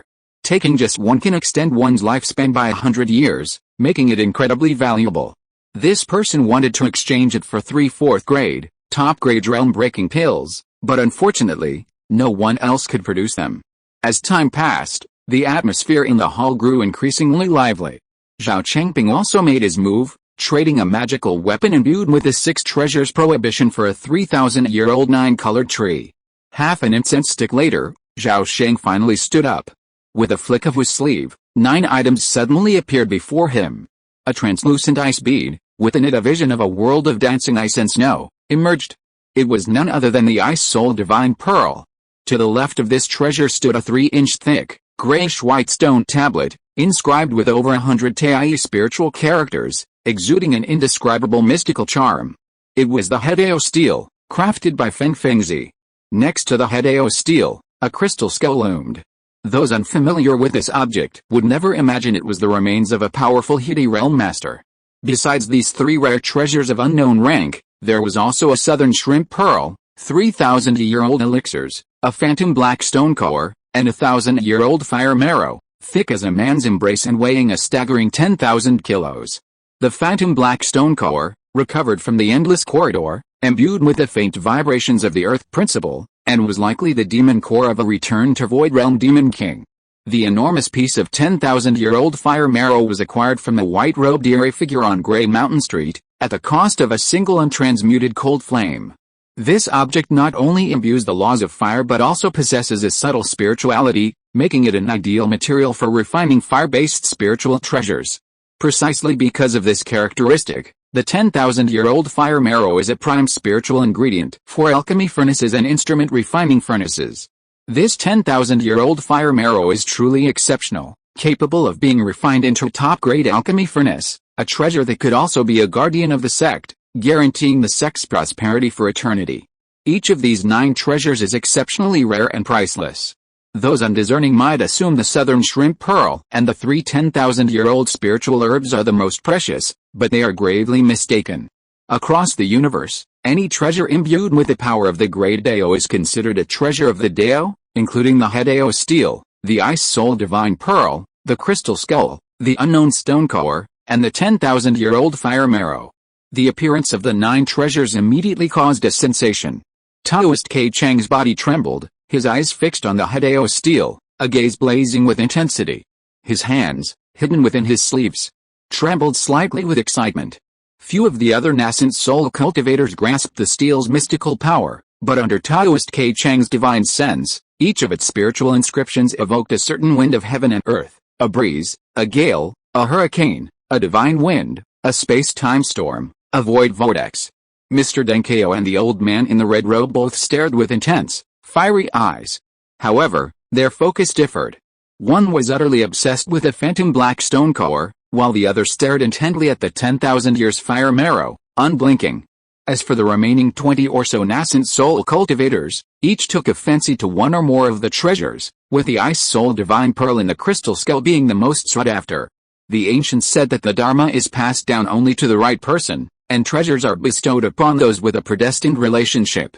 Here are a few Dao-carrying items, waiting to be found by those with a predestined relationship. They can be exchanged for thunder-attributed divine artifacts of heaven and earth, cave jade, and other space-time treasures, as well as a Stargate teleport token, Zhao Sheng said leisurely. The Stargate teleport token was another name for the 7-star Ruai in the Dachan realm. Upon hearing this, the excitement of the people present suddenly vanished, and they all looked at Zhao Sheng with strange eyes, and a deep silence fell over the hall. Fellow Taoist, I have a soul-splitting thunder fire. May I exchange it for that fire marrow? A few breaths passed before the late nascent soul cultivator in the red robe suddenly spoke. He stared intently at the 10,000-year-old fire marrow, his expression utterly captivated. Sorry, if it's not a divine fire of heaven and earth, there's no need to bring it out to embarrass me. I don't accept trash, Zhao Sheng said calmly, his tone tinged with arrogance. A flicker of anger flashed in the robed elder's eyes, but due to the other person's unfathomable aura, he dared not and would not confront him publicly. He had no choice but to communicate secretly with Zhao Sheng through telepathy. At this moment, Taoist Ke Chang, Mr. Denkeo, and other nascent soul cultivators could no longer contain their eagerness and sent telepathic messages to Zhao Sheng. Senior, I have a 4th grade barrier-breaking pill. Can I exchange it for that human skull? I have 150 strands of Zhuanying source key and several top-grade spirit stones. I am willing to give them all, just to exchange for that Bimpo pearl. Although the Naksha pearl is a rare treasure, it has been refined by others after all, and its value has been greatly reduced. If you are willing, I am willing to suffer a little loss and exchange it for 3,000-year-old Sufang jades. I have 3 Dongshan jades, 7 time-space crystals and 200 grains of time-space sand, which are enough to exchange for the 3 10,000-year-old spiritual medicines. But I need to add that stone tablet. May I ask this fellow Taoist? I have a Xianlai fruit that is more than 10,000 years old. Can I exchange it for that black stone core? For a moment, the spiritual thoughts in the hall surged like a tide, all rushing towards Zhao Sheng. All the Yuanying cultivators took out their most precious treasures, just to exchange for the treasure they had dreamed of. It was clear that the nascent soul cultivators of the Dachan realm might not rival their counterparts in the Xiansu, Yaoming, and Netherworld realms in terms of mental state, but their discernment was immeasurably superior. Most nascent soul cultivators recognized the true value of Dao-carrying treasures and naturally would not pass up such legendary treasures. However, to their dismay, Zhao Sheng's limited vision disdained every single one of their offered treasures, flatly rejecting them without even a chance to bargain. No, it wasn't that no one had succeeded. The elder in the red robe offered numerous high-level elixirs and made numerous promises, ultimately trading with numerous nascent soul cultivators for a vast treasure imbued with the power of time and space. Finally, he traded everything away, barely securing the enormous, 10,000-year-old fire marrow from Zhao Sheng. The elder's actions immediately alerted his fellow cultivators. The hall erupted in chaos, with every nascent soul cultivator busily engaging in trades. For a moment, the hall was abuzz with activity, a bustling clamor reminiscent of a market. This excitement lasted for the better part of an hour, but it was all in vain. Aside from the successful trade of the southern shrimp pearl and the 10,000-year elixir, none of the remaining 4 Dao-carrying treasures were exchanged. The nascent soul cultivators complained bitterly, but no one dared to question Zhao Sheng. During the chaotic exchange, Zhao Chengping had kindly introduced the great monk Zhao's great achievements to all his fellow cultivators. With the Ice Soul Divine Pearl and the Southern Shrimp Pearl as proof, no one doubted Zhao Chengping's claims. Faced with such an incredible cultivator, how could these 20 or so little Karami dare to bare their teeth? In the end, Mr. Deng Kao, unwillingly, stepped forward and asked, "Fellow Taoist Zhao, the treasure you require is too rare, and none of you fellow cultivators can offer any. How about exchanging Zhuanying origin key?" At this moment, Zhao Sheng sensed a burning gaze. Turning, he saw it was directed at another nascent soul cultivator. "I'm sorry, but I can't give away Dao-related items lightly. Unless you can offer something that truly captivates me, I won't exchange them." Zhao Sheng retracted his gaze, shaking his head. "Fellow Taoist Zhao, please reconsider. Are you truly unable to compromise?" Mr. Deng Kao's expression changed slightly, but he pressed on, still determined. Zhao Sheng didn't speak. Instead, with a sweep of his long sleeve, he gathered up the 4 treasures, the Ice Soul Divine Pearl, the Crystal Skull, the Dao Unifying Steel, and the Phantom Black Stone Core. Seeing this, Mr. Deng Kao had no choice but to sit down. The elderly man in the red robes on the other side looked regretful, clearly disappointed. Seeing this, the other nascent souls were dejected, looking as if they had missed out on the greatest opportunity of their lives. "Brother Lei, you'll become a target of public criticism, and you'll definitely be in serious trouble. Even those true lords of transformation will." At this moment, Zhao Chengping whispered, his voice filled with worry and concern. "Don't worry, if you're not afraid of death, come. I'll personally send them off, even if a true lord comes." Zhao Sheng's tone was so loud that Zhao Chengping was stunned, almost thinking he'd misheard. Zhao Sheng looked around, sighed with slight disappointment, and slowly sat back down. He hadn't had high hopes to begin with, and the fact that he had publicly presented 5 Dao-carrying treasures was simply for publicity. His targets were the nascent soul cultivators who would arrive later, as well as the ancient K family.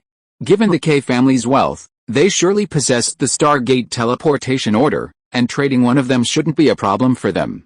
As for whether the K family would kill to seize the treasures, under no circumstances would they choose to do so in non-K Hall. The reasoning was clear to everyone. so there was no need to elaborate. The exchange continued, but with the precious treasures presented earlier, the subsequent treasures seemed ordinary, and the atmosphere quickly grew subdued. In less than half an hour, the exchange concluded hastily. Zhao Sheng, with no intention of lingering, immediately took Zhao Chengping and flew into the depths of the sea of clouds, controlling the altar. At that moment, the hall vanished into thin air, leaving only a vast sea of clouds, as if returning to the outside world. However, everyone knew they were still within Nanki Hall, and the surrounding sea of clouds was merely another illusion. Taoist Ke Chang, clearly unwilling to give up, hurriedly dismounted his altar and pursued Zhao Sheng, earnestly asking if he could keep the stone tablet for him until he found a valuable treasure. Zhao Chengping even chimed in, seemingly owing him a favor. Out of respect for Zhao Chengping, Zhao Sheng promised to keep the Hedao tablet for the duration of the conference, but not for more than 6 months. Taoist Ke Chang, overjoyed, departed quickly. Unbeknownst to him, Zhao Sheng had already made similar remarks to a dozen nascent soul cultivators. The altars quickly dispersed, gradually disappearing into the depths of the sea of clouds. Zhao Sheng and the other two, aboard the altars, flew to an uninhabited area. As the two of them thought, the altar beneath them underwent a dramatic transformation. The surrounding sea of clouds also transformed, and in an instant, a cavern filled with spiritual energy emerged. Within it, a training ground, a meditation room, an alchemy room, and a weapon refining room were all available. Zhao Sheng gazed at the ancient and elegant training ground before him, and with another thought, a dense network of array patterns appeared on the walls. A layer of the four symbols barrier suddenly emerged from thin air, enveloping the entire grounds. Tisk-tisk, even high-level forbidden formations can be conjured with a single thought. Nanke Hall is truly a treasure of the illusionary Dao. Perhaps it has reached the level of a true spiritual treasure. Could it be that everyone's every move is being monitored by this treasure's Yunling? If so, the K family must be acting on purpose, Zhao Sheng muttered, a flash of inspiration forming in his mind. With this thought, he suddenly sat cross-legged, closed his eyes, and began to practice Qigong and regulate his breathing. 2 days passed in a flash. Zhao Sheng also meditated in the training grounds for 2 days. Suddenly, he flung his eyes open, a divine light radiating 3 feet beyond. He turned his head to gaze outside the cave, his expression slightly cold as he shouted, "Since you're here, why hesitate? Come in." As he finished speaking, a large door swiftly materialized from the wall ahead. At the end stood a shifty, middle-aged, portly man. It was none other than Mr. Deng Kao. "Haha, I'm sorry for the intrusion. Fellow Taoist Thunder God, please forgive me." Mr. Deng Kao bowed and apologized sincerely as he entered the dojo. Zhao Sheng said calmly, "This is a trivial matter, not worth mentioning. But Mr. Deng Kao, you've come to see me. Are you seeking a treasure?" "Yes, I'm here for the Demon King's heart core, and to warn you to be careful of the one from the K family." Mr. Deng Kao bowed, then changed the subject. "I heard you're from the K family too. Why are you deliberately slandering our own true lord?" Zhao Sheng said calmly. Mr. Deng Kao gave a forced smile before saying sternly, "Haha, I was expelled from our family 1,000 years ago by old K Kun, and the K surname has long been abandoned. Besides, old K Kun is so despicable." He hadn't finished when Zhao Sheng abruptly interrupted. "Sir, be careful what you say. Beware of eavesdroppers." Mr. Deng Kao opened his mouth to speak, but swallowed it back. "Don't worry, fellow Taoist, I can curse as much as I want here, but I won't implicate you." He thought for a moment, then patted his chest and promised, "I don't want to hear any foul language. If you want to trade for that Demon King heart core, please bring me the treasures I want as soon as possible." "No. I know where to find the treasures you want. There are 3 Stargate teleportation tokens within the K family, so I should be able to trade one. But be careful about what happens afterwards." "Well, you know," Mr. Deng Kao said this and gave Zhao Sheng a look. Zhao Sheng lowered his eyelids, seemingly unmoved. Chapter 616, Ancient Thunder Tribulation Crystal. I do desire the Stargate transmission order. However, this little information won't buy anything." Zhao Sheng raised his head and gave Mr. Deng Kao a meaningful look. "Haha, then I won't hide it anymore. I hope, no matter what, you won't trade the Demon King heart core to the K family, because," at this point, Mr. Deng Kao switched to some kind of secret telepathy, transmitting a cryptic message to Zhao Sheng. More and more nascent soul cultivators are arriving at Nanki Palace. I happen to know that there will be a high-end exchange fair in 3 days, requiring those in the middle nascent soul stage or above to participate. I will be the host. If you have time, fellow Taoist Zhao, please come. There might be some great surprises. Mr. Denkeo's eyes flickered, and he transmitted a message. Another high-end exchange fair. Zhao Sheng's heart stirred at the words. After a moment's reflection, he nodded and agreed. Okay, I will definitely attend this exchange fair, and I hope to gain something. Meet here in 3 days, Mr. Denkeo said with a delighted expression, then stood up and said goodbye. Zhao Sheng watched the man disappear. With a thought, he reconjured the walls of the dojo and continued his meditation. 3 days passed in a flash, and the high-end exchange fair began again. After more than half a day, the fair had already reached its halfway point. Over a boundless sea of clouds, dozens of crystal-clear altars, at varying heights and distances, hovered in the sky. Xiaoyan soul refining grass, a medicinal herb over 10,000 years old. Its usefulness needs no further explanation. It is one of the key ingredients in refining the soul armor of deliverance. Atop one of the altars, an elderly man with white hair and a youthful face spoke as he pulled a jade box from his bosom. Opening it, he revealed a beautiful, pale red flower, resembling glass. The nascent soul cultivators around him were buzzing with discussion. This herb, grown in the earth's core fire abyss, never sees a ray of sunlight year-round, is a rare treasure rarely seen in 1,000 years, not to mention that it can be used to refine nascent soul armor. Such a treasure, it needs no praise. After a few brief remarks, the white-haired elder announced, the starting price is 40 strands of Zuanying source key. Each bid must be no less than 1 strand. Fellow cultivators, please note, water attributed Zuanying is preferred. Zhao Sheng sat upright on the altar, a flicker of surprise in his eyes. He hadn't expected to see 1,000-year-old soul refining grass here. Of course, he had no intention of bidding. While soul refining grass could be used to refine nascent soul armor, it was essentially useless to him. Despite his lack of interest, Mr. Denkeo, standing next to him, was eager to try, clearly eager to obtain the Xiaoyan soul refining grass. 60 strands, 65 strands, 70, the nascent souls present competed with each other in bidding. In a short while, the Xiaoyan soul refining grass had risen to a high price of 96 strands of Zuanying source key. By this point, only 2 or 3 people dared to raise the price.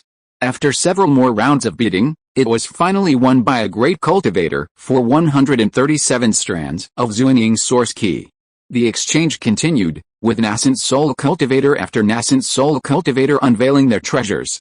A myriad of rare and precious items appeared, each one priceless. Before anyone knew it, the exchange had drawn to a close. Finally, it was Zhao Sheng's turn, and he was eagerly awaited. As expected, Zhao Sheng once again unveiled 4 treasures of the Dao, the Ice Soul Divine Pearl, the Crystal Skull, the Demon Emperor Stone Core, and the Hideo Steel. As expected, the appearance of these 4 treasures once again caused a sensation among the cultivators. When Zhao Sheng announced the 3 exchange conditions, everyone's expressions were filled with greed, and they rushed to bid. This time, some nascent soul cultivators seemed prepared, bringing out a considerable number of a wide variety of space-time treasures, such as the conch, space-time sand, the void stone, the soul-returning crystal, and the mustard seed stone. Cave Heaven Jade, however, was a rare sight. Seeing the heated bidding, Zhao Sheng decisively raised his mental limit. Regardless of any offers, he flatly rejected them all. 3 months was still plenty of time, giving those predestined individuals ample time to accumulate treasures for the trade. Each Dao carrying treasure imbued the power of the laws. Properly harnessed, it could often forge a new divine transformation supreme. Faced with such fate-altering treasures, these great cultivators would pay any price for them. A day later, this high-end exchange fair came to a hasty close. Meanwhile, the Thunder God's name, along with the Dao carrying treasures, quickly spread to the ears of every nascent soul cultivator in attendance. For a time, from late-stage great cultivators to patriarchs of powerful families, all frequented their caves, desperately seeking to collect thunder-attributed divine artifacts, space-time treasures, and even Stargate teleportation tokens.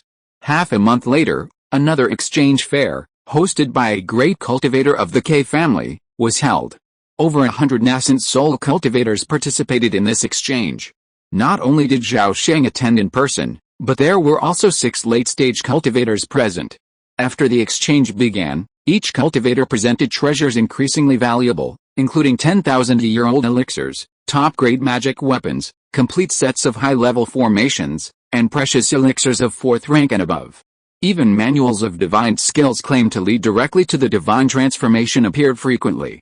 The sheer number of rare and valuable treasures at this exchange meeting was a significant event, well understood by all the nascent soul cultivators. Mr. Denkyo, of course, considered this too, and grew increasingly restless. After all, if the Demon Emperor Stone Core had been traded away by someone else, he would have regretted it deeply, practically losing his only chance at enlightenment. His only consolation was that Thunder God Zhao kept his appetite tantalizingly high. Despite the numerous rare and valuable treasures, he didn't even consider a single one. It wasn't until the end of the exchange that a treasure truly captivated Zhao Sheng. Amidst a vast altar, nearly twice the size of the others, a mysterious figure, shrouded in a swirling black aura, suddenly arose. A thick, sinister aura enveloped him, making his features indistinct. However, his unique, demonic aura instantly recognized him among all the nascent soul cultivators, none other than the notorious Bi Kang Patriarch of Western Province. A master cultivator of the Bi family. A prominent family of the second tribulation stage, he had reached the 9th level of the nascent soul stage, specializing in the technique Void Aurora. He reveled in murder and arson, and in plundering his enemies' wives and daughters for his own pleasure.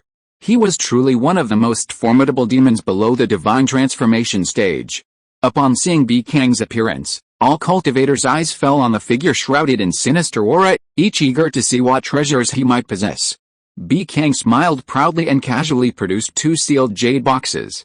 With a flick of his sleeve, sealing talismans flew out, and the boxes' lids simultaneously opened, revealing their contents. A brilliant purple prismatic crystal and a pitch black, strange meteorite, resembling gold and jade. The former, about a foot long, as thick as a wrist, shimmered with a seemingly countless diamond-shaped facets, each covered in a dense mass of purple lightning. At first glance, these rays resembled a smooth, unified film of purple light, or perhaps a solid form of some kind of lightning, emanating a quiet yet mysterious ripple, as if poised to erupt with devastating force. As for the strange black meteorite, it appeared unremarkable, but upon closer inspection, one would be struck by its ability to devour all invisible light, radiating a profound mystery. An ancient thunder crystal and an unknown meteorite. In exchange for something that will capture my heart, Elder Bi Kang spoke sparingly. Zhao Sheng was surprised by these words. He had thought that after 8 reincarnations, he had already been well informed, boasting a deep knowledge of the wonders of the universe. But now, it seemed, he was merely observing the world from a narrow perspective, knowing far too little. Just the 2 treasures before him were beyond his reach, and he had never seen or heard of them before. As he pondered, his gaze swept over them, lingering briefly on the black meteorite before quickly shifting to the purple thunder crystal. The black meteorite was the fossilized remains of some powerful astral beast, a creature of the utmost yin and evil. But it held little use for him. However, this ancient thunder crystal held a strong allure for him, a vague sense of familiarity. The lightning power contained within it bore a resemblance to his own purple sky thunder force. Could it truly be some kind of high-level thunder power? The more Zhao Sheng examined it, the more similar it seemed, and he couldn't help but wonder if this object was truly the product of a thunder tribulation. It was rumored that those who reached the tribulation realm needed to overcome the 3 great tribulations of wind, fire, and thunder in order to achieve immortality. The final level of the Ascension Thunder Tribulation is said to require 9 transformations to achieve immortality. The 9 transformations refer to the 9 types of heavenly and cosmic thunder, with each transformation being considered a transformation. Legend has it that the purple sky divine thunder is one of these 9. Could this object possibly contain the true purple sky divine thunder? Zhao Sheng's interest piqued at this thought, and he resolved to purchase it at any price. Fellow Taoist Denkyo, please be sure to purchase that purple crystal. It will be useful to me. Once this is accomplished, I will grant you your wish. Upon hearing the voice transmission, Mr. Denkyo's eyes lit up with an unprecedented brilliance. And he nodded slightly, his expression becoming remarkably resolute. A moment later, the cultivators scrambled to obtain these 2 precious treasures, each offering their treasures in an attempt to impress Elder Bi Kang. However, he remained unmoved, his gaze too high. Throughout this time, Zhao Sheng remained silent, sitting as steady as a rock on the altar, seemingly uninterested in the two treasures. This scene caught the attention of those who watched. Elder B. Kang and the K family's chief cultivator both frowned slightly, as if puzzled by the reason. Just then, Mr. Denkyo, smiling, stood up and, with a wave of his hand, revealed a square blood jade chest. The chest emanated a shimmering blood-red glow, its extraordinary nature evident at first glance. With a flick of his hand and a gesture, the jade chest's lid flew open, revealing its contents. At the bottom of the chest, a foot-tall spiritual herb, shaped like a delicate jade bamboo, lay prominently, blood-red in color. Its only 3 leaves were vibrantly colored, each radiating a vibrant halo of light. Most astonishingly, a snow-white fruit, the size of an egg, sprouted from its apex. Upon glimpsing it, a surge of radiant yang energy washed over them. Instantly, it suppressed all the surrounding evil and foul auras. This is a blood spirit bamboo, having grown in the 10,000 filths demon abyss for over 30,000 years. It's 1 foot 7 inches long and remarkably well preserved, its roots intact and still growing. It originally bore 3 true yang bamboo seeds, 2 of which I have already eaten. The remaining one is undoubtedly a truly exceptional fruit. The next one will mature at least 7,000 years from now. Crucially, this true yang bamboo seed has been mature for over 3,000 years. Even without me explaining its benefits, I'm sure you fellow cultivators are well aware. Mr. Denkyo spoke eloquently, his confidence evident. The true yang bamboo seed is a gift of nature, possessing miraculous properties that can cleanse the soul, strengthen the tendons and marrow, and enhance the aptitude of spiritual roots. Had Zhao Sheng shown no interest in it, Mr. Denkyo would have achieved his goal long ago. However, as the saying goes, good things never come late, and now Mr. Denkyo's opportunity has arrived. The appearance of this divine treasure instantly thrilled the nascent soul cultivators present. The other 5 great cultivators also beamed with joy, especially Elder B. Kang, who didn't even blink. With his dual spiritual roots, Elder B. Kang had reached the 9th level of the nascent soul realm, a lifetime's limit.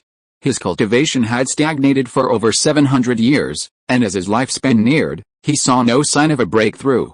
Elder B. Kang had nearly despaired, but the appearance of the true yang bamboo fruit instantly rekindled hope, a glimpse of a brighter future. He was certain to claim the true yang bamboo fruit. Not even a true immortal could snatch it from him. Fellow Daoists, whoever can bring me something that I'm excited about will take it. This true yang bamboo fruit is theirs. Please bid. As soon as Mr. Denkyo finished speaking, the atmosphere in the room suddenly became solemn. None of the nascent soul cultivators dared to speak, their eyes turning to the great cultivators. Elder B. Kang, unable to contain his eagerness, was the first to communicate with Mr. Denkyo through telepathy. Seeing this, the great cultivators from the 3 high-ranking families, the K, Ling, and Jin families, also sent telepathic messages. After a long and intense secret bidding, Patriarch B. Kang finally prevailed, successfully exchanging the true yang bamboo for the ancient thunder tribulation crystal, the strange black meteorite, and a large amount of Zuining origin key. Zhao Sheng sat motionless, his eyes flickering as if he were lost in thought. Soon after, the exchange concluded, and the nascent soul cultivators dispersed. Moments later, Mr. Denkyo eagerly approached. Without a word, he placed the 2 valuable treasures, the ancient thunder tribulation crystal and the strange black meteorite, before Zhao Sheng. Take this void meteorite back. I told you beforehand that the ancient thunder tribulation crystal is sufficient, Zhao Sheng said calmly, his gaze sweeping over the 2 treasures. With these words, he withdrew the phantom black stone core from his sleeve and presented it to him. Mr. Denkyo, overjoyed, grabbed the Demon King stone core and rubbed it repeatedly, seemingly unable to let it go. Fellow Taoist Zhao is a man of his word. I admire you deeply. I hope you will accept this meteorite. If I ever need your help, I beg you to help me. Zhao Sheng hadn't expected such words from the other party. Chapter 617 True Lord Takes Action. Zhao Sheng had a favorable impression of Mr. Denkyo, and seeing his sincerity, after a moment's thought, he waved his hand and collected the black meteorite. In any case, I owe you a favor. If you're ever in trouble, I'll be willing to help you once. Haha, with your words, I'm finally relieved. Be careful of K-kun. Mr. Denkyo stood up with great joy, bowed to Zhao Sheng, and after speaking loudly, suddenly issued a warning in a very cryptic manner. Then, with a carefree turn, he darted out of the cave, disappearing into the depths of the sea of clouds. Zhao Sheng watched him disappear, his eyes flickering. Then, with a wave of his hand, the gate in front of him vanished, and the training ground reappeared. After another exchange, the Simon State event officially commenced. The host was the K family's chief elder, the great monk K Jideo, who had reached the ultimate nascent soul stage. He was also one of Simon State's top fighters, surpassed only by the 2 transformation true lords and the 6 tribulations tree lords. Ximen province, only 1/15 the size of Xianzhou realm's central continent, boasts 8 divine transformation level warriors. This alone demonstrates that the Dachan realm's overall strength far surpasses that of the Xianzhou realm. Zhao Sheng personally participated in the event, which lasted a full month and was a tumultuous affair, with nascent soul cultivators engaging in heated battles almost daily. He watched with rapt interest for 30 days. This event provided Zhao Sheng with a profound understanding of the complexities of Ximen province and the feuds and grudges among the prominent clans. However, a major concern for Zhao Sheng was the frequent and unusual behavior of the overseas immortal cultivation community. Various signs indicated that the overseas immortal cultivation community was harboring concerns about Ximen province and harboring the potential for a counterattack on the mainland.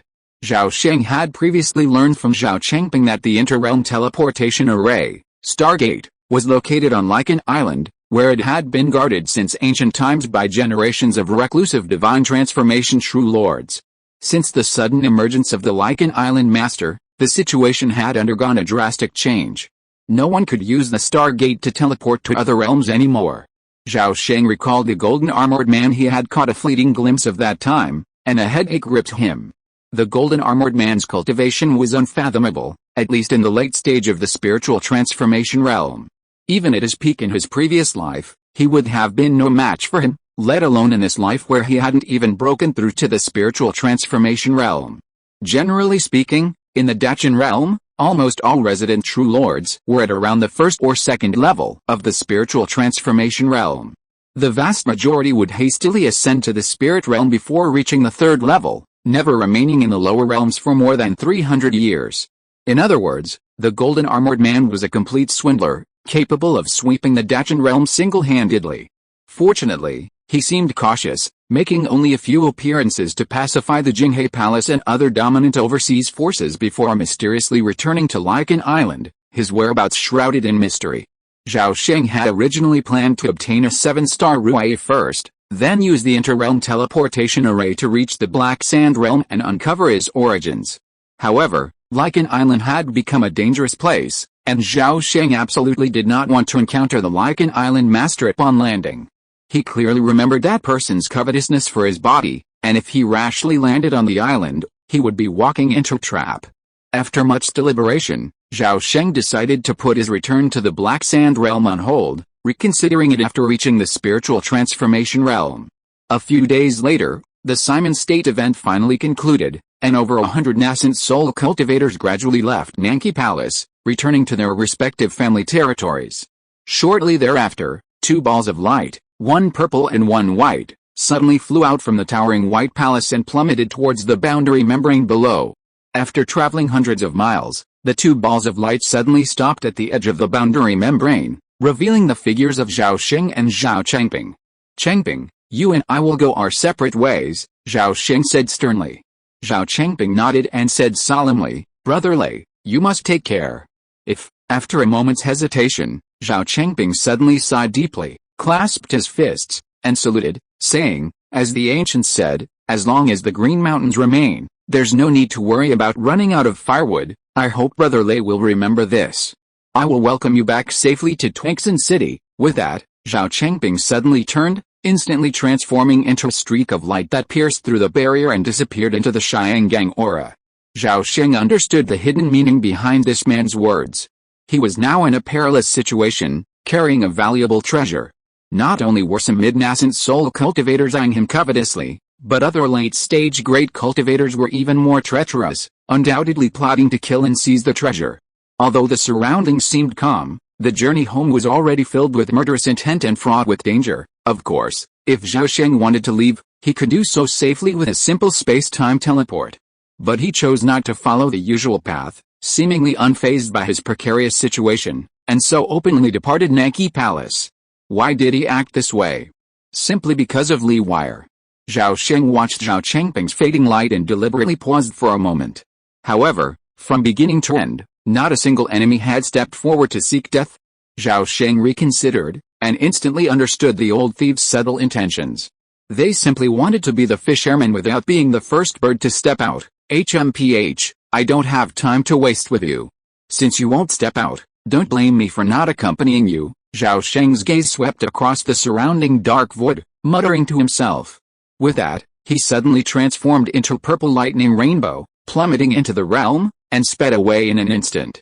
After he disappeared, several figures appeared almost simultaneously out of thin air in the nearby void. Bi Kang, why didn't you take action just now? A figure suddenly questioned the black shadow beside him.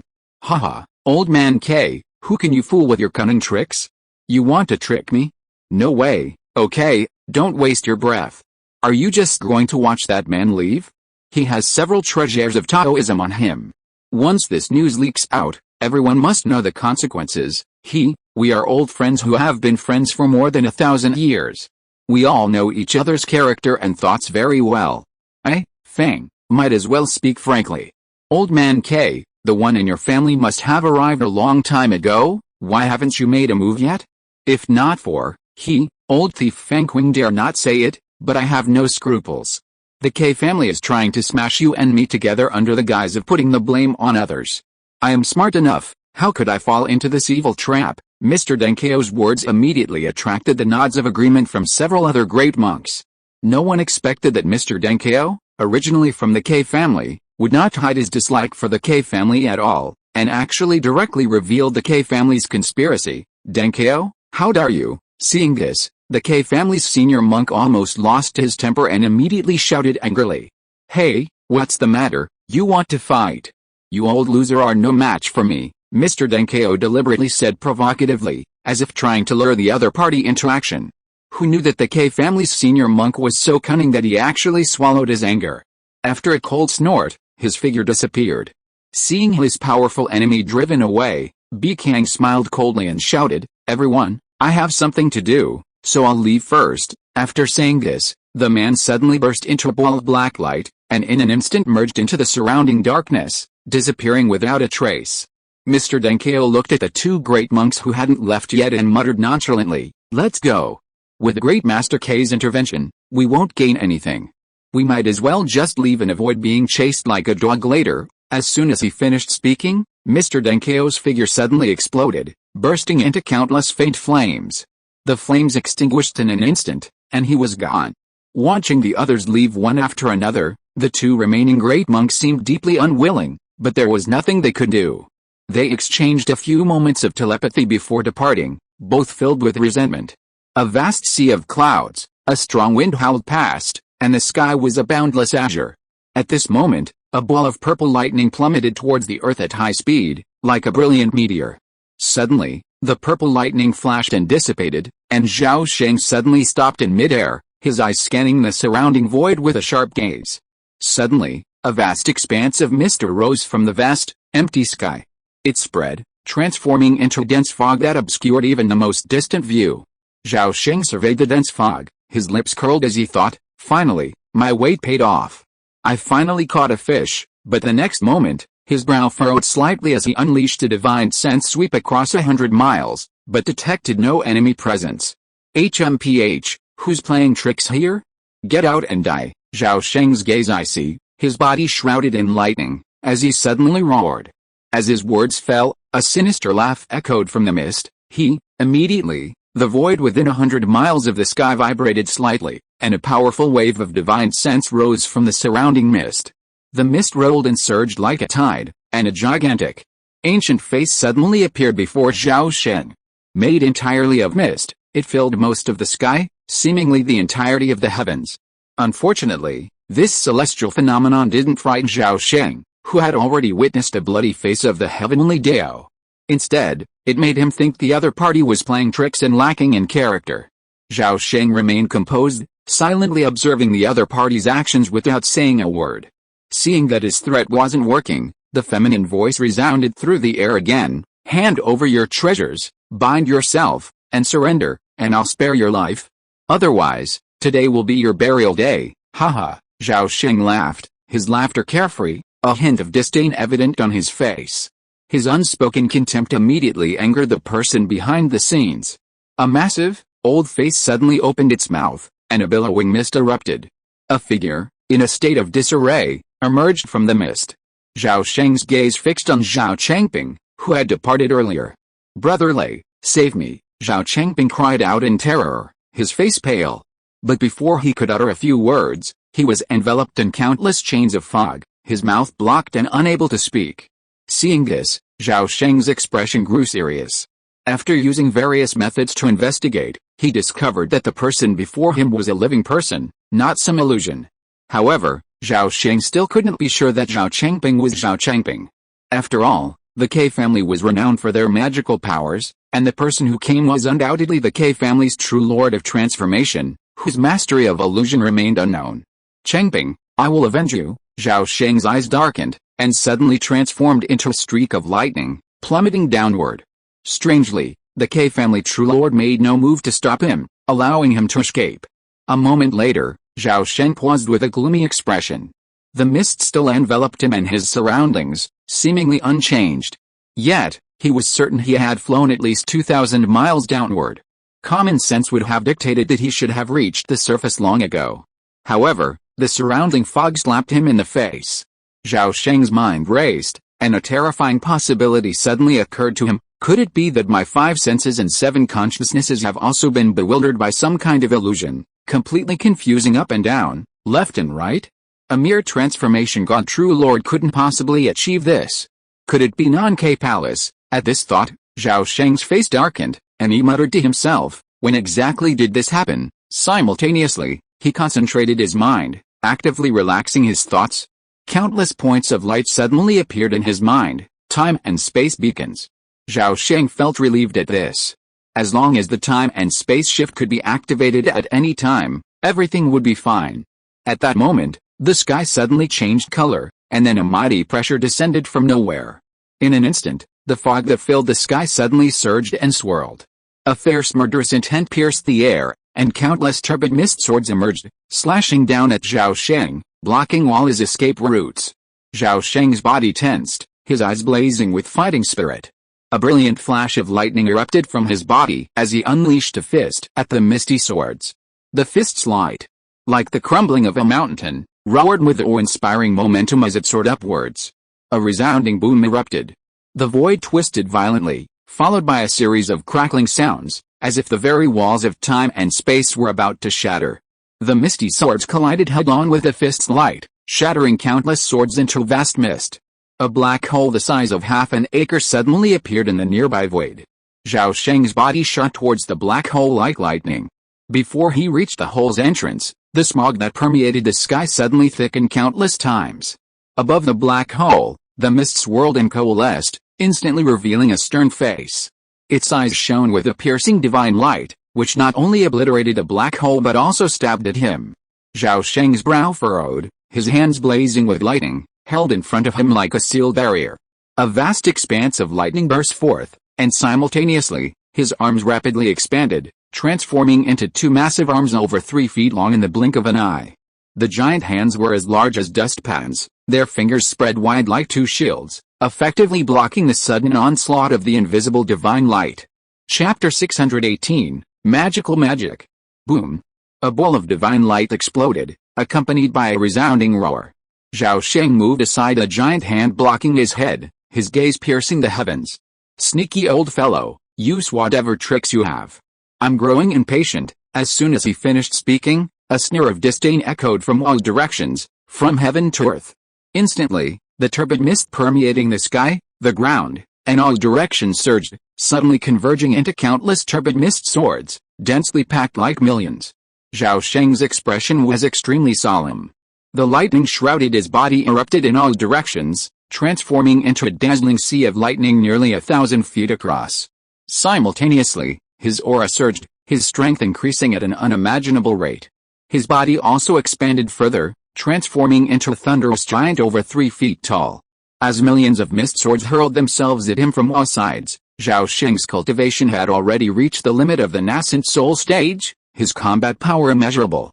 No, such a stunning sword technique is simply impossible for a true lord in the early stages of the spiritualization stage to unleash. Elder Xianhun is a master of illusion, so this must be a mixture of false and real. But which attack is real? This is bad. I can't even detect a single flaw. Zhao Sheng's eyes flickered, countless thoughts flashing through his mind, and a sense of anxiety crept in. However, as countless mist swords, layer upon layer, approached like lightning, the fog between heaven and earth grew thicker, and the sharp sword intent in the void grew more and more powerful, almost like the might of heaven. In that instant, Zhao Sheng felt as if the surrounding void had transformed into a cage, as if space were being squeezed and distorted by the endless sword formation. No matter. The enemy comes from all directions, I'll go all the way. What's above is true, Zixiao breaks the catastrophe, Zhao Sheng shouted fiercely, his figure suddenly transformed into a 100-foot-long lightning sword, soaring into the sky. The thunder field beneath him also violently swirled, like a gigantic thunder and fire meteor, crashing straight into the sky. Boom, boom, boom. The 100-foot-long lightning sword was unstoppable. Before the attacking fog swords could get close, they collapsed into a mass of water mist, then were torn apart and swallowed by the blinding thunder. In a moment, the foggy sky was immediately pierced by the 100-foot-long lightning sword, exploding a super-large hole hundreds of miles across, and the vast amount of water mist evaporated. However, Zhao Sheng was not happy but frightened, crying out inwardly, "Oh no! I missed!" Before this thought had even passed, he saw the dense swarm of turbid fog swords below suddenly increase 1,000 times faster. The tens of miles of void between them were strangely compressed into a thin line, the whole process like a leap in time and space. These turbid mist swords seemed to defy time and space, instantly slashing at Zhao Sheng's back. The surrounding lightning domains were simultaneously suppressed by the even more powerful Yuanxin realm, allowing the mist swords to easily sever the lightning and strike Zhao Sheng's flesh. Bang, bang, bang. The next second, a startling scene unfolded. The mist sword struck the thunder giant, shattering like metal, and a burst of explosive noises resounded like a rainstorm. However, countless strands of strange water-based magic surged from every pore in his body, attempting to assimilate his blood and any other fluids within, reducing Zhao Sheng to a puppet at his mercy. Unfortunately, old Ke-kun had underestimated a monster with 8 lifetimes of accumulated experience. In some ways, Zhao Sheng's understanding of water-based magic rivaled his, if not surpassed. Boom! Zhao Sheng's body suddenly erupted with lightning 1,000 times brighter than the sun. Instantly, it not only expelled the spiritual energy invading his body but also obliterated the surrounding mist swords. From afar, a dazzling, enormous sun appeared in the sky. Then, the sun's radiance gradually faded, and the mist between heaven and earth surged forth once more, transforming into an endless expanse of clouds and mist that obscured the sun. Zhao Sheng hovered in midair, the lightning domain beneath him shrinking to 100 feet in size. It erupted with thousands of purple lightning bolts, emitting a thick aura of destruction. The situation was extremely unfavorable for him. The enemy was not favored by him, but by the time and place. Even more detrimental, Ke-kun, despite being a true lord of transformation, possessed no demeanor of a true lord. He was a coward like old Gu, a sheer audacity at its peak. Facing such a shameless old bastard, Zhao Sheng possessed countless magical powers, but he had no place to display them. It was practically impossible to defeat him. Unless. With a thought, a yellow gourd suddenly flew out of his body and landed in his hands. Zhao Sheng casually slapped the gourd's body, and a crackling sound of lightning emanated from its mouth. A purple glass bead the size of an eyeball suddenly erupted. Though small, it exuded a strong aura of destruction. Purple sky divine thunder, go! With a low shout, the glass bead spun and vanished into thin air. The next moment, 100 miles away, from the depths of a cloud and mist, a dazzling ball of lightning suddenly erupted. It was then engulfed by a vast expanse of purple lightning, and a spherical cavity 300 feet in diameter instantly appeared in its place. Zhao Sheng turned his head to look, his face devoid of joy. The purple sky divine thunder had just struck, but it had only destroyed one of the water vapor clones, leaving the original owner nowhere to be found. With the old man Ke-kun's magical powers, he could create countless identical water vapor clones at any time, making it virtually impossible for the purple sky divine thunder to strike the original body. Haha. You'll never find me. If you don't want to be captured and subjected to soul-burning, fat-burning torture, surrender now and save your life. Otherwise, I'll make you regret coming into this world." As he spoke, a cloud of mist to Zhao Sheng's right suddenly swirled, spreading in all directions. Zhao Sheng's gaze suddenly tightened, and he turned to look to his right. From the mist, a tall, burly figure with a whisker and a lion's nose soared out, his presence imposing and commanding. He wielded a cyan-armored shield in his right hand and a cyan-fanged blade in his left. His muscles bulged, revealing him to be a physical cultivator in the spiritual transformation realm. As he emerged, movements were heard simultaneously from the west, south, and north. In a flash, 3 identical, burly figures flew out of the mist. The 4 great divine transformation cultivators appeared simultaneously, surrounding Zhao Sheng. Each one was filled with murderous intent, their eyes piercing with sternness. Upon seeing them, Zhao Sheng's mind raced, realizing they couldn't possibly be real people. They were definitely illusions. Yet, they all looked perfectly human, with not a trace of falsehood to be seen. Zhao Sheng's eyes flickered, astonishment evident. No matter how cowardly Ke Kun might have been, this single move alone proved him worthy of being a master of the divine transformation realm. It happened in a flash. Ke Kun, well aware of the saying that villains often die when they talk too much, gave Zhao Sheng no chance to breathe. The 4 divine transformation cultivators simultaneously raised their fang blades and slashed down fiercely. 4,000-foot-long azure blades slashed down upon Zhao Sheng's head, blurring the lines between real and fake. In a flash, Zhao Sheng flashed, his palms raised like swords, and layers of lightning erupted from his palms, like a divine sword slashing through the heavens. His unstoppable strike swept through the 4 blades. Crackling. The moment the sword rainbow made contact with a thunderbolt divine sword, it shattered, then exploded into a cloud of dazzling light. Zhao Sheng's heart sank, and he even scraped a layer of flesh off the edge of his palm, but it healed in an instant. The 4 divine beings possessed unfathomable strength, and who knew what hidden cards they held. The fang blades they wielded were truly formidable, and a single strike from the sword rainbow had inflicted a minor wound on him. In a split second, waves of azure sword rainbows descended from all directions, interweaving to form a cyan blade net that fiercely descended upon Zhao Sheng. Zhao Sheng raised his fist and slammed it upward. Streams of purple fist light erupted like a landslide, colliding with the azure blade net. The fist light and the blade net exploded again, neutralizing both. With a wave of his long sleeve, a streak of black light soared into the air, spinning and expanding into a black hole hundreds of feet wide. As the black abyss sword domain unfolded, it obscured Zhao Sheng's presence, leaving only a deep, pitch-black hole in its place, devouring all external auras and vibrations. Ke Kun, hiding somewhere, witnessed this scene and his expression changed slightly. He had lost his opponent's telepathy. The next second, the 4 divine transformation body cultivators slashed out again with a slash of sword rainbows. When the cyan blade net made contact with a black abyss sword domain, it was instantly swallowed up like wisps of cooking smoke. This is the limitation of the heavenly illusion divine ability. When the protagonist cannot see or sense the illusion, truth and falsehood become meaningless. Furthermore, the black abyss sword domain's shielding prevented Ke Kun from sensing Zhao Sheng, leaving him unable to cast his countless powerful illusions. Seeing this, Ke Kun sneered, and with a series of hand gestures, he uttered countless invisible incantations. Then, the 4 divine transformation body cultivators suddenly merged into one, and in a flash, they appeared above the black abyss sword domain. He huddled behind a large shield. The fangs in his hand radiated a cyan light, instantly condensing into a dense forest of blades, slamming fiercely into the black abyss sword domain. With a resounding boom, the cyan blades disintegrated into countless tiny beams, which were then completely swallowed by the sword domain. The shield-wielding avatar exploded into a surging cloud of light. Although the blades were no match for the sword domain, they still caused it to distort, revealing a trace of Zhao Sheng's presence. Zhao Sheng's expression changed slightly, suddenly sensing something was amiss. As expected, the clouds and mist that enveloped the heavens and earth rapidly converged towards him, engulfing him and the black abyss sword domain in an instant.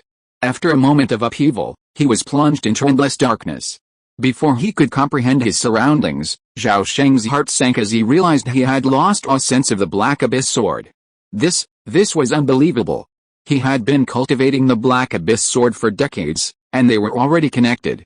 How could this abnormal state of complete induction be completely lost? Unless the divine imprint within the Black Abyss sword had been completely erased, or the two were separated by vast distances, losing their connection due to the sheer distance. Both of these scenarios were highly unlikely. A mere transformation god true lord couldn't possibly have erased his divine imprint with a single thought, much less flung the Black Abyss sword thousands of miles away. Eliminating all impossibilities, the only true truth remained: Kun had somehow isolated his connection to the Black Abyss sword. No, it wasn't isolation, but deception. Just as this person had distorted his senses through the power of the Nanki Palace, he had also deceived his mental connection. Zhao Sheng, realizing this, was secretly astonished. He feigned a wry smile and glanced around with a hint of resignation. A single glance sent a shudder through his body. Before him, a towering peak towered into the clouds, obscuring much of the sky. Its size was incredible, its height beyond human imagination. It was actually Xianzhou Mountain. The straight cliff stretched endlessly to either side, shrouded in mist and cloud. The cliffside was lush with greenery, ancient trees leaning across it, countless vines draping down. A fiery red Ganoderma lucidum loomed behind the vines, its canopy shimmering with a shimmering brilliance. Gazing at the all too familiar red fire Ganoderma, Zhao Sheng began to wonder if he had returned to the Xianzhou realm. Boom! Suddenly, a resounding explosion echoed from above the sea of clouds. Countless pieces of rubble tumbled from the mist, plummeting rapidly into the abyss. Zhao Sheng's expression shifted slightly, and he glanced upward, his pupils shrinking. Above the sea of clouds, a rift stretching unfathomably thousands of miles suddenly appeared. Through the rift, a massive octagonal blood-red altar loomed, suspended high in the sky. The altar boasted 99 steps, all ablaze with a thick, bloody glow. Countless blood spirits with human heads and python bodies scrambled to reach the altar's summit. The closer they approached, the larger the blood spirits grew, and the more terrifying their pressure grew. Watching this unfold, Zhao Sheng's face shone with sarcasm. He suddenly stopped, allowing the other party to proceed. Within a few breaths, a terrified scream emanated from the altar. A gigantic, blood-red face materialized out of thin air above the altar, only to vanish in a flash. The next moment, a ball of blood-red flames erupted from the octagonal altar.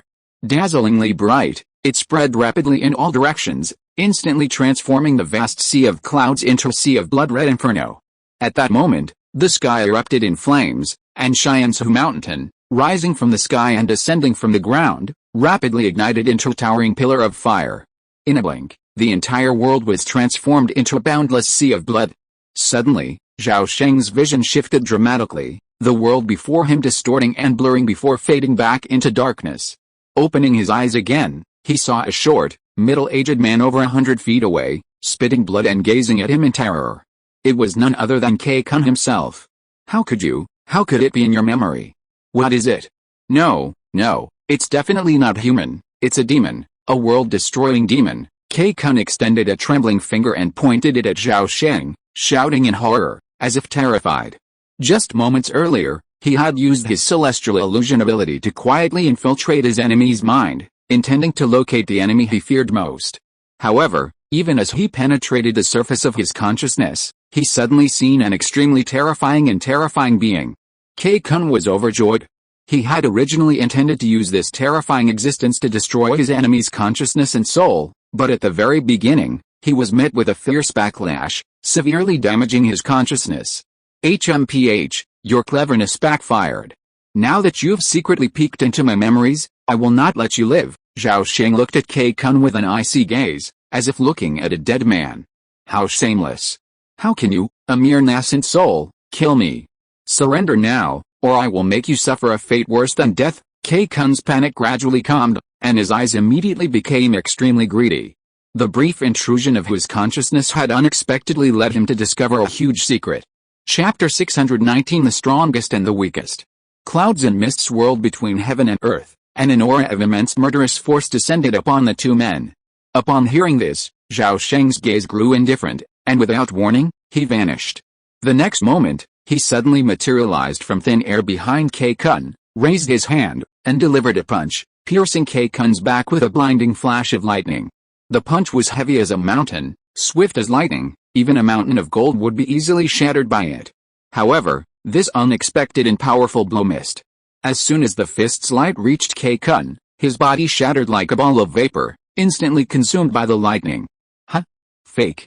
As expected, he's cunning and formidable. Zhao Sheng raised his eyebrows, startled.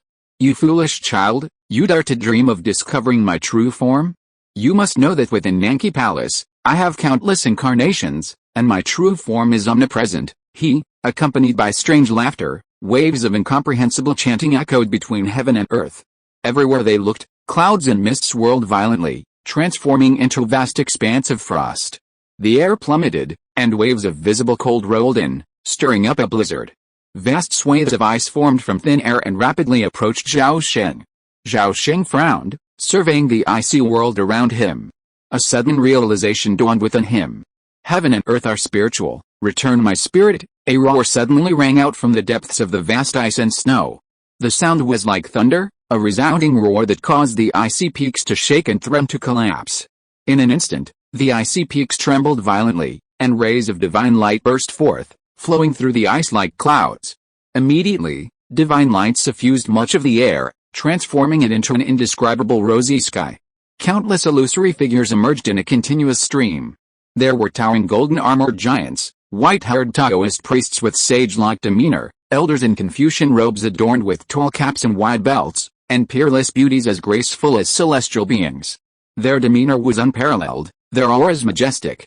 They were all dragons among men, transformed gods. Zhao Sheng hovered in midair, staring intently at the dozens of illusory forms of the true lords within the rosy sky, his pupils blazing with purple lightning. With his current level of spiritual cultivation, he was powerless to discern the truth from the falsehood of these illusory forms. All illusions and magical powers in the world can be summed up in the word deception. If you cannot discern the truth from the false, and your five senses are deceived without realizing it, then the false becomes true, and the true becomes false. True becomes false, false becomes true, false becomes false, and true becomes confused, leaving you trapped in this hell of illusions, unable to escape until death. This is the true terror of illusion. In other words, anyone who couldn't discern the true and false nature of illusionary magic was a mere plaything in K Kun's hands, and would die without knowing how they died. In this sense, K Kun was truly invincible. But if his illusionary powers were broken, K Kun would be completely exhausted, his abilities shattered, and he would be at the mercy of his peers. Even so, K Kun was a disgrace to the divine transformation. In short, his greatest strength was his greatest weakness. Therefore, in the Dachan realm, K Kun was known as invincible below true lords, and a one-for-one exchange for those above. Just as Zhao Sheng sensed their weakness, a succession of divine transformation phantoms emerged from the depths of the icy peaks, surrounding him from all sides. The overwhelming pressure they emanated fatally caused the very void to distort and tremble. An indescribable, terrifying murderous intent brewed within the void, poised to unleash a devastating blow. Rip! A section of Zhao Sheng's sleeve suddenly ripped, falling to the ground, obliterated by the invisible murderous intent. Even so, he remained motionless, as if unaware of the approaching danger, his stance unwavering. Above the sky, K Kun's face was as gloomy as water, and he muttered to himself, "Very well, stay put. Once we're trapped within the heavenly illusionary divine realm, I'll capture you alive and wrench the secrets of the immortal burial ruins from you." But before he could finish his thought, a roar erupted from the 30-foot-tall thunder giant below. His muscles rapidly swelled, and lightning swept in all directions like a storm. His figure instantly soared to a massive 10 feet. Behind him, a thunderous statue over 100 feet tall materialized in the void, awe-inspiring, like the god of thunder descending to the heavens. What terrified K Kun was the incredible surge of the aura emanating from the other party, far exceeding his expectations, reaching a terrifying level that terrified him. The void trembled violently, as if unable to withstand the sudden, terrifying pressure. When Zhao Sheng shed his seal and transformed into a Tenzang giant thunderbolt combat body, his spiritual consciousness and magical power transcended the limitations of the transformation realm, reaching a level comparable to that of a true transformation realm master. Yet, even with this, he still could not sense the location of the elder K Kun's true form. At this moment, Zhao Sheng's fury soared to the skies, and without hesitation, he roared, "Not enough! Not enough! Heavenly demon disintegration technique, blood and marrow burning technique, flame of will. Activate them all." Burn! With this earth-shattering roar, the Tenzang giant combat body suddenly erupted in blazing bloody flames. The Thunder Dharma image behind it shrank dramatically, visibly merging into the combat body. As the Dharma image and combat body merged into one, the giant combat body suddenly expanded again, reaching a terrifying 15 zang in height. The previously intangible radiance of will also materialized, combining with the Dharma domain thunder to form a purple thunder helmet, which blessed the giant combat body. How is this possible? Kei-kun stammered, feeling a growing chill. For the first time, an overwhelming sense of mortal danger welled up within him. Above the sky, Kei-kun, seeing Zhao Sheng about to awaken, suddenly snapped awake, his expression drastically altered. Without a word, he spat out a mouthful of blood, which landed on the strangely shaped jade tablet he clutched in his right hand. Simultaneously, a foot-tall little figure suddenly shot out from his forehead. It was Kei-kun's primordial spirit. With lightning speed, the spirit pounced on the strange jade tablet, effortlessly absorbing it. As the jade tablet radiated an inexplicable suction, the spirit's expression shone with agony, its radiance visibly dimming. Dense and complex runes emerged from the surface of the strange jade tablet, then erupted in a faint glow. With a resounding boom, the very fabric of heaven and earth shook. Most of the True Lord Phantoms instantly shattered, but the remaining four, empowered by the power of the spiritual hall, seemed to come alive, their aura and imposing presence remarkably intact. In truth, these phantoms were all true lords who had fallen within Nanki Hall. Their fate had been sealed within the hall's containment, their last remaining vestiges of their spirits captured. Once truly activated, these lingering spirits could briefly possess the might of their peak lives. Four fearless True Lord Phantoms, combined with the cunning Kei-kun, equaled the power of 5 True Lords. Such a formidable lineup was rare in the Dajin realm for millennia. Even a late-stage True Lord would find it incredibly formidable, potentially even resulting in a mortal assault. Kei-kun, a true coward, unleashed Nanki Hall's ultimate killer move at the mere sight of danger, even at the cost of significant damage. These events seemed to unfold over a period of time, but in reality, they lasted only a moment. At the moment Zhao Sheng unleashed his ultimate strength, his spiritual realm, after multiple surges, finally surpassed Kei-kun, whose spirit had weakened. I found you. Instantly, Zhao Sheng's gaze fixed, and he suddenly looked up at the sky, a cold smile on his face. The next moment, the giant war body stomped its foot, the void trembling violently. Its massive form instantly vanished from its original location, as if it had teleported. When it reappeared, Zhao Sheng loomed above Kei-kun. "Haha, die!" Zhao Sheng roared, his body brimming with indescribable murderous intent. His massive, mountain-like form, like a towering peak, crashed down upon Kei-kun. It all happened so fast that Kei-kun had no time to dodge. With a mere expression of immense horror on his face, he was crushed by an unimaginable force. With a resounding boom, Kei-kun instantly exploded into a cloud of flesh, shattered to pieces. With a humming sound, a pale, delicate child, about a foot tall, clutching a strangely shaped jade tablet, suddenly appeared from the void over 100 feet away. A panicked expression blurred as it prepared to teleport away. "Where are you fleeing? Fire Dragon's Spear, go!" With a fierce shout, waves of powerful divine consciousness instantly swept across the surrounding void, instantly enveloping a 100-mile radius and invisibly imprisoning everything. Kei-kun's spirit body, imprisoned by the divine consciousness, trembled violently, and his movement slowed for a moment. This blow was fatal. Instantly, a fiery dragon descended from the void. With a mere flash, it pierced through his spirit body in a flash of lightning. With a spear's tip against the strange jade tablet, it flew 100 miles away in the blink of an eye. Looking back at the spot, the spirit body suddenly erupted in flames, and in an instant, it was burned to ash. Kei-kun's death did not mean the end of the war. Instead, with its master's death and soul annihilated, the Nanki Palace erupted into rage and spun out of control. This cherished family treasure had already reached the realm of a true spiritual treasure, and upon its master's death, its true spirit awakened. Within the phantom forms of the 4 true lords below, the eyes of a peerlessly graceful celestial being suddenly transformed from agile to indifferent.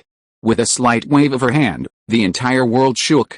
Endless icy winds and snow surged back, madly rushing towards Zhao Sheng. Waves of terrifying cold, mingled with countless restrictive forces, not only solidified the surrounding space but also suppressed Zhao Sheng's overwhelming aura. Facing the rampaging magical artifact's true spirit, Zhao Sheng smiled faintly. his form flashing, and vanished from sight. Vanishing with it were the fire dragon spear and the strange token. Whether intentional or not, the Black Abyss sword had been lost within the palace's interior. Thousands of feet high above, amidst a vast sea of clouds, a towering white divine palace stood, unmoved despite the fierce winds. At that moment, a massive figure, as imposing as a mountain, suddenly emerged from the void and stomped its feet upon the palace's golden glazed roof.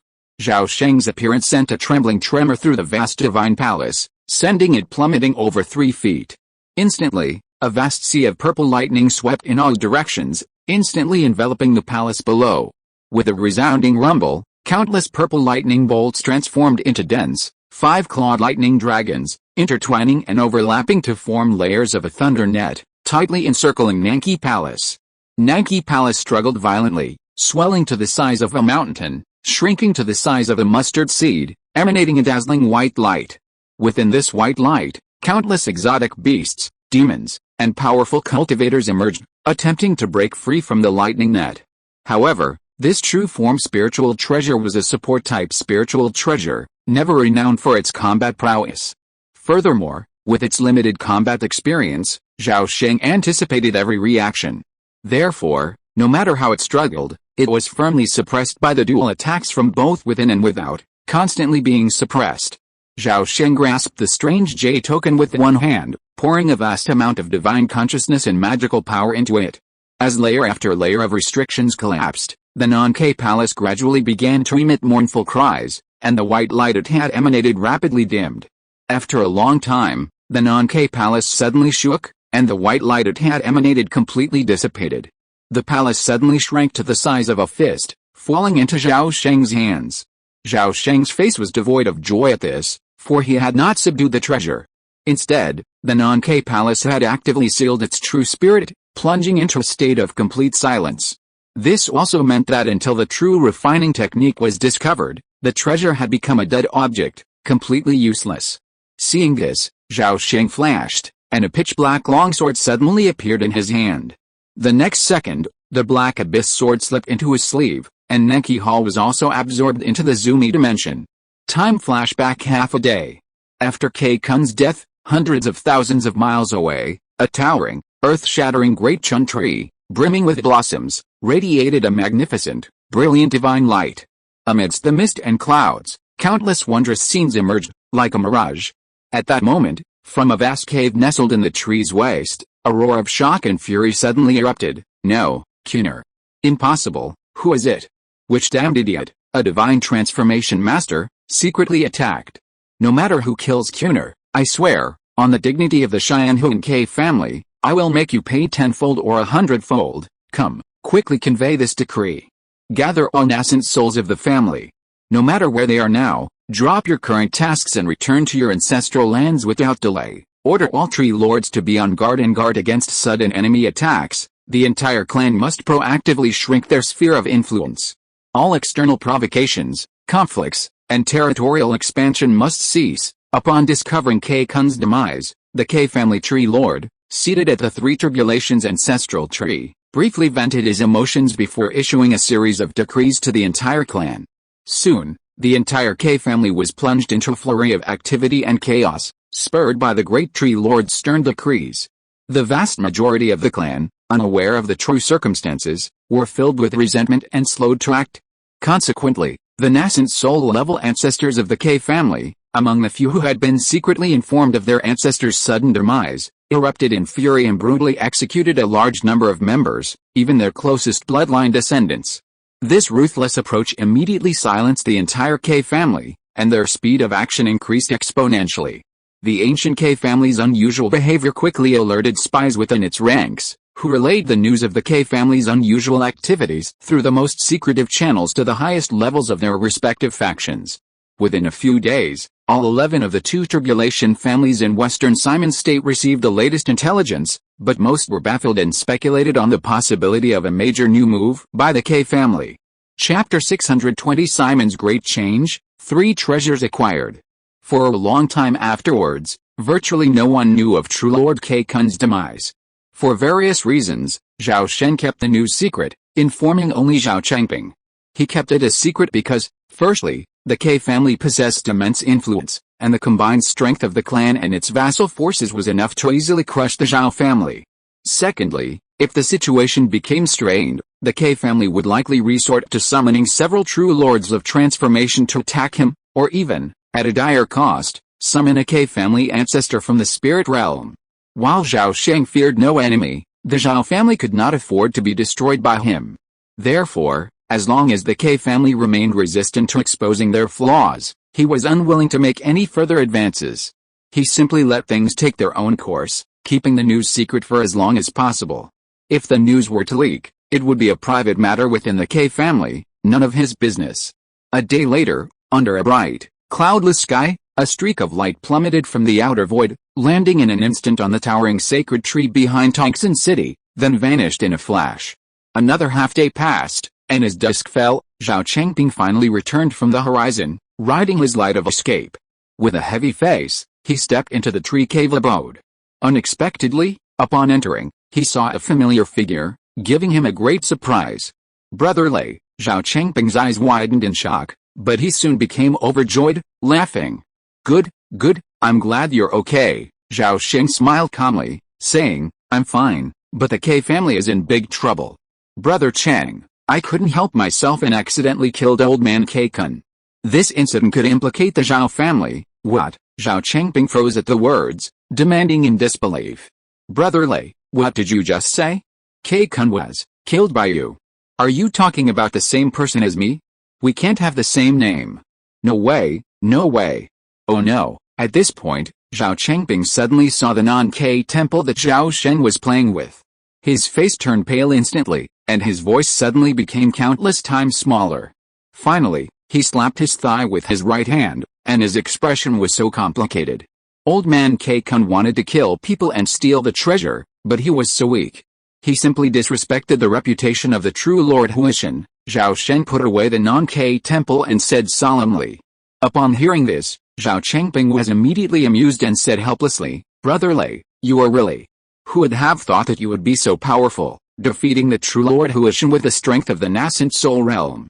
My God, at least in the past 10,000 years, this world has never heard of such a strange thing. Zhao Sheng looked unconcerned. In his previous life, he had even killed the blood god of the tribulation realm.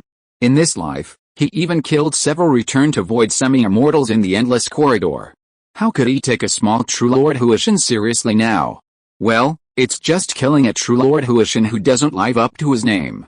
It's not a truly earth-shattering event. It's just that the K family has lost a divine transformation master, and I imagine they won't let this go.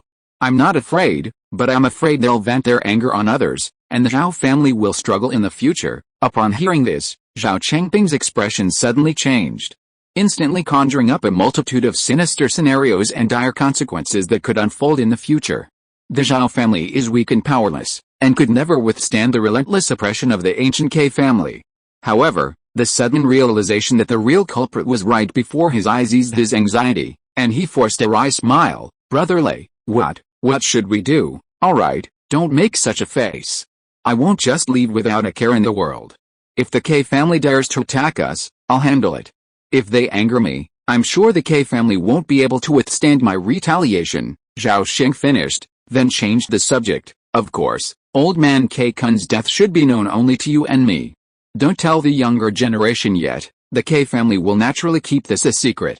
Thus, both sides can remain peaceful for the time being. This old man will seize this opportunity to quickly improve his cultivation to prevent unspeakable events from happening in the future. This is the only way. Brother Lei, the Zhao family's safety is now completely out of your hands. Zhao Chengping felt a little relieved upon hearing this, so he said this with a bitter face. After this conversation, Zhao Chengping waited anxiously for many days until he received the latest intelligence. He was surprised to find that the K family not only did not launch an attack to punish the culprit, but instead took the initiative to shrink their sphere of influence, like a frightened bird. Seeing this, Zhao Chengping slowly let go of his tension and began to secretly shrink his sphere of influence, repeatedly reminding his younger generations to be vigilant.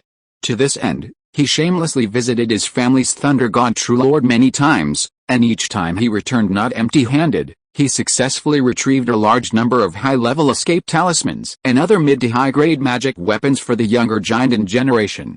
As the saying goes, heaven will never disappoint anyone who sets his heart on things. After a peaceful year, Zhao Sheng entered and exited the burial Immortal ruins many times, and his cultivation successfully broke through to the 5th level of the nascent soul realm. At the same time, the K family began to probe the Zhao family. Initially, 3 neighboring Immortal cultivation families suddenly provoke various disputes, such as territorial demarcation, ownership of border resource points, clan feuds, and deliberate provocations. Over the years, the Zhao family was surrounded by enemies, struggling to manage one thing while neglecting another, and was overwhelmed. It was clear that the K family was instigating all the conflicts, revealing their unfathomable family background. Seeing that they could no longer sit idly by, Zhao Chengping knocked on Zhao Sheng's cave door again. A few days later, Zhao Sheng personally visited the sacred tree territories of the 3 neighboring families and had a cordial and friendly exchange with the tree masters. After this incident, the 3 neighboring families suddenly quieted down, scrambling to withdraw from the 1,000-mile territory, and all conflicts disappeared. However, the K family had achieved their goal. Their covert instigation was merely a test to determine whether Zhao Sheng was still with the Zhao family. Zhao Sheng and Zhao Chengping were fully aware of the K family's intentions and goals. Time flew by, and 10 years passed in a flash. The Zhao family had only enjoyed a few years of peace when a devastating event struck, plunging every member of the family into panic. The overseas Immortal cultivators launched a massive invasion of Western Province. Within 3 days, all 18 prominent Immortal families along the eastern coast were defeated, and their sacred trees, the guardians of their families, fell into enemy hands. Just 2 weeks later, war erupted across the eastern border of Western Province, with a staggering 39 Dachan sacred trees in enemy hands. The Dachan sacred trees were not only spiritual meridian nodes, but also the core territory of every Immortal cultivation faction. Each change of ownership of a sacred tree signaled the surrender or subjugation of a particular faction. Soon, more intelligence trickled back to Tongxin City like snowflakes. All Zhao family members, privy to the latest developments, gasped in shock. To prepare for this war, the overseas Immortal cultivators dispatched 20,000 floating discs, divided into 3 armies, which landed along the eastern coast at midnight. The 3 armies completely abandoned any territories along their route, heading straight for the sacred tree territories of the major Immortal cultivation families, crushing all resistance with thunderous force. Then, without a single break, they pressed on to their next target, their attack routes clearly defined, demonstrating a mastery of the art of blitzkrieg. Most astonishingly, each of these armies was commanded by at least one divine transformation true lord, as evidenced by the fall of the 2 tribulation families of the Yu, Zhang, and Jin families. The 3 prominent families held out for only a few days before several of their nascent soul ancestors, including the Tree Lord, were personally slain by the overseas True Lord. Terrified, the remaining nascent soul ancestors quickly surrendered. This incident sent shockwaves through Simon State, as the actions of the overseas True Lords directly violated the unspoken rule of the Great Chun realm, which had stood for tens of thousands of years, that True Lords did not interfere in the mundane world. Consequently, the 3 overseas armies surged forward with unstoppable force, in just a few months penetrating the heart of the continent and engulfing a small portion of Simon State. The 3 armies advanced all the way to the sacred tree territories of the Mo, Bi, and Shen clans. The overwhelming offensive was barely halted. By then, nearly 100 Immortal cultivation factions in Zimin State had lost their territories, leaving hundreds of thousands of miles of territory under enemy rule. In just 6 months, the situation in Zimin State had taken a drastic turn for the worse, leaving the remaining 180-plus Immortal cultivation factions in a state of panic, their morale plummeting. The K family, the uncrowned king of Zimin State, was completely overwhelmed and unable to focus on anything else. Faced with this formidable invasion from abroad, the K family felt a sense of responsibility and had no choice but to rally all the forces in the state. They proactively united with the 5-3 Tribulation clans, and quickly formed the Zimin State Immortal Cultivation Alliance. However, with 3 True Lords commanding the foreign armies, the Zimin State Alliance required equally high-level combat power. Consequently, the state's only 2 True Lords of Transformation, Gimmet E. Fairy, were finally summoned to the fore. Pressure quickly mounted on the K family. Seeing the cover-up was impossible, the K family's chief elder hesitantly claimed their true lord had been traveling outside the realm for years and had yet to return. But his excuse was so lame that the other nascent soul ancestors refused to believe a word of it. Consequently, the 5 Three Tribulations clans each deployed their highest-ranking spies to secretly investigate the fate of K-Kun, the true lord of the heavenly illusion. With patience, there are no secrets in the world. Over time, some leaks naturally surfaced. The B family and other 5 Three Tribulations clans learned that true lord of the heavenly illusion was likely dead. Even the non-K palace, their cherished family treasure, had been missing for some time. The K family's strange and covert behavior caused panic within the alliance, temporarily destabilizing the situation. Although the K family quickly recruited a wandering cultivator from Shenzhou to take over, rumors of true lord of the heavenly illusion's death persisted. Later, some nascent soul ancestors who had personally attended the Zimin State event seemed to have guessed the cause of K-Kun's death. Thus, Tongsun City soon became bustling with activity, and many Jindans Henren from major families came one after another under the pretext of visiting relatives and friends. Even some astute Yuanying cultivators secretly rushed to Tongsun City and expressed their hope to meet Senior Lei Shen. Of course, these smart people were all received by Zhao Changping, and in the end they didn't even get to see Zhao Sheng. Compared with these Yuanying cultivators who returned empty-handed, Mr. Denkeo, who came with treasures, was an exception. Mr. Denkeo finally moved Zhao Changping at the cost of owing a big favor to someone, and asked him to pass on a message on his behalf. Sure enough, Zhao Sheng, who had been in seclusion for many years, actually responded and allowed Mr. Denkeo to enter the mansion for a chat. A moment later, in a simple and elegant living room in the cave, Zhao Sheng, dressed in a Taoist robe, met the unremarkable Mr. Denkeo. "Please sit down and have some tea." Zhao Sheng had been in seclusion for a long time, and his speech became simple and direct. He waved his sleeve and swept a cup of spiritual tea onto the J table below. Seeing this, Mr. Denkeo walked to the J table carelessly, sat down, then raised the teacup and tasted the tea. It was rich and fragrant when it entered his mouth, with a long aftertaste. "Good tea." Mr. Denkeo did not speak at length, but simply said the word good tea straightforwardly. Such generous and unpretentious behavior undoubtedly made people feel good. Of course, the other party's little trick was nothing more than to narrow the distance a little, which was of no use to Zhao Sheng at all. Zhao Sheng had already guessed the man's intention. He believed that the other party also had this tacit understanding. Sure enough, after Mr. Denkeo exchanged a few words of greeting, he took out 3 jade boxes very straightforwardly, and at the same time revealed the real purpose of his visit. "The K family has offended the senior before, and I feel deeply guilty. I can't hold back my feelings, so I have to come to the door to apologize in person. These 3 treasures are the K family's apology. I hope you will accept them." Zhao Sheng's eyes flashed, and he stretched out his hand and flicked the box lids open one by one. The treasures inside immediately made his eyes light up. In the jade box on the far left, there was a crystal jade ruai about a foot long, inlaid with 7 dazzling star beads. It was the 7-star ruai that he had been looking for a long time. In the middle box, there was a beast skin scroll that was as thick as an arm and more than a foot long. It looked ordinary and no one knew what treasure it was. In the jade box on the far right, there was an exquisitely carved, emerald green jade leaf of the Chinese tune tree. It exuded a layer of misty divine light, full of mysterious and fresh vitality, as if it had just been plucked from the tree. Mr. Denkeo's eyes wandered back and forth over the 3 treasures, and then he quickly introduced the 3 treasures. The first treasure was the 7-star ruai, which naturally needed no further explanation. The beast skin scroll in the middle also had a great origin. It was actually a map of the Zuhei star field, which encompassed the starry sky domain with a radius of nearly 2,000 years. There are 9 famous Hangsha worlds alone, each depicting a vast array of resource-rich dead stars, astral beast gathering places, outland markets, and numerous dangerous and desolate locations. The value of this map is immeasurable. And the final jade leaf from the Chinese tune tree is the renowned Ascension Order. With this order, Zhao Sheng can utilize this world's ascension formation and ascend to the spirit realm in one fell swoop. Generally speaking, outsider gods are forbidden from using this world's ascension formation unless they have rendered unparalleled service to their realm. With war looming, the K family, fearing an attack from both sides, generously gifted the Ascension Order, Hoping to quickly expel Zhao Sheng, the plague god, the K family's gift of 3 treasures was a clear signal of their purpose.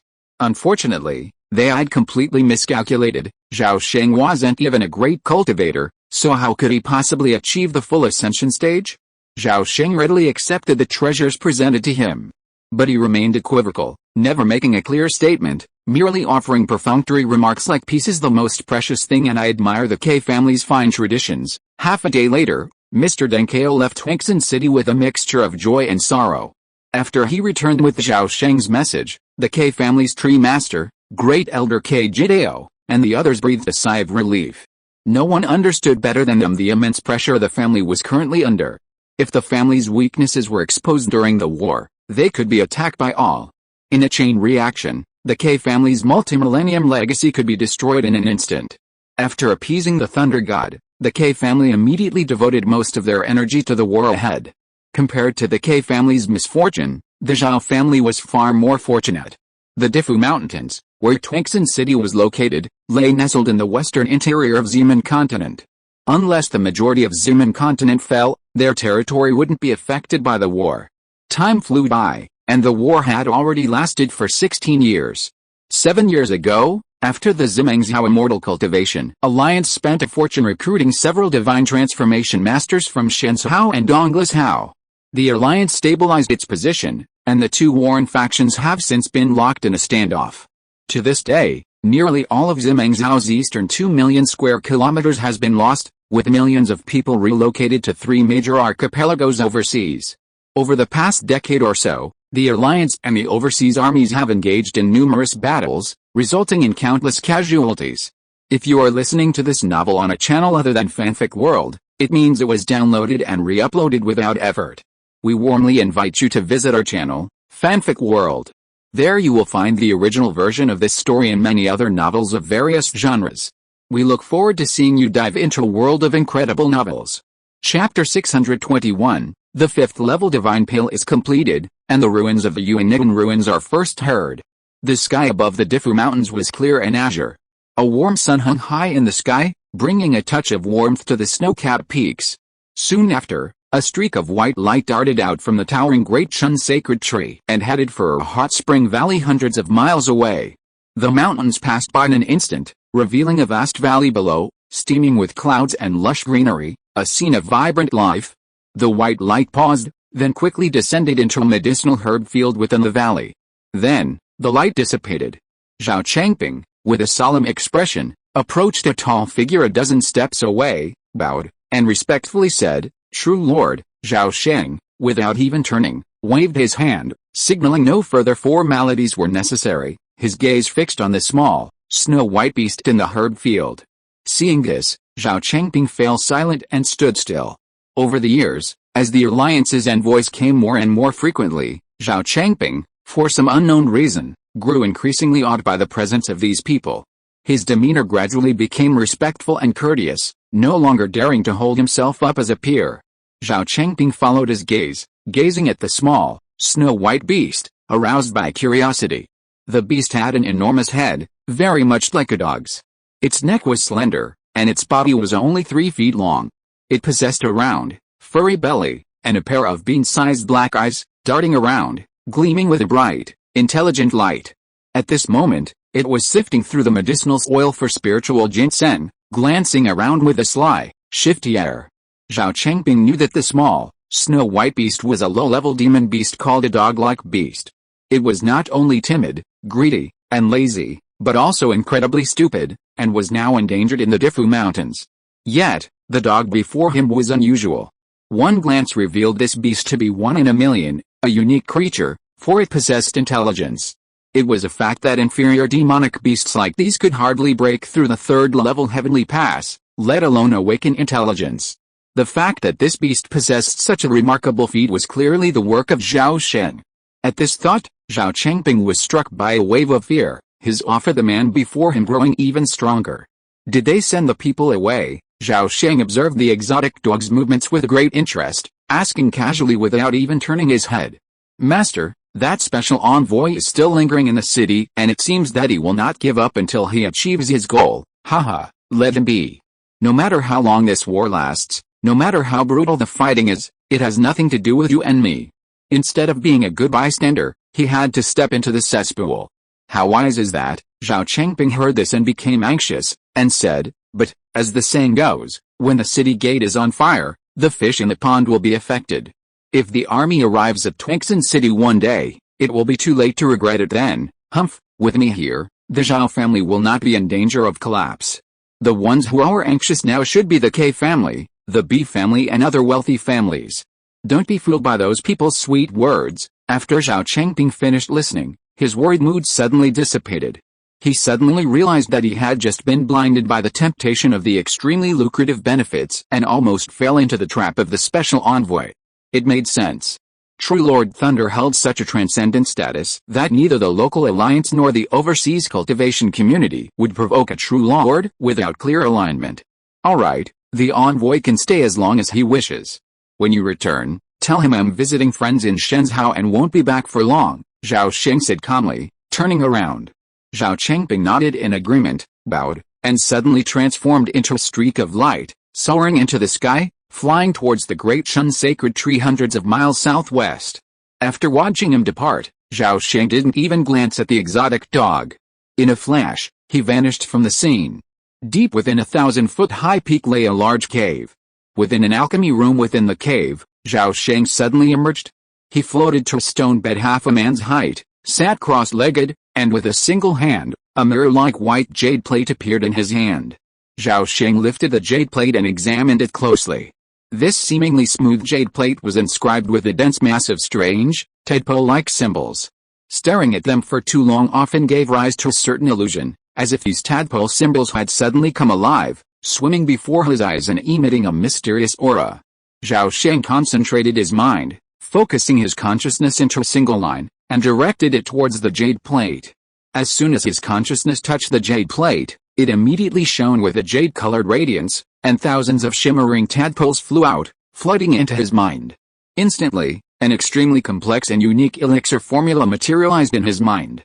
Dao Mu's soul-fixing and spirit-consolidating pill. This elixir bore a 16-character name, and the person who had given it to him repeatedly claimed it was the work of a golden immortal, of a 5th-level rank. The recipe was written in the legendary Dao Mu gold script, a testament to its true uniqueness. Time slowly slipped by. After a long moment, Zhao Sheng's eyes suddenly shone with divine light. With a flick of his long sleeve, a flash of precious light flashed through the air, revealing a massive alchemy cauldron over 2 meters tall. It landed on the ground with a clang. This cauldron originated from Yuhu Cave Heaven, having been found in the abandoned mansion of the Daniyang Patriarch. While not a top-grade magical weapon, it boasted a solid and sturdy structure, capable of withstanding the intense heat of the Golden Crow True Fire. Zhao Sheng took a deep breath, a dazzling divine light radiating from his brow. With a thought, a yellow gourd instantly flew from his sleeve and soared into the air. The gourd's mouth swung, and a golden flaming lotus erupted, disappearing into the cauldron in a flash.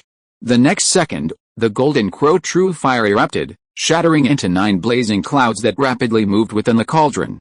The cauldron's outer walls rapidly heated up, rapidly raising the temperature in the alchemy room and creating a scorching heat wave. After a day and a night, the outer wall of the cauldron was covered in dense, dazzling fire patterns, gradually turning a crimson red. A rich, alchemy-infused fragrance emanated. Zhao Sheng, observing this, thought, and dozens of premium elixirs, including the 10,000-year soul-nourishing grass, flew out from the Sumeru dimension. With another thought, the dozens of premium elixirs quietly shattered, transforming into dozens of clumps of powder and liquid. Then, Zhao Sheng reached out and gently tapped the cauldron, sending its lid soaring into the air. The suspended powders quickly flew into the cauldron, and the rising lid quickly closed. Then, the 9 balls of Golden Crow True Fire within the cauldron transformed into flaming lotuses, enveloping the powder and liquid, and began refining the impurities and extracting the essence. This purification step alone took a full 7 days and nights. 7 days later, Zhao Sheng once again poured a batch of 1,000-year-old elixirs into the cauldron, including several Ghost King soul cores nearing the divine transformation stage. As time passed, Zhao Sheng constantly added various precious elixirs, including some 10,000-year-old elixirs. The cauldron gradually became ablaze with vibrant light, emitting a faint aroma. After approximately 9 months, The radiant light suddenly receded within, and golden flames erupted from its ears, instantly scorching the air. At this moment, an indescribable, strange aroma erupted, along with the flames, like a volcano, instantly filling the entire alchemy room. Zhao Sheng, overjoyed, instantly sent forth hundreds of beams of magical power from his hands. His divine consciousness also condensed into hundreds of invisible elixir seals, which flew into the cauldron's interior. Soon after, the lid of the cauldron flew high with a thud, and a vast, multicolored cloud of elixir rose from it, instantly illuminating the room with a brilliant, radiant glow. The next second, 3 shooting stars suddenly shot out from the cauldron, escaping into the void in a flash. However, Zhao Sheng was prepared. His powerful divine consciousness instantly transformed into 3 invisible nets, swiping through the air with lightning speed, instantly catching the 3 shooting stars. With a soft woo sound, the 3 shooting stars suddenly transformed into their original forms, 3 long incised, shimmering golden pills. Above each pill, the illusion of a multicolored spirit frog loomed, struggling fiercely and emitting occasional humming sounds. Zhao Sheng's eyes lit up with curiosity. With a single wave of his hand, he gathered all the precious pills into his grasp and examined them closely. Rumor has it that elixirs of the 5th rank and above can already begin to generate the innate spiritual energy, quite similar to the concept of the lot possessing the primordial spirit. Now, it seems the rumors are indeed true. I never expected to succeed on my first try. My skills are still sharp, Zhao Sheng silently marveled. With a wave of his hand, he placed the 3 precious elixirs into the 1,000-year-old jade jar.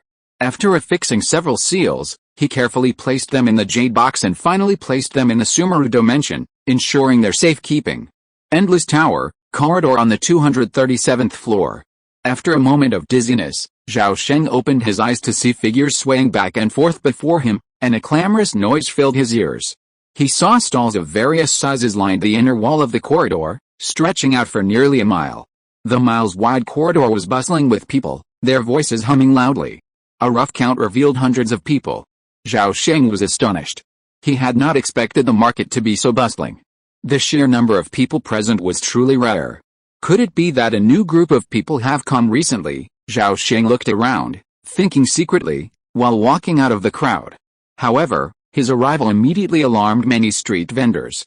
In the past 20 years, Zhao Sheng has been in and out of the Endless Tower many times, and it is obvious that he has gained quite a reputation among the old people. Familiar old people all know that this Taoist white eyebrow is not only powerful, but also has countless treasures in his hands. More importantly, this person has an excellent reputation and is very generous. Zhao Sheng didn't take a few steps when he saw a shorty melon leap up from 100 feet away and quickly landed in front of him. The shorty melon laughed loudly, and said, "Mr. White Eyebrow, you really came as promised. Su has been waiting for a long time." "I don't know about the elixir," Zhao Sheng smiled slightly and nodded, "thanks to the copy of the elixir recipe given by fellow Taoist Su. This time I will succeed in refining the elixir." "Good, great." Su Lai's eyes lit up at this, and he clapped his hands in applause, saying, "I knew that Master Baimai was a scholar of genius and never disappoints." With that, a fierce look flashed in Su Lai's eyes, and he growled, "Now that I have the Dao Mu Divine Pill, I'd like to see what those old men back home have to say." Zhao Sheng smiled silently, but secretly sent a message, "I have 2 divine pills. One is yours as promised. Do you want the other?" Su Lai's pupils constricted at this, and he quickly sent a message, "Yes, of course. Even if there were more Dao Mu Divine Pills, my Jiuwa Isu family could handle them all." The Dao Mu Divine Pill was of a whopping 5th grade, a rare and precious elixir in any Hangxi realm. Furthermore, this pill possessed a unique and special effect within the Endless Tower. After taking it, not only could one stabilize the soul and strengthen the mind, but the power of the mind skyrocketed. Furthermore, the chance of encountering those strange undead creatures in the coming decades would be greatly reduced. The most important point is that after taking the elixir, one will develop extreme resistance to the alluring and twisting power of the Tongshan White Pagoda. This is what all those in the know value most. Unfortunately, in the Endless Tower, there are very few alchemy masters capable of refining the 5th grade Dao Mu Divine Pill. 7 years ago, Zhao Sheng accidentally learned about this elixir from others. He deliberately flaunted his supreme alchemy skills, and after several attempts at selling the pills at a stall, he successfully attracted Su Lai to his door. The result did not disappoint him, And Zhao Sheng obtained a precious 5th-grade elixir recipe, a perfect match for everyone. Getting back to the point, Zhao Sheng removed 2 jade boxes from his sleeves and slowly handed them to Sulai. Sulai took them, and a strange tree pattern appeared between his eyebrows. His original spiritual consciousness converged into a line and penetrated the jade boxes, a satisfied smile quickly appearing on his face. "Yes, it's the Dao Mu Divine Pill," Sulai exclaimed in admiration. He carefully placed the jade box in his arms and then transmitted a message, "By May, what treasure would you like to exchange this pill for?" Zhao Sheng immediately replied, "I've heard that the Su family holds the time and space coordinates of Gion ruins. I'd like to exchange it for a time and space token for this place." "That's fine." Sulai hesitated for a moment before nodding his agreement. With that, he pulled out a palm-sized spiral jade plate and slipped it into Zhao Sheng's hand. Gion ruins is another spiritual realm in the universe of immortal heaven. Its scale and level are at least 1 level higher than the Endless Tower. Legend has it that an immortal resides there, occasionally granting opportunities to perform and preach in public. Zhao Sheng longed to see the world there, so he chose the time and space token. After the transaction was successfully completed, Sulai smiled broadly and said flatteringly, "Fellow Taoist Bei Mei, I'd like to obtain more Dao Mu pills. Could you help me refine a few more batches? I'll take care of all the precious medicine soul cores." "Of course I can, but it takes nearly a year to refine this pill. I'm running out of time, so I'm afraid I won't be able to refine many more batches." Zhao Sheng pondered, a deliberately embarrassed expression on his face. Sulai said without hesitation, "That's easy. My clan has 2 life-extending treasures, the 9 souls divine water and the 10,000 years blood. Each can extend your life by half a century, enough to make up for the time you've lost refining the pills. What do you think?" "Excellent.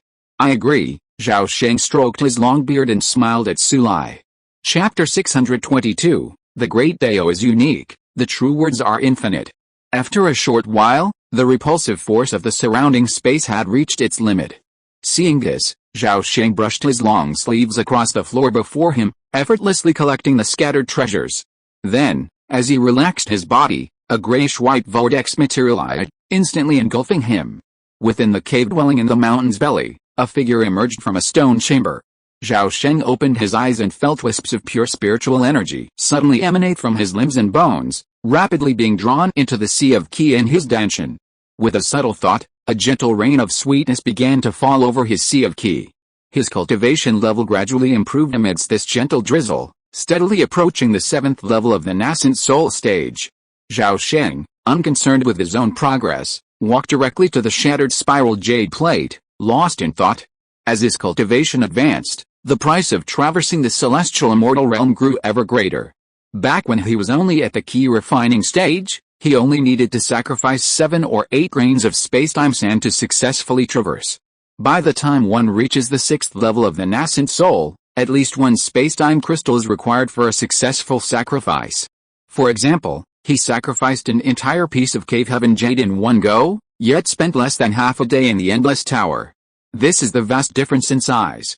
A pebble and a boulder are both stones, yet they can be thrown the same distance, requiring vastly different amounts of effort. It's foreseeable that as his cultivation continues to rise, his demand for spacetime treasures will only grow, potentially becoming a bottomless pit. Zhao Sheng was horrified at the thought of the inevitable misery ahead, suddenly realizing that this was most likely a premeditated conspiracy by some unimaginably powerful being. Once accustomed to the thrill of rapid advancement, no one would be willing to slog through the practice, inevitably seeking shortcuts. Furthermore, the treasures of the celestial immortal realm are countless, and opportunities rarely seen in the outside world are everywhere, making their allure irresistible. Therefore, whether they were the lofty true immortals or the cultivators struggling in the sea of suffering in the lower realms, all flocked to the celestial heavens like moths to a flame, becoming deeply enmeshed and unable to extricate themselves. Zhao Sheng pondered for a long time, then sighed softly. Then, with a flicker of his body, he vanished from the stone chamber in an instant. Several years passed. Late one night, a 1,000-foot-high peak deep in the mountains suddenly shook violently. Rays of purple lightning pierced the earth and rock, soaring into the sky. They intertwined in mid-air and exploded, transforming into a sea of purple lightning that illuminated the surrounding mountains as bright as day. Birds and beasts fled in terror in all directions. Deep within the mountain's bowels, within a vast newly excavated cave, a jagged stone platform held a dazzling array of 7 or 8 treasures. Most conspicuous among them were several pieces of milky white metal the size of human heads and a pile of crystal-clear jade bones. The milky white metal occasionally shimmered with electric light, a faint aura of destruction emanating from within. The jade-like bone was meticulously selected, a powerful jade bone. Besides these 2 items, the stone platform also contained rare treasures such as 10,000-year-old lightning-struck wood, Yuanxi Liangai stone, Shiantsen jade, and Wanhe thunder water. Yet, at this moment, they lay like a pile of insignificant objects, scattered across the stone platform, their owner not bothering to even glance. Zhao Sheng stood beside the stone platform, toying with a purple diamond-shaped crystal in his hands. Gently stroking the surface, he sensed the vast destructive vibrations swirling within beneath its calm surface. This object was none other than the primordial thunder tribulation crystal he had traded for. For over 20 years, besides cultivating and occasionally refining elixirs, he had devoted his free time to exploring the secrets of this mysterious crystal. After more than 2 decades of exploration and research, Zhao Sheng had roughly deduced its true nature. Primordial thunder tribulation crystal was merely a man-made name. This object was, in reality, a fragment of an arm bone. To be more precise, a certain tribulation crossing realm powerhouse tragically perished during the 9-9 Ascension tribulations. A fragment of his arm bone, by sheer luck, escaped ash and instead remained. Even more miraculous, a wisp of divine thunder tribulation energy still lingers within this object. After countless repetitions of sensing it, Zhao Sheng confirmed that this wisp of divine thunder tribulation energy was none other than the purple sky divine thunder, one of the 9 tribulation divine thunders, and it was the most authentic and extreme of these. In other words, the unfortunate tribulation crossing realm powerhouse was precisely blasted to smithereens by the purple sky divine thunder. Over time, this wisp of divine thunder tribulation energy has fused with the arm bone, creating an indescribable balance. Zhao Sheng has studied this object for years, yet his understanding of it remains limited. He occasionally experiences a flash of inspiration, but his experiments often end in failure, yielding little results. Despite this, Zhao Sheng remains steadfast in his devotion to it, never once giving up or giving up. Although the power contained within this object was terrifyingly high, faintly exceeding his current perception, it was undoubtedly the perfect model to emulate. From this object, Zhao Sheng vaguely grasped a glimpse of the secrets beyond return to the void, the transformation and unification of all things in the mortal world, and the spiritual and magical power of the primordial spirit. In truth, Zhao Sheng should have anticipated this. One of the most defining characteristics of a return to the void semi-immortal is a body of golden flesh and jade bones. The evolution from a mortal body to one of golden flesh and jade bones marks the beginning of transmuting stone into gold, the transformation of the physical body into magical power. Ancient legends speak of immortals often possessing the ability to transmute stone into gold. This legend alludes to the secrets of return to the void. The return to the void realm is merely the starting point for the transformation of the physical body into magical power. The fusion realm represents the perfect fusion of the primordial spirit, magical power, and physical body. From this point on, masters of the fusion realm completely shed their mortal flesh, not only able to gather and disperse at will but also capable of creating independent avatars, freely roaming the heavens. As for the tribulation crossing realm, it's likely the stage where their true body, primordial spirit, and magical power all begin to become law-based. Although this was only a conjecture and had yet to be truly verified, Zhao Sheng was 90% certain that it was correct. To test his hypothesis, he had refined several imitations based on the thunder tribulation crystal, but all had failed. However, a new inspiration struck him. First, he needed to refine the jade bone. Zhao Sheng placed the crystal in his arms and flicked his finger. A streak of purple lightning shot out from his fingertip, sweeping across most of the stone platform before landing within a palm-length section of jade crystal bone. The jade crystal bone suddenly soared into the air, emitting a rich purple aura. Flames of lightning and fire surrounded it, beginning to scorch the bone. Within the cave, lightning flashed, and violet lightning and fire surged, gradually emitting a faint aura of destruction. A divine light shone between Zhao Sheng's brows, unleashing streams of divine power.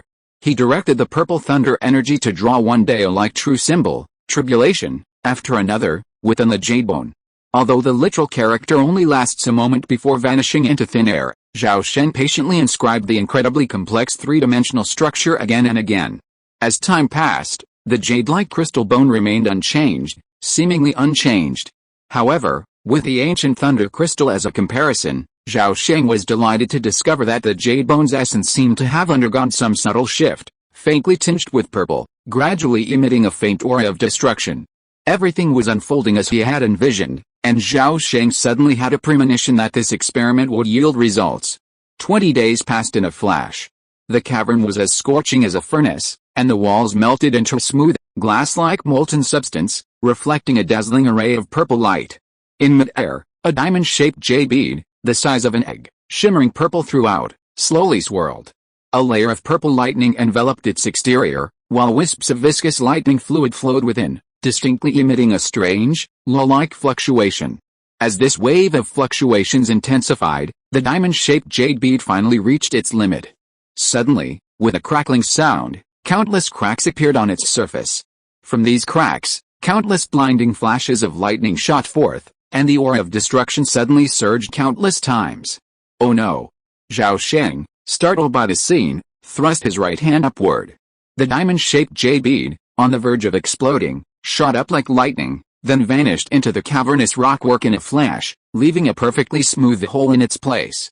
The next second, a resounding boom echoed, and the entire cavern shook violently. In an instant, the surrounding walls cracked into deep, bottomless fissures, and from within bursts of lightning and fire. Zhao Sheng, realizing the situation was dire, instantly vanished from the cavern. Outside, the 1,000-foot-high peak was enveloped in a vast expanse of purple lightning and fire. The mountain's violent tremors silently obliterated the rocks and vegetation. A moment later, the massive mountain collapsed with a thunderous thud. A towering mushroom cloud erupted in the air, and a haze of dust and smog filled an area hundreds of miles in radius. From high above, Zhao Sheng surveyed the spectacular landslide below, his expression calm, his emotionless. Soon, countless large and small pieces of earth and rock were cleared away, leaving a vast pit 300 feet in diameter. At its base, a vast, cratered stone platform emerged, where a tall figure busied itself with activity. The sky quickly darkened, and night was about to fall. Beneath the pit, Zhao Sheng brushed off the non-existent dust from his hands. Then, with a series of waving movements, pieces of jade crystal bone flew up, followed by streams of purple thunder energy. Purple lightning fires ignited, lifting the jade bones aloft. This time, Zhao Sheng retrieved the primordial thunder turbulation crystal and gently tossed it into the center of the lightning fire. A swarm of jade bones surrounded it, slowly swirling. A divine light flashed between Zhao Sheng's brows, and his divine thoughts, like lightning, bombarded the surface of the thunder turbulation crystal.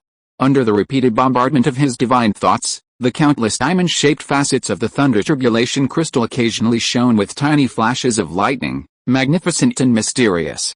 As if tangible, these flashes, drawn by an invisible force, fell upon the surrounding jade bones, instantly merging into their interior, yet showing no sign of explosion. Zhao Sheng's eyes shone brightly upon seeing this. His divine thoughts bombarded the thunder turbulation crystal with increasing frequency, akin to forging iron, yet also as if stimulating the manifestation of new phenomena within it. After 7 days and 7 nights, the purple lightning fire burned fiercely, and the seemingly indestructible jade bones gradually transformed into a variety of forms. Some resembled round beads, while others took on bizarre shapes, mostly diamonds, prisms, and spikes. Their common characteristic was that they all emanated a quiet and strange fluctuation of laws, their aura of destruction seeming to hold an indescribable vitality. Zhao Sheng's expression betrayed a hint of fatigue. He extended his hand and snatched up the intact primordial thunder turbulation crystal, storing it within the Sumeru dimension. He then snatched up a piece of unusually shaped jade bone, placing it before him and carefully caressing it. His spiritual consciousness transformed into countless probes, slowly penetrating the jade bone's interior, carefully sensing.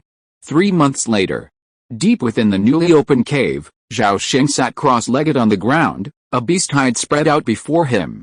He gazed intently at the hide, his mind racing, countless thoughts flashing through his mind. Nearby, the ground lay scattered with thousands of demon beast hides, each depicting an intricate, layered, three-dimensional pattern. The more hides were laid on top, The more similar the three-dimensional patterns became, and the more complex they became.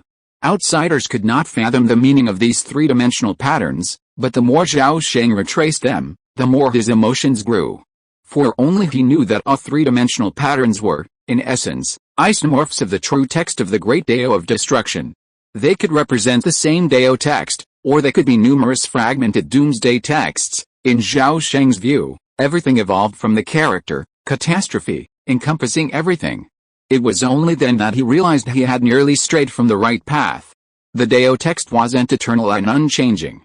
Quite the contrary, it was constantly changing. Each person's understanding of the Dao text was solely their own realization and manifestation of the Dao, not a universally applicable one. This meant that while the Dao was unique, the Dao texts were potentially infinite. The Dao Immortal's goodwill in bestowing the Golden Book now revealed a sinister intent. Zhao Sheng's hair stood on end, and he wondered, could it be that he still harbors evil intentions, still dreaming of reincarnation through a body? Would that Golden Book be? The thought of the terrifying future scenario trembled Zhao Sheng's entire body. He quickly suppressed his sinister thoughts and returned his attention to the Dao text.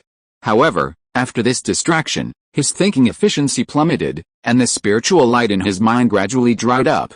Time flowed like water, and in the blink of an eye, it was already a month later.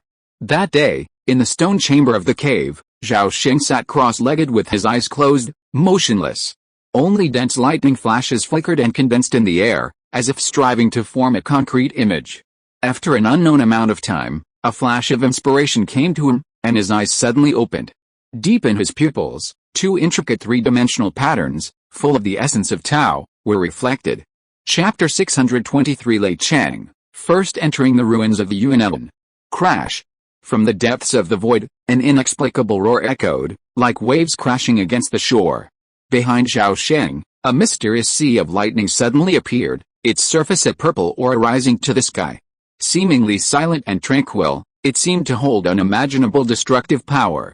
The surrounding stone walls of the secret chamber, barely catching up with this vision, silently vanished. In an instant, most of the mountain was obliterated, leaving Zhao Sheng with a vast cavern over 1,000 feet in diameter. Its walls were as smooth as a mirror, as if meticulously polished countless times. A faint smile crossed Zhao Sheng's face, and the Dao text in his eyes slowly faded. His cultivation quietly broke through the 6th level, reaching the 7th level, as smoothly as if it had come naturally. He clapped his hands in front of him, and several purple lightning flames soared from his palms, transforming into purple lightning butterflies that danced around him. Go! Zhao Sheng shouted softly, and the lightning butterflies flickered and vanished into the void.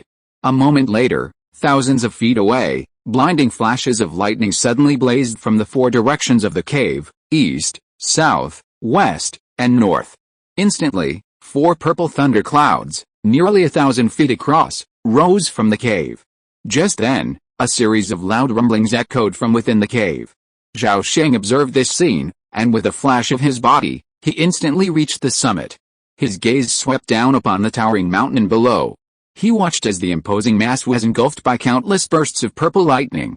In an instant, much of the vast mass was annihilated, leaving only the ruined base stretching across dozens of miles. I never thought that simply imbuing myself with a great Dao true mantra destruction could produce such earth-shattering changes with a single magical lightning technique. Its power is truly astonishing, Zhao Sheng muttered to himself, feeling a sense of regret, a sense that the previous years had been well spent. He suddenly snapped his fingers, and a soft humming sound was heard, like the first melodies of a rusted sword or the resurgence of dead wood. A flash of lightning blazed in the sky. Countless lilac threads of lightning emerged from thin air, intertwining with each other. In an instant, they coalesced into a drop of amber-like, crystalline lightning water, which plummeted to the earth at a rapid speed. A second later, where the lightning water had sunk into the ground, dense green shoots sprouted. Tufts of weeds grew visibly rapidly, and the surrounding ground quickly became lush and green. Seeing this, Zhao Sheng nodded in satisfaction, then suddenly vanished from his spot. A moment later, millions of miles away, along the coast of Shenzhou, over a rocky reef, the sky thickened with dark clouds. A cold wind, laden with moisture, howled across the sea, sweeping inland. Suddenly, beneath the clouds, a figure appeared. It was Zhao Sheng, who had teleported here from western province. Zhao Sheng stood suspended in midair, his expression solemn. A giant thunder figure materialized behind him, unleashing waves of destruction, yet also hinted at the transformation of life and death. An immensely powerful divine consciousness transformed into an invisible bolt of lightning, instantly enveloping the dark clouds and 1,000-mile territory. Zhao Sheng stood with his hands behind his back, a complex three-dimensional pattern suddenly emerging in his eyes. It was the thunder mantra of the great Dao he had first comprehended. Thunder arises, Zhao Sheng called softly. Crack! A thunderclap echoed through the sky, darkening the already overcast sky even further. Flashes of lightning suddenly streaked through the thick clouds, and a sudden, resounding roar of thunder erupted. Thunder falls, Zhao Sheng shouted again, his expression unchanged. With a resounding boom, a pillar of blazing white lightning, as thick as a man's arms, crashed down to the earth, slamming into the island reef. The impact instantly shattered the reef, leaving a massive crater more than 10 feet in diameter and over 10 feet deep. The next moment, the roar of thunder continued. Thick pillars of lightning poured down like a torrential rain, ravaging the entire island reef and leaving deep pits everywhere. For dozens of miles, the sea was nearly boiling. Countless fish floated to the surface, their bellies turned upside down. The air was thick with a pungent, fishy odor. Zhao Sheng looked around for a long moment, a smile on his face, his mind shifting. The rumble of thunder suddenly ceased, followed by a torrential downpour, quickly washing away all traces. At that moment, the Dao text in Zhao Sheng's eyes had vanished, his pupils clear again. Not bad, even stronger than I expected. This will save me a lot of energy when facing an assault in the future, Zhao Sheng murmured to himself with a smile. His thunder-calling ability, after all, relied on the power of heaven and earth. He communicated with heaven and earth through his divine consciousness, and then used the Dao text to gather the power of the scattered thunder from the clouds. Finally, with a touch of personal willpower, he could use a little force to achieve a great result, easily harnessing the natural thunder to strike his target. 2 years later, in a dojo within Qianlong Pavilion, Zhao Sheng sat cross-legged, a golden plate resting between his knees. Its surface, smooth as a mirror, reflected a human figure. This was the golden book of the great Dao he had originally obtained from the true Immortal Canyon. However, due to a conspiracy he had recently discovered, he had long since left it untouched and was only now taking it out for inspection. He had brought it out again today because a sudden flash of inspiration had struck him, leading to possibility. Zhao Sheng gazed at the golden plate for a long moment. Just as the reflected face suddenly smiled eerily and was about to recite a rhythmic melody, an incredibly complex three-dimensional structure suddenly emerged in the depths of his eyes. It was the Dao mantra of the word thunder. The appearance of this Dao mantra instantly froze the face in the mirror, as if witnessing something unimaginable. The next moment, the face suddenly shattered, and a new one emerged, muttering a long, obscure, ancient melody. Thunder. As the chanting began, Zhao Sheng's mind suddenly conjured up another complex, intertwined three-dimensional structure.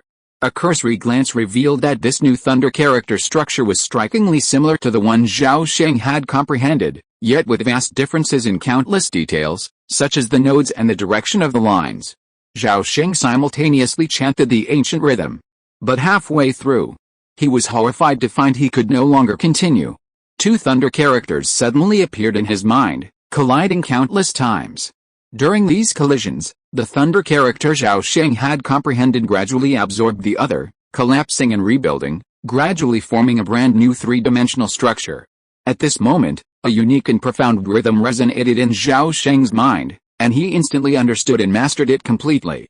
Suddenly, golden ripples rippled across the surface of the golden plate, an array of invisible and intangible light emanated from it, flashing and disappearing into his body. The next moment, Zhao Sheng felt his entire body ablaze. The radiance of his will, like a spark in oil, suddenly ignited.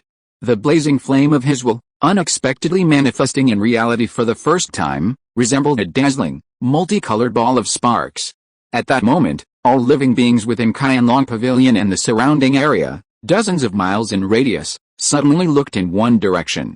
Humans and beasts alike, their faces awestruck, clearly sensing an indescribable, terrifying presence. What? Chen Dachin, who was entertaining his grandchildren in the mansion, suddenly paled. He looked up into the depths of the inner chamber, nearly speechless with shock. But the next moment, the terrifying, horrifying wave vanished, leaving Chen Dachan bewildered, almost thinking he was hallucinating. Half a day later, light filled the dojo. Zhao Sheng sat cross-legged, using his finger as a pen, rapidly tracing a dense, spiral pattern on a square jade plate. As time passed, countless strange patterns covered the jade plate, and a faint glow emanated from its surface. When the last blank was filled by the spiral of time and space, a brand new orbital jade plate was complete. Zhao Sheng brushed off the jade shavings from his hands and placed the jade plate on the ground in front of him. Then, with a single flip, a palm-sized piece of crystal-clear Dongshan jade suddenly appeared in his hand. He placed the jade in the center of the orbital instrument, then stood up and muttered solemnly, "Wu Huzai." Silu. The room soon rang with the sound of an ancient, mystical prayer. As time passed, wisps of pale mist gradually rose from the spiraling abyss, finally forming an endless spiraling vortex. The center of the vortex was dark and deep, yet extremely unstable, as if it could collapse at any moment. After reciting the last note, Zhao Sheng suddenly had a sudden realization: the offerings are insufficient. More space-time treasures must be offered. With this thought, Zhao Sheng waved his sleeve, and a piece of cave jade slipped from his sleeve, falling into the spiral abyss and instantly shattering into dust. The next second, the space-time vortex suddenly stabilized. Zhao Sheng instinctively took a step forward and was instantly sucked into the vortex's passage, disappearing into obscurity. After a moment of dizziness, Zhao Sheng suddenly opened his eyes and looked around. He saw red light surging between heaven and earth, and vast black clouds hanging low. Before him was a doomsday scene filled with dust and haze, dotted with massive volcanoes. The sky was thick with dark clouds, and a faint, inexplicable blood-red glow emanated from the depths. 10,000-foot volcanoes towered above the earth, and black smoke billowed from their craters, like giant black pillars connecting heaven and earth. Merging with the thick clouds, scorching white magma flowed down the mountainside, gradually forming rivers of fire that flowed into the depressions below, eventually converging into numerous lakes of fire. From the depths of the earth, a series of inexplicable rumbling sounds echoed. The surface heaved violently, occasionally cracking into deep ravines and occasionally squeezing and bulging into volcanoes. At that moment, Zhao Sheng could clearly see that from the undulating surface and mountainside, strange crimson dragons, shaped like earthworms but with dragon heads and fish scales, continuously emerged. They wriggled and stretched their massive bodies, attempting to absorb the unknown air. Their massive bodies, sometimes tens of thousands of feet long, entangled with each other, trembling wildly, breaking into countless pieces and giving rise to new dragons. These crimson dragons possessed a terrifyingly strong vitality, but when the lava rivers that stretched across the earth reached them, they were quickly burned to ashes. Surprisingly, the crimson dragon didn't dissolve into nothingness after its death. Instead, it transformed into balls of crimson light that rose from the lake's surface, quickly shrinking into smaller balls before solidifying into various spiritual stones and minerals, which then fell to the lake's bottom. Zhao Sheng prided himself on his extensive knowledge, yet, looking at this vast array of exotic spiritual materials, he was surprised to find most of them unfamiliar. Among the dozen or so he recognized were top-grade fire spirit stones and precious metal essences, each of them priceless and extremely rare. Standing there, gazing at the desolate treasure land before him, Zhao Sheng was deeply shocked. Is this really the ruins of the Qian ruins? He licked his dry lips and muttered to himself in confusion. Before he could finish his words, a sound like the rustling of a gentle breeze suddenly echoed from behind him. Zhao Sheng turned abruptly, his gaze fixed. He saw a vertical, narrow crack of light suddenly appear in the air. A gentle ripple rippled on either side, slowly opening up a new world. Before him lay the ruins of a building and palace. The deeper into the ruins, the more complete and magnificent the buildings became. Most astonishingly, towering from every corner of the ruins were massive pillars that supported the sky. Upon closer inspection, these pillars were revealed to be enormous, gray-white bones. Before Zhao Sheng lay a market town, formed by 3 spacious streets. The market was lined with shops, bustling with people, and noisy. Street stalls dotted the corners, filled with countless rare treasures and even a large number of unknown artifacts. What are you standing there for? Come in. Otherwise, I won't serve you any more. An impatient voice suddenly snapped Zhao Sheng out of his trance. He quickly flew through the gap in the light and arrived beside a bald old man in a red robe. My name is Baimani. May I ask, fellow Taoist, what is your name? Is this truly the legendary Qian ruins? The bald old man was extremely impatient.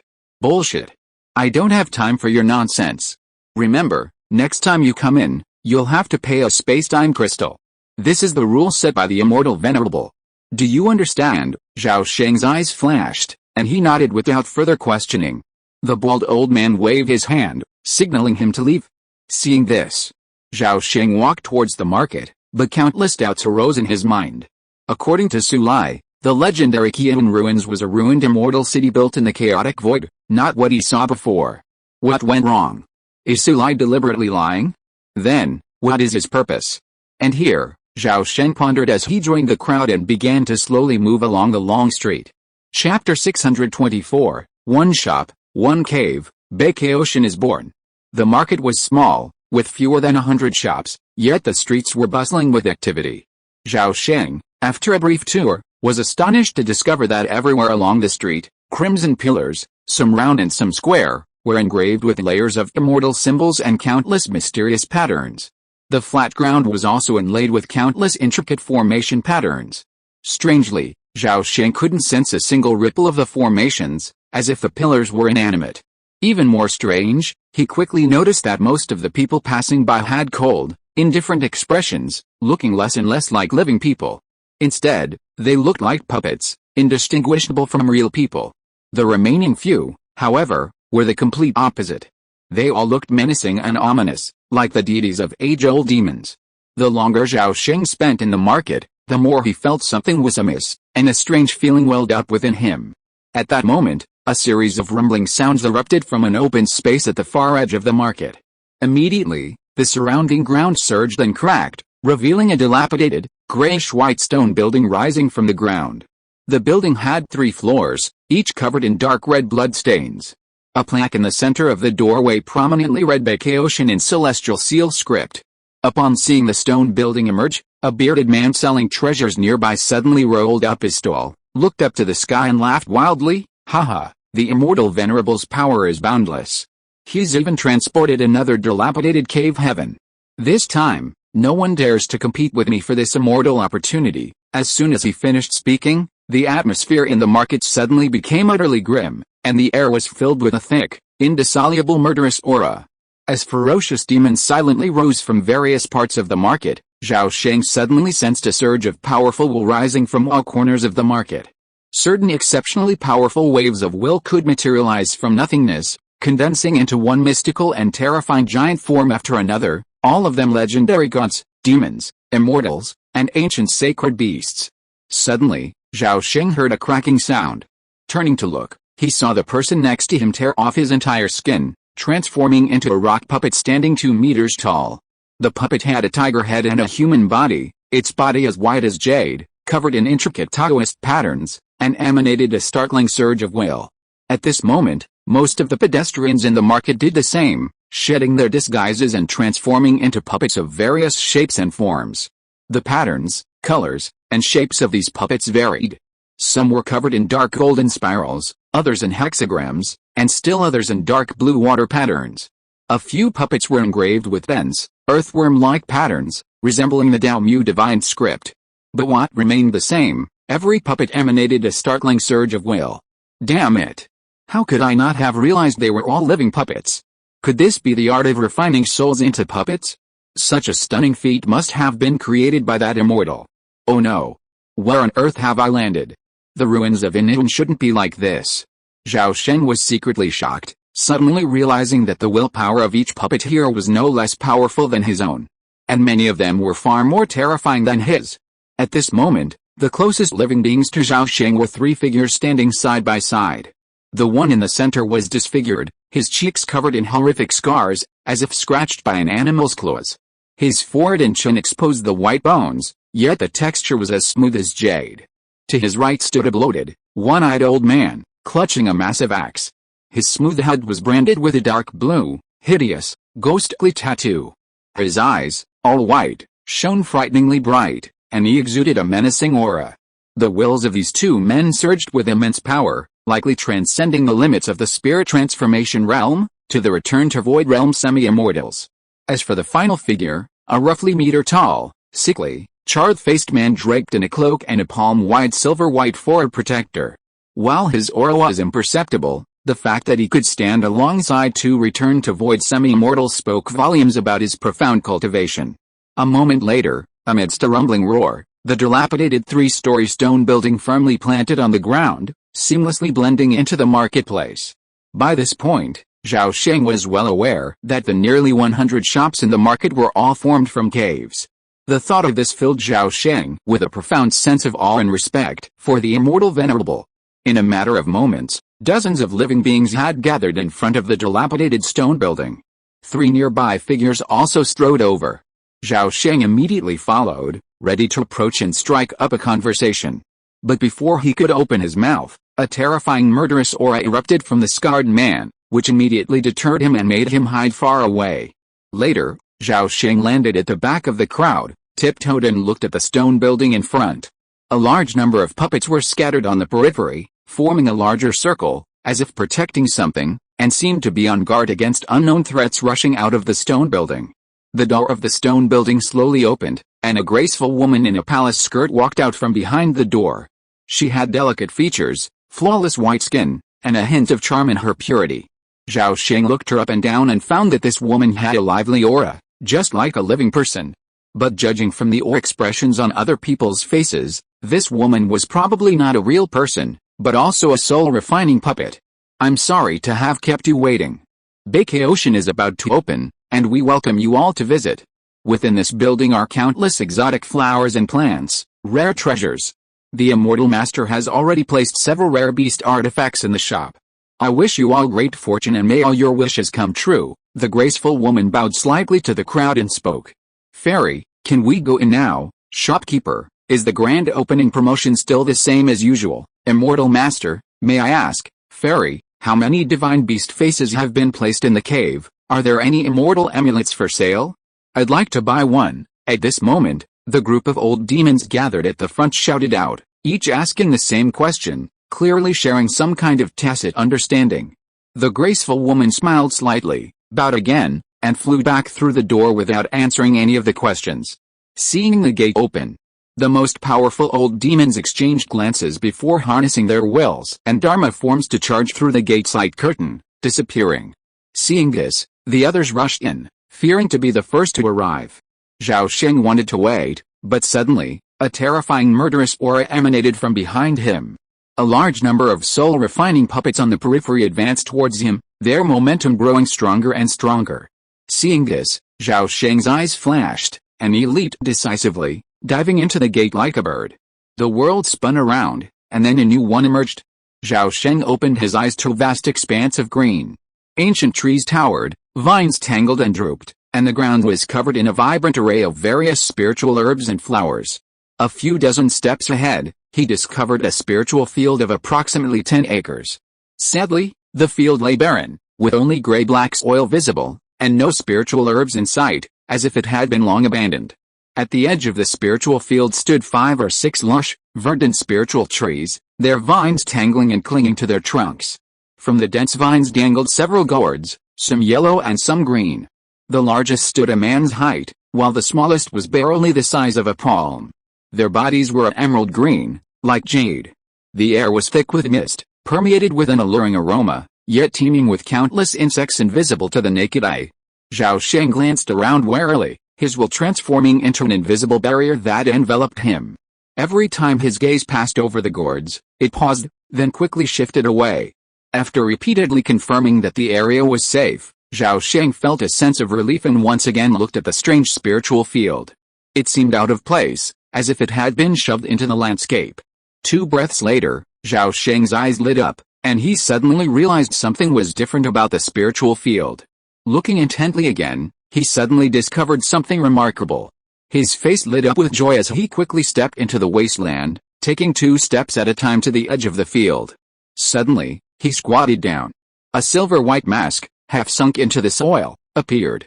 The exposed portion resembled half of a bull's face, its eyes wide as bells, and deep within its pupils, a complex 3-dimensional pattern was reflected. Zhao Sheng was stunned beyond words, for that 3-dimensional pattern was the true text of the Great Dao of Thunder, which he had recently comprehended. After examining it carefully for a moment, he noticed that the silver-white mask was gradually developing dark purple lightning patterns, a truly bizarre sight. His brow furrowed slightly, and he slowly reached out with his right hand, grasped a corner of the mask, and pulled it free. Surprisingly, the bullhead mask was as light as a feather, and with a single tug, it emerged from the soil. Upon examining it in his hands, Zhao Sheng was astonished to discover that the mask depicted the legendary Kinyu mythical beast. Kinyu is the thunder beast and the god of the Thunder Lake. Ancient records state, it resembles an ox, with a pale body and no horns, and 1 foot. When it enters or leaves water, wind and rain will follow. Its light is like the sun and moon, its voice like thunder, and it wields the power of thunder. It seems that the reason he so easily picked up the Kinyu mask was precisely because he was a true thunder cultivator and had mastered the true text of thunder. Thinking of this, Zhao Sheng couldn't help but secretly speculate on the immortal's intentions, and countless thoughts flashed through his mind. Suddenly, a soft rustle echoed from the ancient vines surrounding the spiritual field.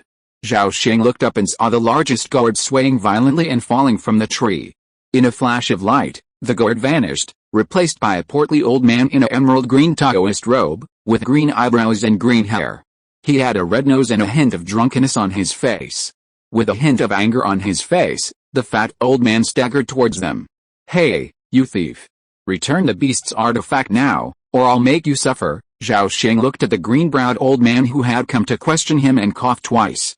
"Senior, what do you want me to hand over? You're still, where did you hide the artifact?" The green-browed old man was about to demand a louder question, but when he saw Zhao Sheng's empty hands, he couldn't help but wipe his eyes. Then, coming to his senses, his expression became even more furious. Zhao Sheng saw this and said, "As for the artifact, I didn't see it. But I do have plenty of fine wine." With a flick of his sleeves, a jar of 1,000-year-old amber incense fell to the ground, spilling the crimson wine all over the floor. The air was instantly filled with a fragrant aroma of wine. "Oh, how did it spill? Good wine can't be wasted like this," the green-browed old man cried out. "It's just a jar of spirit wine. I have plenty here," Zhao Sheng said with a smile, throwing out jars after jars, which quickly piled up into a small mountain. "Ahem, if you had told me you had so much spirit wine, this demon would have woken up long ago. Even so, don't try to deceive me. The rare beast artifact is in your hands, of course. If you can give me all this spirit wine, I, Old Gourd, will give you the treasure." Faced with such a large amount of spirit wine, Old Gourd instantly forgot his mission. His eyes lit up and he drooled as he stared at the jars on the ground. Zhao Sheng said proudly, "Take it, senior. Consider it my greeting." "Yes. Let's make it clear in advance. Old Gourd has nothing of its own. Aside from that rare beast artifact, I can't give you any other gourds or gourd treasures." The green-browed old man glanced at Zhao Sheng and warned him cautiously. Sensing the other man's unfathomable aura, Zhao Sheng waved his hand generously, saying, "Don't worry, senior. I'll only take one item. I won't pry into anything else. Also, I have dozens of wine-making recipes.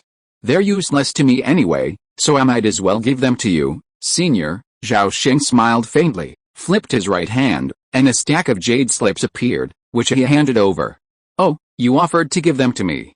Let me." "Ahem, you're very sensible." The fat old man's eyes lit up at first, then he looked around for a moment and said with a hint of feigned reserve. This old demon had remained in Baikao Cave Heaven since he regained consciousness. His nature was simple, almost unaware of the treacherous nature of human nature. Of course, Zhao Sheng hadn't deliberately tricked him. The recipes on the jade slips were genuine, but the ingredients required for winemaking were hard to come by. Judging from the old gourd's voracious drinking habit, its previous owner was likely a heavy drinker. Zhao Sheng deliberately gave the wine recipe to avoid a fight and to get some information about the cave from him. Chapter 625, Become a Disciple of the Immortal Lord? With a wave of his hand, the old gourd stuffed the jade slip into his mouth and swallowed it in one gulp. Then he casually picked up the nearest wine jar, slapped off the seal, put his mouth to the jar's mouth, and drank it all in one gulp. It didn't look like he was drinking, but rather pouring it directly into his stomach. In the blink of an eye, the entire 100 kilograms of spiritual wine was gone. "It's so refreshing. This jar of wine is really spicy." The old gourd carefully savored the taste of the wine, smacking his lips for a long time with an intoxicated look, then exhaled a long breath of alcohol and praised loudly. While I'm happy, if you have anything you want to ask it quickly. After you've asked, get out of here immediately. Don't delay me from drinking, senior. Do you know what I want to ask? Zhao Sheng saw this, his expression slightly surprised. Hey. Back when I was listening to my master's sermons, I saw quite a few humans like you. Humans are notoriously cunning among the myriad races of the immortal heaven. This old gourd is knowledgeable and well-informed, so how could I not know what's going on in the minds of you human children? The old guard said with a smug look on his face. Senior, you are truly straightforward. I have to sincerely admire you, Zhao Sheng said with a slight smile. Kid, stop flattering me. If you have any questions, just ask. For the sake of this pile of spirit wine, this guard can answer 3 of your questions. The old guard patted the wine jar beside him and said nonchalantly. Seeing this, Zhao Sheng asked, Junior, I would like to ask where the owner of this cave is practicing in the fairyland now. Tisk, what a good question. I also want to know where the master has gone. A long time ago, the master suddenly disappeared and never came back. Since then, there has been no news. Until recently, that big villain broke in here and made the cave a mess. Alice, the master has never shown up. Maybe his soul has returned to peace now. As the old guard spoke, his mood suddenly became very depressed, and his words seemed to be upside down. Zhao Sheng seemed to be thinking about it, and soon asked, Junior's second question is, where is your master's Taoist temple in the cave? I want to go there to pay homage to the Taoist temple of the immortals. The master's Taoist temple is in the sky. If you can go to heaven, you can naturally see it. The old guard raised his eyebrows, raised his hand and pointed to the sky, and said with great seriousness. Zhao Sheng looked up at the misty sky, then down at the Kenyu artifact in his hand. He suddenly asked, Senior, would you like to leave here and see the sights of the outside world? You should know that the universe is filled with countless fine wines and delicacies that you can drink forever. Upon hearing this, the old guard's eyes lit up, his mouth watering uncontrollably, his expression filled with envy, clearly tempted. However, the old guard's expression quickly dimmed, and he shook his head regretfully, saying, It's too late, too late. The great evil has placed a vicious restriction within the cave's spiritual core. Without his permission, no creature in this cave can escape. Especially, third question. Hurry up and finish, and get out. Zhao Sheng saw the old guard's impatient expression and knew it was probably very afraid of the great evil, so he stopped asking questions and went straight to the last one. How do I get out of this cave? Old guard replied, when the time comes, you'll naturally be able to leave. Okay, 3 questions. Begone. I apologize for disturbing you, senior. I'll be leaving now. Take care, senior. I'll bring you some spiritual wine and visit you again in the future, Zhao Sheng said, bowing. Hurry up, hurry up. Don't disturb me while I'm drinking. Old guard's rosacea flushed red at this, but he feigned indifference and waved his hand in a sullen tone.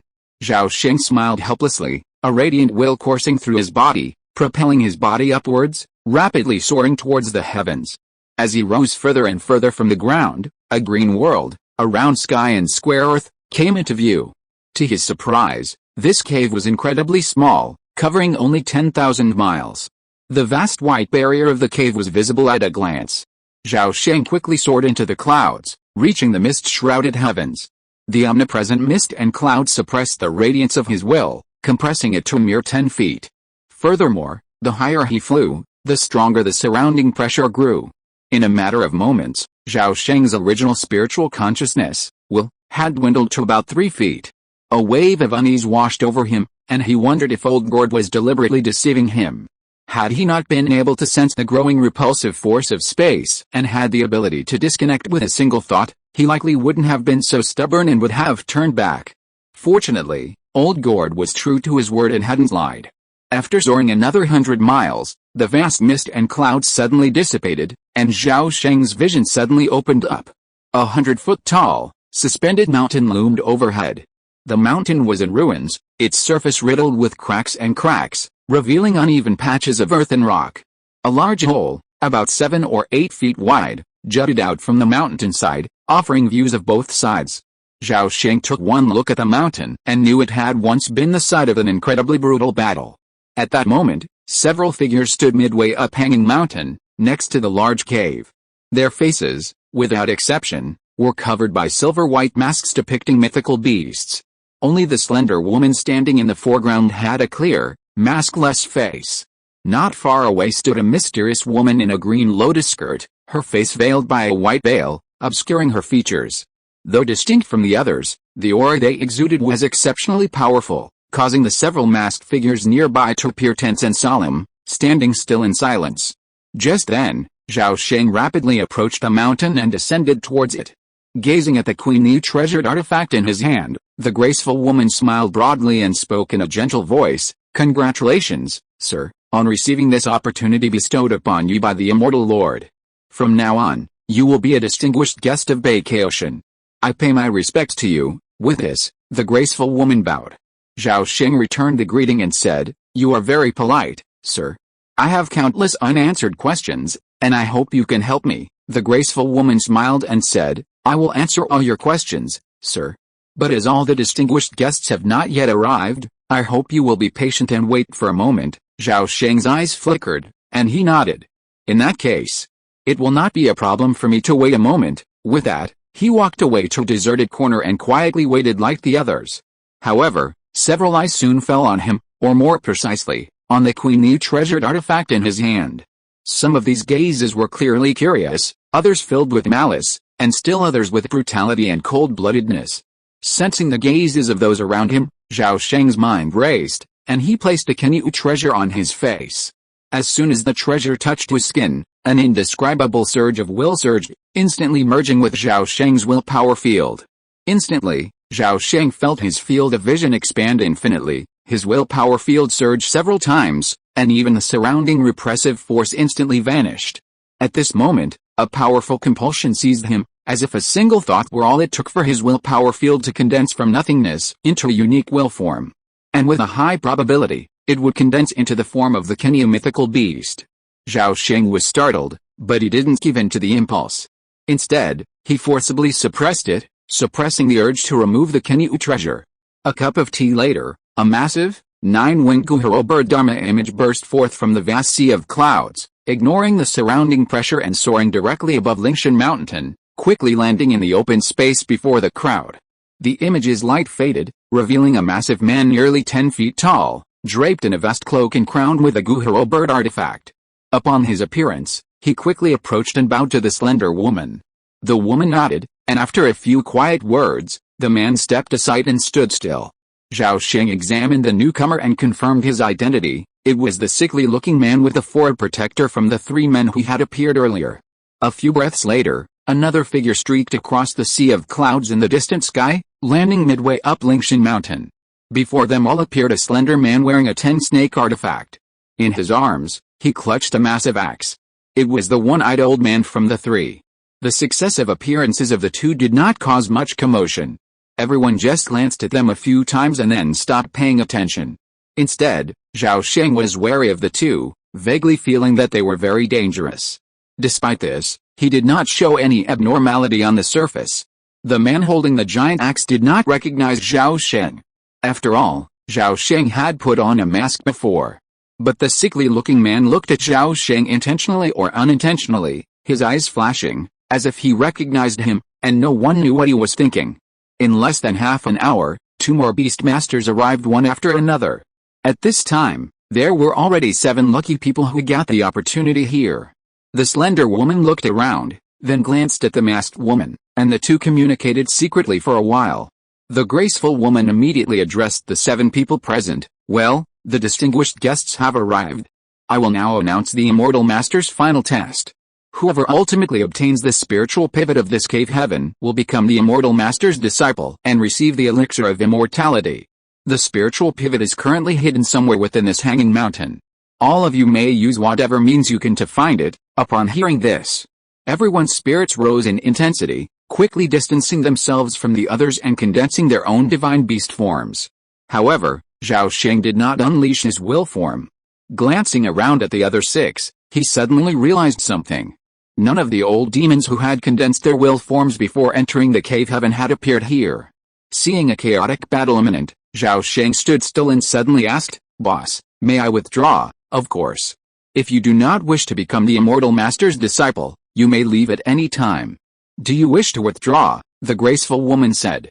"No, I'm just asking casually. Zhao Sheng's words were on the tip of his tongue, but he suddenly felt a pang in his heart, and immediately changed his mind and shook his head. Then please do as you please, distinguished guest. After the graceful woman finished speaking, she pulled the masked woman aside and gradually disappeared. Boy, this is not the place for you. If you don't want to die without a complete corpse, leave as soon as possible. Otherwise, HMPH, Zhao Sheng's weak performance just now immediately attracted a villain who deliberately picked on the weak.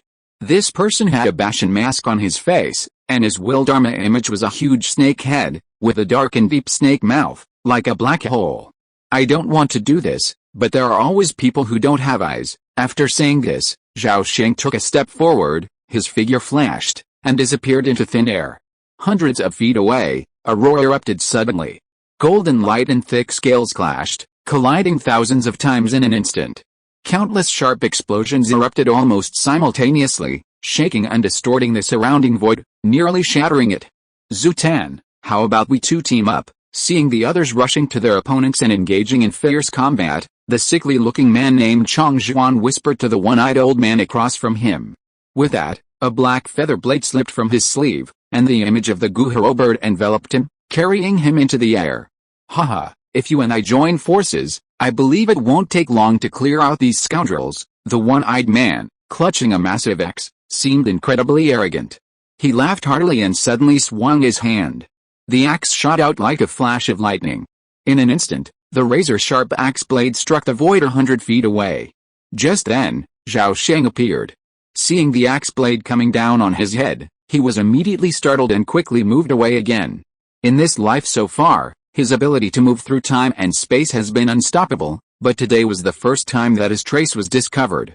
Zhao Sheng couldn't understand how the other party could know in advance where he would appear next, unless he had the ability to predict the future. Just as Zhao Sheng moved to the depths of the sea of clouds to hide his tracks, Chongsun and Zuden had already joined forces and began to defeat their opponents one by one. Caught off guard, the first eliminated person soon appeared. It was a woman wearing a biffing mask. It must be said that with the power of the 10-snake treasure, the one-eyed old man seemed to have even more power.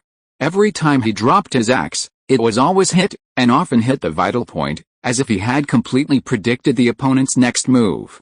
In a blink of an eye, the other three people had realized that something was wrong. One of them suddenly shouted, "Tengsh is a tricky guy, let's all fight him together." Before he finished speaking, a number of dark feather swords appeared out of thin air behind this person, fell down, and instantly pierced through his Lu Shu Dharma image. End of this chapter. Thank you so much for reading until the end. Don't forget to give it a like. Looking for more exclusive content and immediate access? Subscribe to our Patreon. Remember, every like, subscription or donation encourages us to continue. Thank you all. See you in the next video.